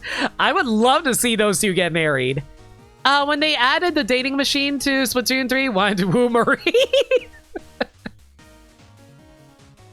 You don't know you improve when you know people play the new ones anyway. Here's the thing. There are improvements. Like, if we were to take a step back, there is actually massive improvements to Splatoon 3. The weapons are better. They're better balanced. The special weapons are better balanced. The balance patches are coming swiftly, which I appreciate. The Salmon Run... God, Salmon Run is such a mixed bag. They made it harder, but it's also more fun that way. But at the same time, I feel like I keep on getting really weird teammates sometimes that don't know what they're doing. I really wish they balanced the ranking system in that game. That would have been better. I do agree the lobby system is better. The lobby system allowing you to interact with people and do something rather than sitting on a loading screen compared to Splatoon 2. Huge improvement. I love that about Splatoon 3. Splatoon 3 is hampered by its thing being a multiplayer game. The server issues severely hurt it. Correct. That's a good way of putting it. Like, if we were to... Okay, if I were to gauge Splatoon 3 purely as a single-player game during the... for the story mode, good shit. Freaking love the... Well, love the single-player of Splatoon 3. But there is so many random disconnects, and the fact that we don't even have online for table turf battles, that is so freaking weird. I don't understand why we don't have multiplayer for table turf yet. It's been, what, 3 months and we still don't have it? It's bizarre. It really feels like they released, once again, another multiplayer game unfinished. Don't get me wrong, I'm glad we're going to be getting updates. It's just, it's a little... I just wish they'd... I just wish that they worked on a game a little bit more and gave us a better multiplayer. Splatoon releasing unfinished? It's not as if they did that the both previous times. Yeah, but at least with that one, they specifically did it for weapons and maps. Not important multiplayer elements like, oh, you can't be able to play online multiplayer with table turf. Oh, you don't get Splatfest sometimes. Oh, you don't get to do tricolor battles. Speaking of which, I hope they battle. I'm curious to see how the new tricolor battles are going to be for the next Splatfest. At least it's like new weapons and new maps, which I'm grateful for. I really like the new... Oh! That just gets me back onto the freaking map discussions. God! The map design for Splatoon 3 is so bad! Why is the map design so bad? Oh my god. There are so many maps that lock you into certain areas where you can't escape from. Like, the map is so thinly designed. They made it so that you have to battle in the center at all times. Because if you don't, there's no way for you to get around. And it's so easy to push people back into their spawn. I have never been spawn camped more often than I have in Splatoon 3. And I also took part in the spawn camping. I have spawn camped so many people because of how hard it is to escape spawn in this game. The map design is way too thin. There's no escape routes. There's no flank routes. They really needed to fix that. I'm glad that they're kind of fixing it with one of the new maps, the garden map, the new garden map that they made. There's a nice little side escape route that they can do, but that's like one escape route where you can easily get pushed in on. And there's also bizarrely a lot of dead ends when you cross a certain point in the map. Like, there are so many points in the map where it's like, oh, you're trying to go through Flounder Heights and you climb up a wall. If you go over that wall, you can't go back up on that wall because they made the wall uninkable. I don't know why they did that. Don't get me wrong, Flounder Heights is definitely one of the better maps in Splatoon 3 because there are actually alternate routes you can take. But it's so easy to get locked in on a map and jumped on by other opponents. It's so bad. I really hope they revamp some of the old maps because some of them are so bad. Like one of my favorite maps from the original Splatoon 1 game that they brought back in Splatoon 3, Hammerhead Bridge, they completely ruined Hammerhead Bridge. Don't get me wrong, I get the logic of what they did. They had to change out the map because the top progress of, like, for people who don't know, Hammerhead Bridge in the original Splatoon 1 was an unfinished bridge. So they were still building it in Splatoon 1.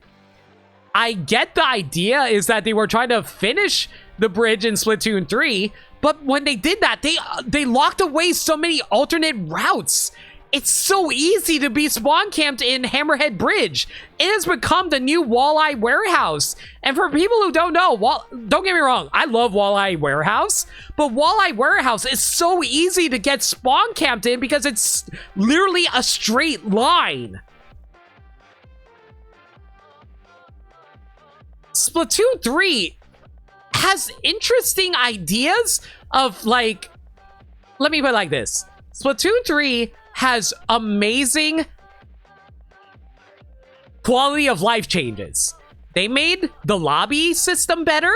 They made switching weapons around easier. They made it easier to build your gear. Like, oh my god, I am so glad they allow you to change out the main abilities on clothing. That is a freaking game changer for outfits. That's brilliant. I can make whatever outfit I want and also deck it out with the best gear. That is such a good quality of life change.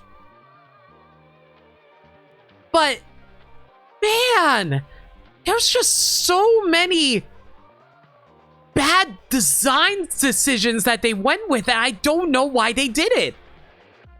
I really hope they are keeping their ear to the ground, because it looks like they are listening to us, which is why they made so many updates to Splatfest, Tricolor Battles, how they fixed, like, not fixed, but mostly are working on the connection issues, how they made the maps a little bit bigger. But I really don't know it's going to be too little too late. That's my main fear with Splatoon 3.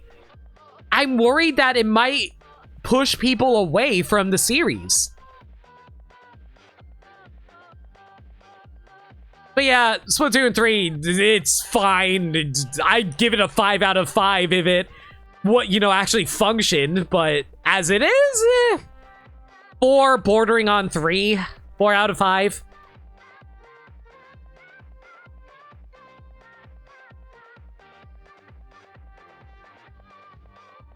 All right. Let's see now.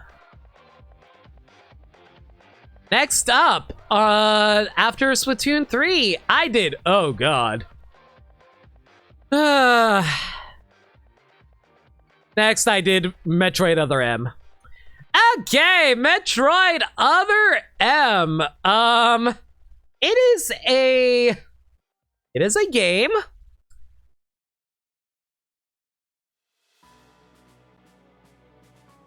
It's a game.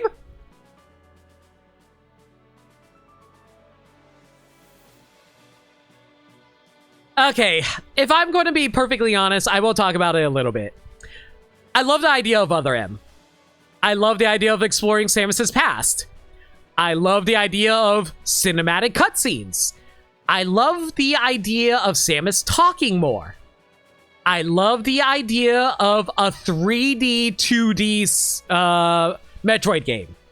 I love Metroid. I'm not joking when I say this. I would love them to revisit the format of Other M. I love it if they did 3D Metroid games again, because I will say it was actually fun in that regard. The combat was pretty decent. Wasted potential is the biggest gut punch. That is correct. I completely agree. The biggest issue with Other M is, one, it's storytelling and writing, voice acting, and being such wasted potential. It could have been one of the best Metroid games of all time. But man, the choices that they made were so baffling. Why was it played with a sideways Wiimote? Why did you take away my control options? Why did they lock away the Metroid of the Metroidvania into post-game? Why would you do that? The voice direction was horrid. I don't understand why Sakamoto, a non-English speaker, said, yeah, I want to voice direct English voice actors. Team Ninja made Metroid game and they give Samus jiggle physics. Okay, listen, as much as I horny over Samus, I still respect her as a character. Okay, maybe I want a little jiggle physics, but still. Can you rant a bit? Sure, you can a little bit, Birdman, but I do want to cut it a little short because I feel like y'all heard it before. I'm going to try to focus on what I want out of Metroid. I prefer the 2D Metroid games over the Prime games. Don't get me wrong. I played Prime 1. Prime 1 was a fantastic game. 4 out of 5 game. I like it a lot. I'm excited for Metroid Prime 4. I prefer 2D games. I prefer playing Metroid in 2D. I love the exploration. I love the control. And I mentioned it before. Metroid Dread. One of my favorite games of that previous year. But if they were to revisit Other M's gameplay style, I hope that they take the lessons from the HAL Laboratory developers of Kirby. I thought what they did with Forgotten Land is exactly what I wanted for Other M. What I wanted out of Other M was to be like 2D Metroid, but in a 3D space. HAL freaking knocked it out of the park with Forgotten Land. They did an amazing job translating 2D Kirby to a 3D space. That's why I love Forgotten Land so much. If they can do that for Metroid, I would absolutely adore it. Legit, the biggest thing with how they managed Samus' status of bounty hunter and her bending to Adam right away. Then how they handled the voice acting flashback when she was in Federation, best instance of voice acting in the game. I respect that. I honestly think Samus' voice actor is really good. She just wasn't allowed to be really good. Adam in Dread was better than Other M Adam. But yeah, yeah, 2 out of 5 game. Yeah, Other M's a 2 out of 5.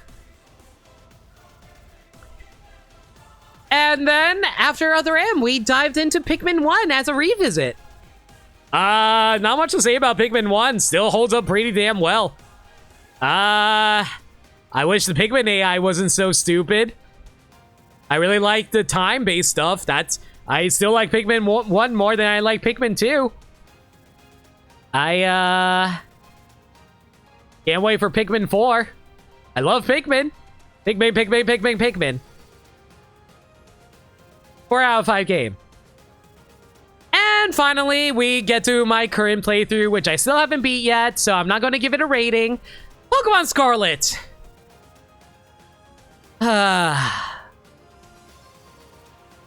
Once again, it's a mixed bag. The way I look at Pokemon Scarlet, it's kind of the opposite problem of Other M. The presentation is so bad, but everything else is so good. The gameplay is great, aside from the walking into random Pokemon. I hate that.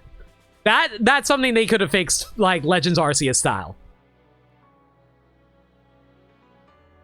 The glitches are painful. They actually gave me headaches. The Pokemon, charming, well-designed. The world, big, elaborate, a little bit empty, not gonna lie, but still fun. Characters, actually the best aspect of the game. Characters, flat out amazing. I adore all the characters. I love Iono, I love Nimona, I love Arvin. Oh my god, Arvin! Arvin still makes me cry. Again, I haven't beaten Scarlet yet, just heads up on that, so no spoilers. Arvin! He's a good boy. And he has a good boy. But yeah. There's just so much damn good in Scarlet. I just wish they had more time in the oven. Really, everything I heard these games really needed more time. Oh, absolutely, Ring Ding, 100%. Took the words out of my mouth.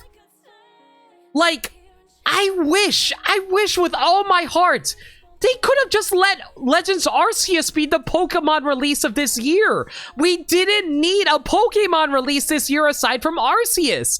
They could have released it next year. I legitimately believe if we got it released next year, Pokemon Scarlet might have been a fantastic game. It might have been the best in the series. I legitimately think Scarlet and Violet could potentially be the best Pokemon games. But they just rushed it because they wanted Christmas release. It's freaking Sonic also 6 over again, and I don't get it. You can highly recommend Scarlet and Violet in spite of there being technical issues. I wish I can agree with that, Aggers. Absolutely need more time in the oven. That being said, do not put it in the oven. Okay. I almost agree. I almost agree. Greetings, Professor. But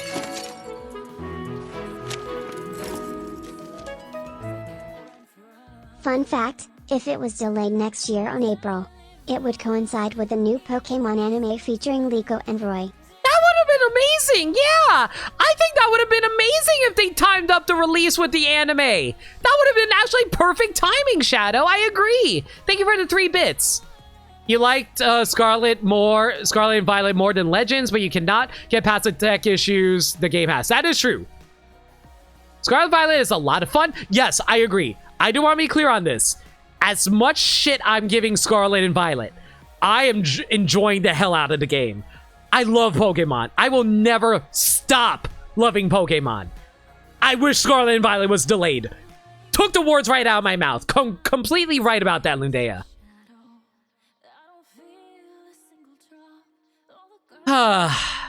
You blame Pokemon Company. I blame Pokemon Company, but I will admit, I also think Game Freak are bad developers. Don't get me wrong. They have brilliant ideas. I think Game Freak has a lot of great ideas. They are bad at programming. I legitimately think Game Freak are really bad programmers. There has always been bad glitches with Pokemon games. Not even in Scarlet and Violet. It just came to the head with Scarlet and Violet. You think Game Freak is not suited for 3D? I also share those thoughts.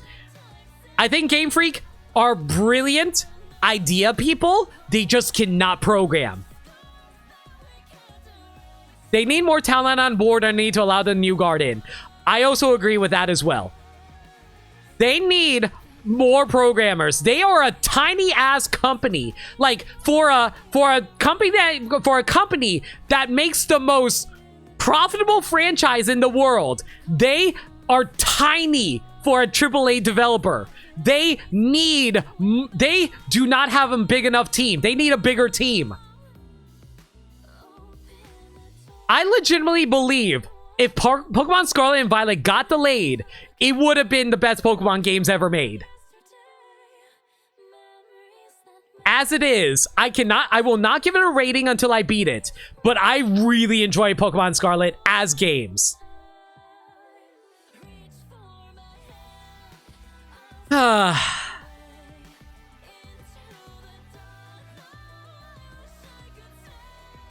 said, I wonder we'll see DLC announced next month. January is when we learn of the Sword and Shield expansion pass. Probably. I want to see the future of Scarlet. I want to see what they do after Scarlet Violet. I legitimately hope, from the bottom of my heart, as someone who's adored Pokemon since it come out, who's followed Pokemon for well over 20 years now. Someone who's followed freaking Ash Ketchum, who is leaving in the end of April.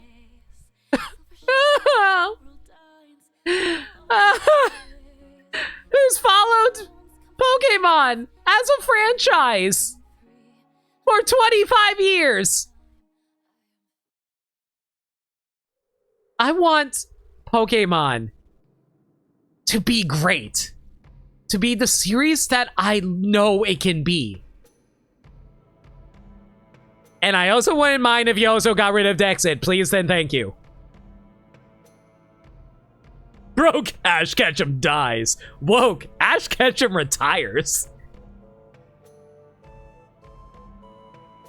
Ash leaves us to go on our own journeys. Yeah. Alright. But yeah, that is my year in review. Oh my god, how did I squeeze 4.5 hours out of this? You know, I I was going to do a freaking tier list before we ended the stream, but yeah, I'm kind of exhausted. I feel like 4.5 hours is a long enough podcast, wouldn't you say? Oh, good idea. Let's talk about what I'm looking forward to next year. Tears of the Kingdom. Of course I'm looking forward to Tears of the Kingdom. I love Breath of the Wild.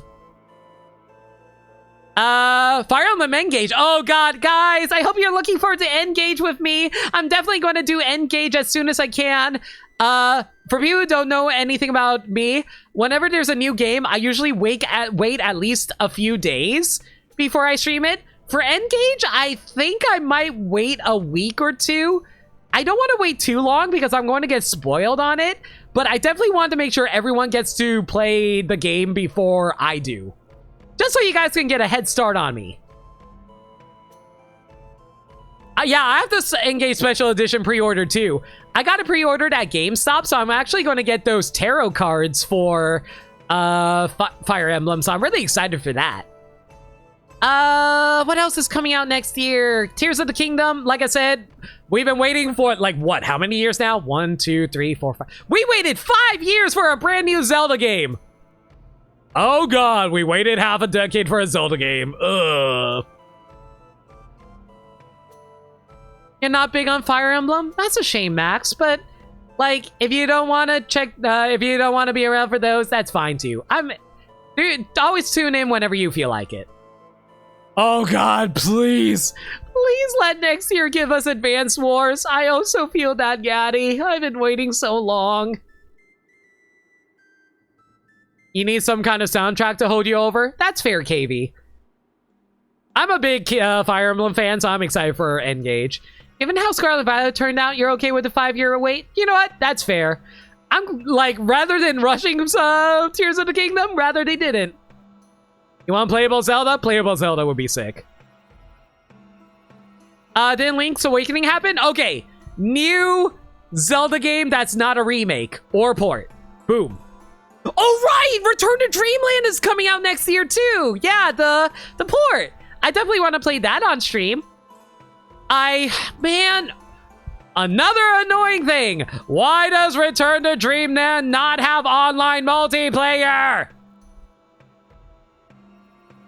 Age of Calamity was new in 2020. No, that's true. That's fair. That's fair. Please announce a new... Yes, Rainding! Completely true! Where is my new Donkey Kong Country game? I want a new Donkey Kong Country game, Nintendo! Give it to me! I know Retro Studios is busy with Metroid Prime 4, but we're not getting a Metroid Prime 4, are we? Are we? Watch as this podcast bites me in the ass later.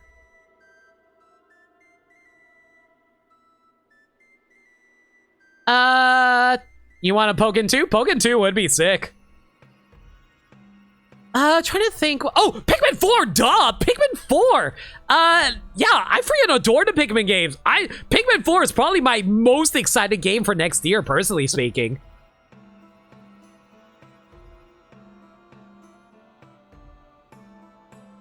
The idea is that they want to have all the recent era Kirby games on Switch as the start. It'd be cool if we got the 3DS games, though. I do agree on that.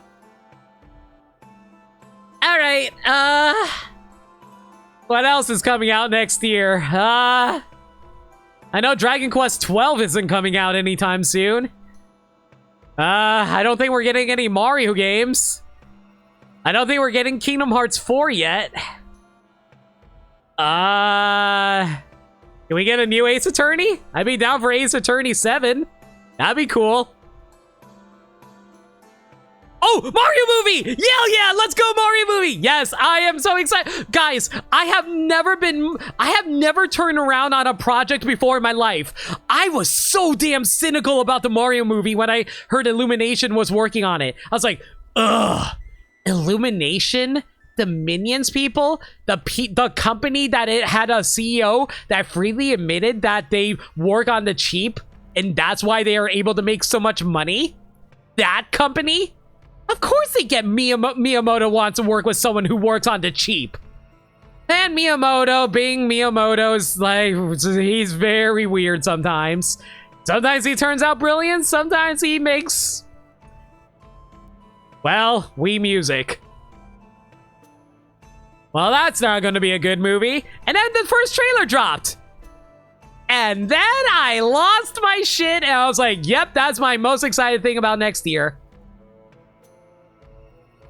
Minions 2 is honestly great. I'm glad you enjoyed it.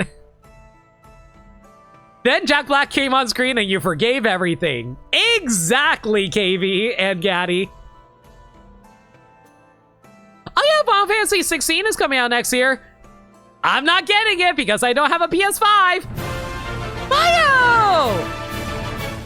Thank you. Dude, thank you so much for 5 gift subs. What the heck? Thanks for the gift subs too. Major Mooch, General Tank, Z Hoopa, Cool Alan, Tape Tepetus. Oh, wait. Hang on a second. I want to check something really quick.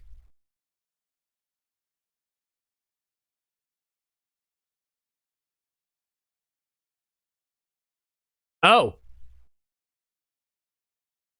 I wasn't prepared for this. We broke my sub record. Everyone, thank you so much for helping break the sub record again. I wasn't expecting to break it twice in 1 year, though. Everyone, thank you so much for the kind gift subs. I really appreciate y'all. You did it, chat. Y'all saved the city. Yo, Westerford, thank you so much for your raid. How you doing? Happy Boxing Day. It's also...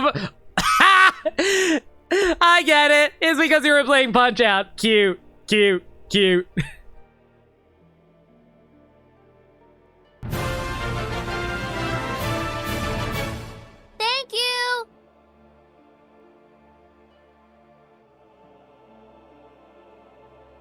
Unidentified Squid, thank you so much for the gifts up to Westerford. Yo, enjoy the emo. Thank you so much. I really appreciate it. How was Punch Out? Did you have fun? How far are you yet? Were you playing NES Punch Out or were you playing Wii Punch Out?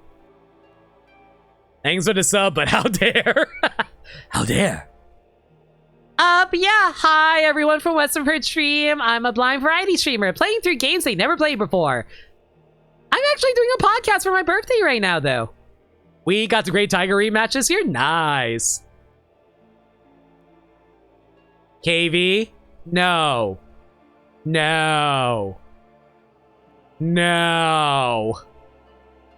Don't try. Thank you. I'm gonna have to figure out what my record is by the end of this, aren't I? KV, thank you so much for the gift subs to Maka Raspity, Kuma Delta, Witcher Andrew, Ropon Popon, Rewarding Cheese, MP3 Dalston, Flares, Eerie 357 meters, Jolly Chloe, and Snowy Duck. Greetings, Professor.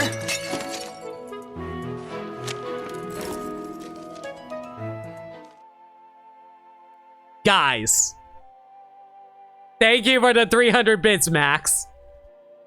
Guys, I'm trying to have an honest heart-to-heart here. And here are all y'all throwing unnecessary gifts at me, and I do not appreciate it.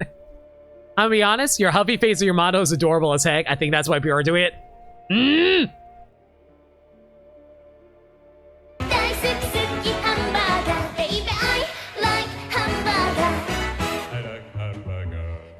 One quick birthday burger for the road. Thank you for the birthday burger. Speaking of which, I probably should get food soon. I was actually going to end the stream before y'all got me talking about what I'm looking forward to next year. Aggers, thank you so much. Oh, I don't know how to say thank you any more than I already have. I already talked about how my life is and how much I appreciate all y'all and I need to repay you back. What more do I need to do? Just say thank you. Thank you. All right, let me finish up my thoughts on the Mario movie. But yeah, every time I see more trailers for the Mario movie, the more excited I get about it. God, why is Peach such a queen? What's yours is mine. There's a reason. Birthday. Thank you so much for the 26 bits rather, Max. I appreciate it.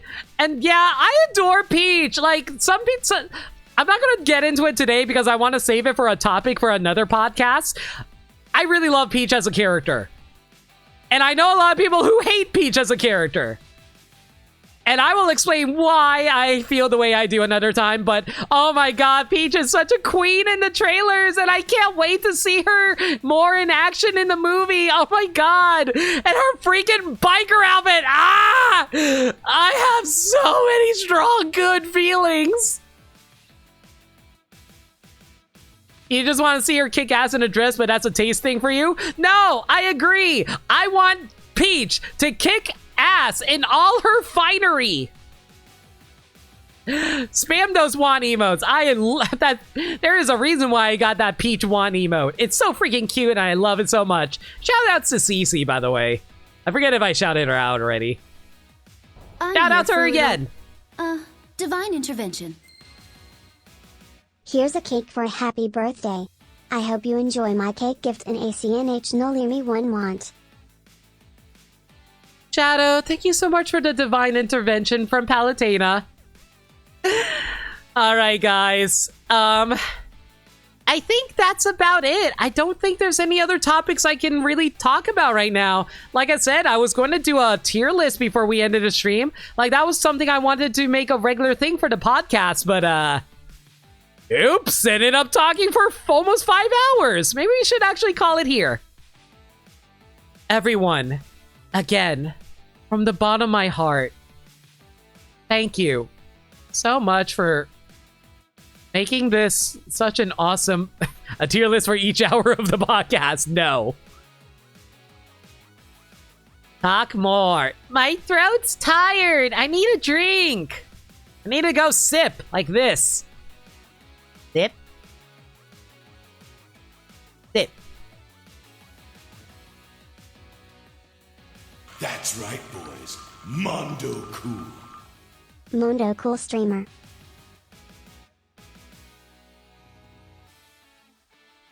Wolf, thank you so much for the 83 bits. Again, guys. Oh my god, look at all those Byleth sims and then just one random botchan. Extra 5 for the road.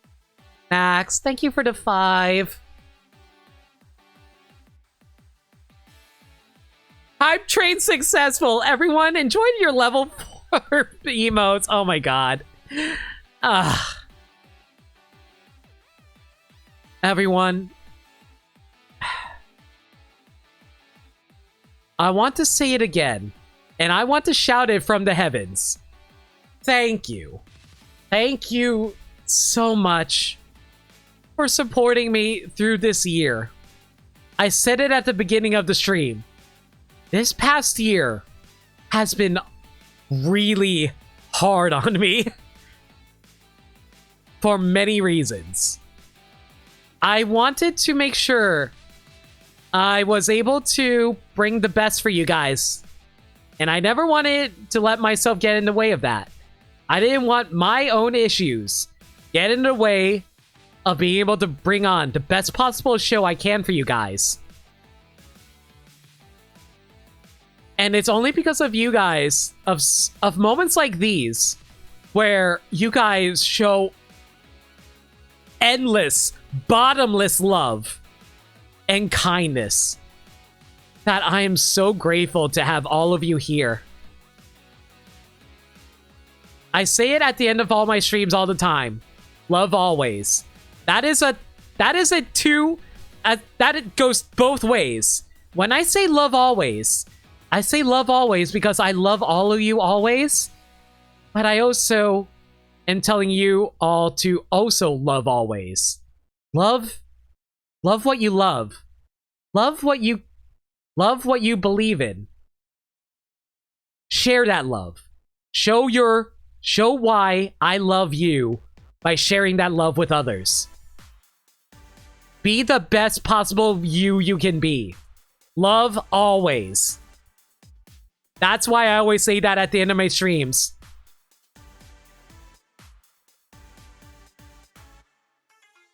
Everyone, thank you all again for joining me for my birthday podcast. I want to do this again in the future. I don't know what the schedule will be. I originally was thinking once a month, but I feel like that might be a little too often, mostly because of various reasons. But whenever I get the feel for doing one, I'll be sure to do one for you guys. I also like to get some guests on. I already have a few plans in mind after all. Movie podcasts and whatnot.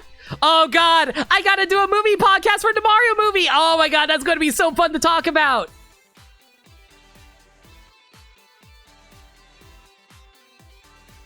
Hey Limit, you're amazing, kind, funny, and have excellent reactions. And your passion for games are so enjoyable to see. You're an excellent streamer, and I'm glad to stop by here this past summer. Happy birthday again. Look forward to the next podcast style one. Can't wait to see all the new scenes.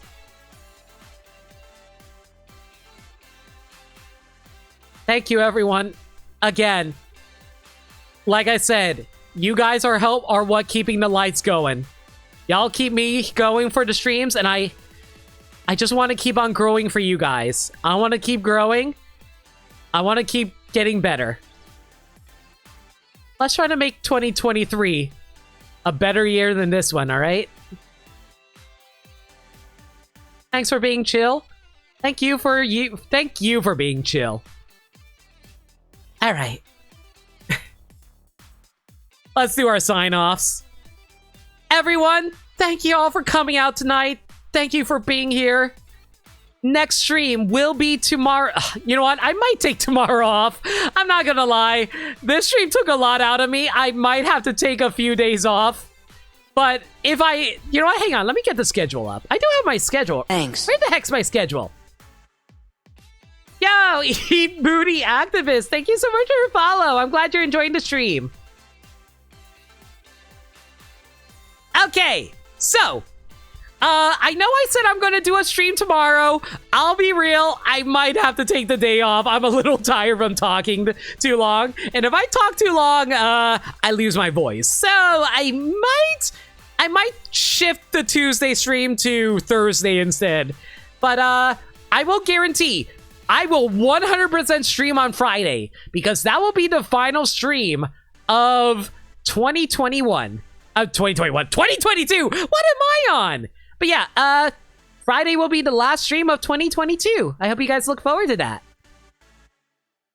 If there's any changes to the schedule, though, y'all can follow me on Twitter at NoLimit42, where I post stream updates and general shenanigans.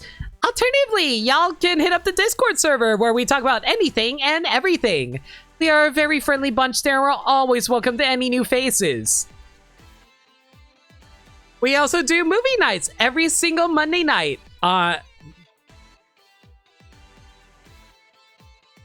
We also do movie nights every single Monday night at 7 p.m. Eastern Standard Time. We're currently going through all the live action Disney movies at the moment, and the next two we're watching. Oh my god, I just realized this is going to be the first movie night of the new year. Okay then.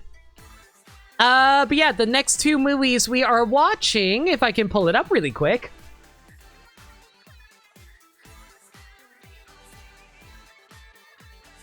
Oh, we got some interesting ones. Okay. Operation Dumbo Drop and A Kid in King Arthur's Court. We're going to be doing that next Monday. If you guys want to tune in for that, consider hitting up the Discord server where we talk about anything and everything. All right. Warn myself not to try going to Scarlet spoiler free. Going back a year is a good thing for me. You know what? Sure, why not? Let's reset time. Maybe I can stop being 30 years old. All right, everyone. Again, thank you all for coming out tonight. I'm going to find ourselves a raid target, but I think I know who we're going to be raiding. If you guys have any raid messages in mind, let me know.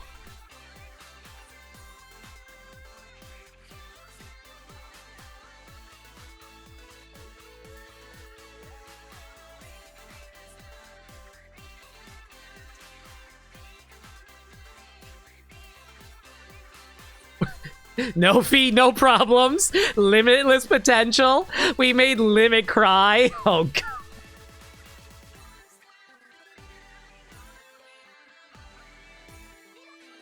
We made Limit cry?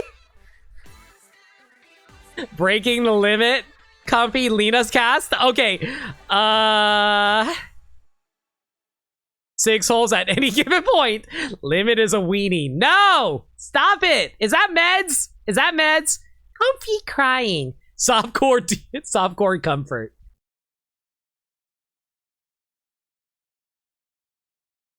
You know what? I'm gonna be a little self-indulgent on this one.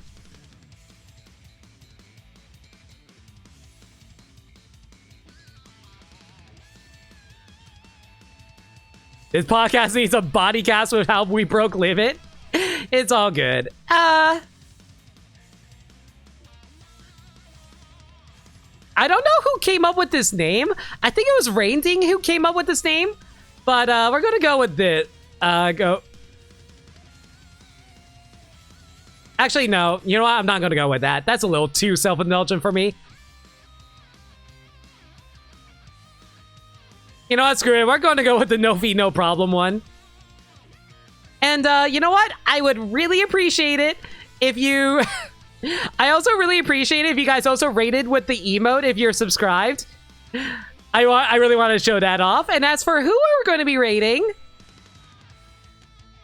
We are rating my big inspiration, Protonathan Jonathan. He is currently going through Xenoblade Chronicles 1. He's doing a full playthrough because of TRG. So how about you guys? Because of a promise he made for TRG Coliseum. So yeah. Wait. Oh shoot! No! I spelled it wrong. Oh no! I spelled it wrong. Hang on. Hang on. There we go. Properly spelled correctly. No typos. No fee, no problem. And with the sip, emote if you guys have it. Thank you. Again, thank you all for coming out tonight. I'm so grateful to all of you. I gotta hurry before the timer runs out. Everyone, thank y'all for joining me.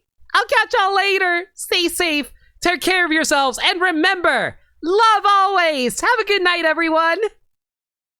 Thank you for the awesome birthday.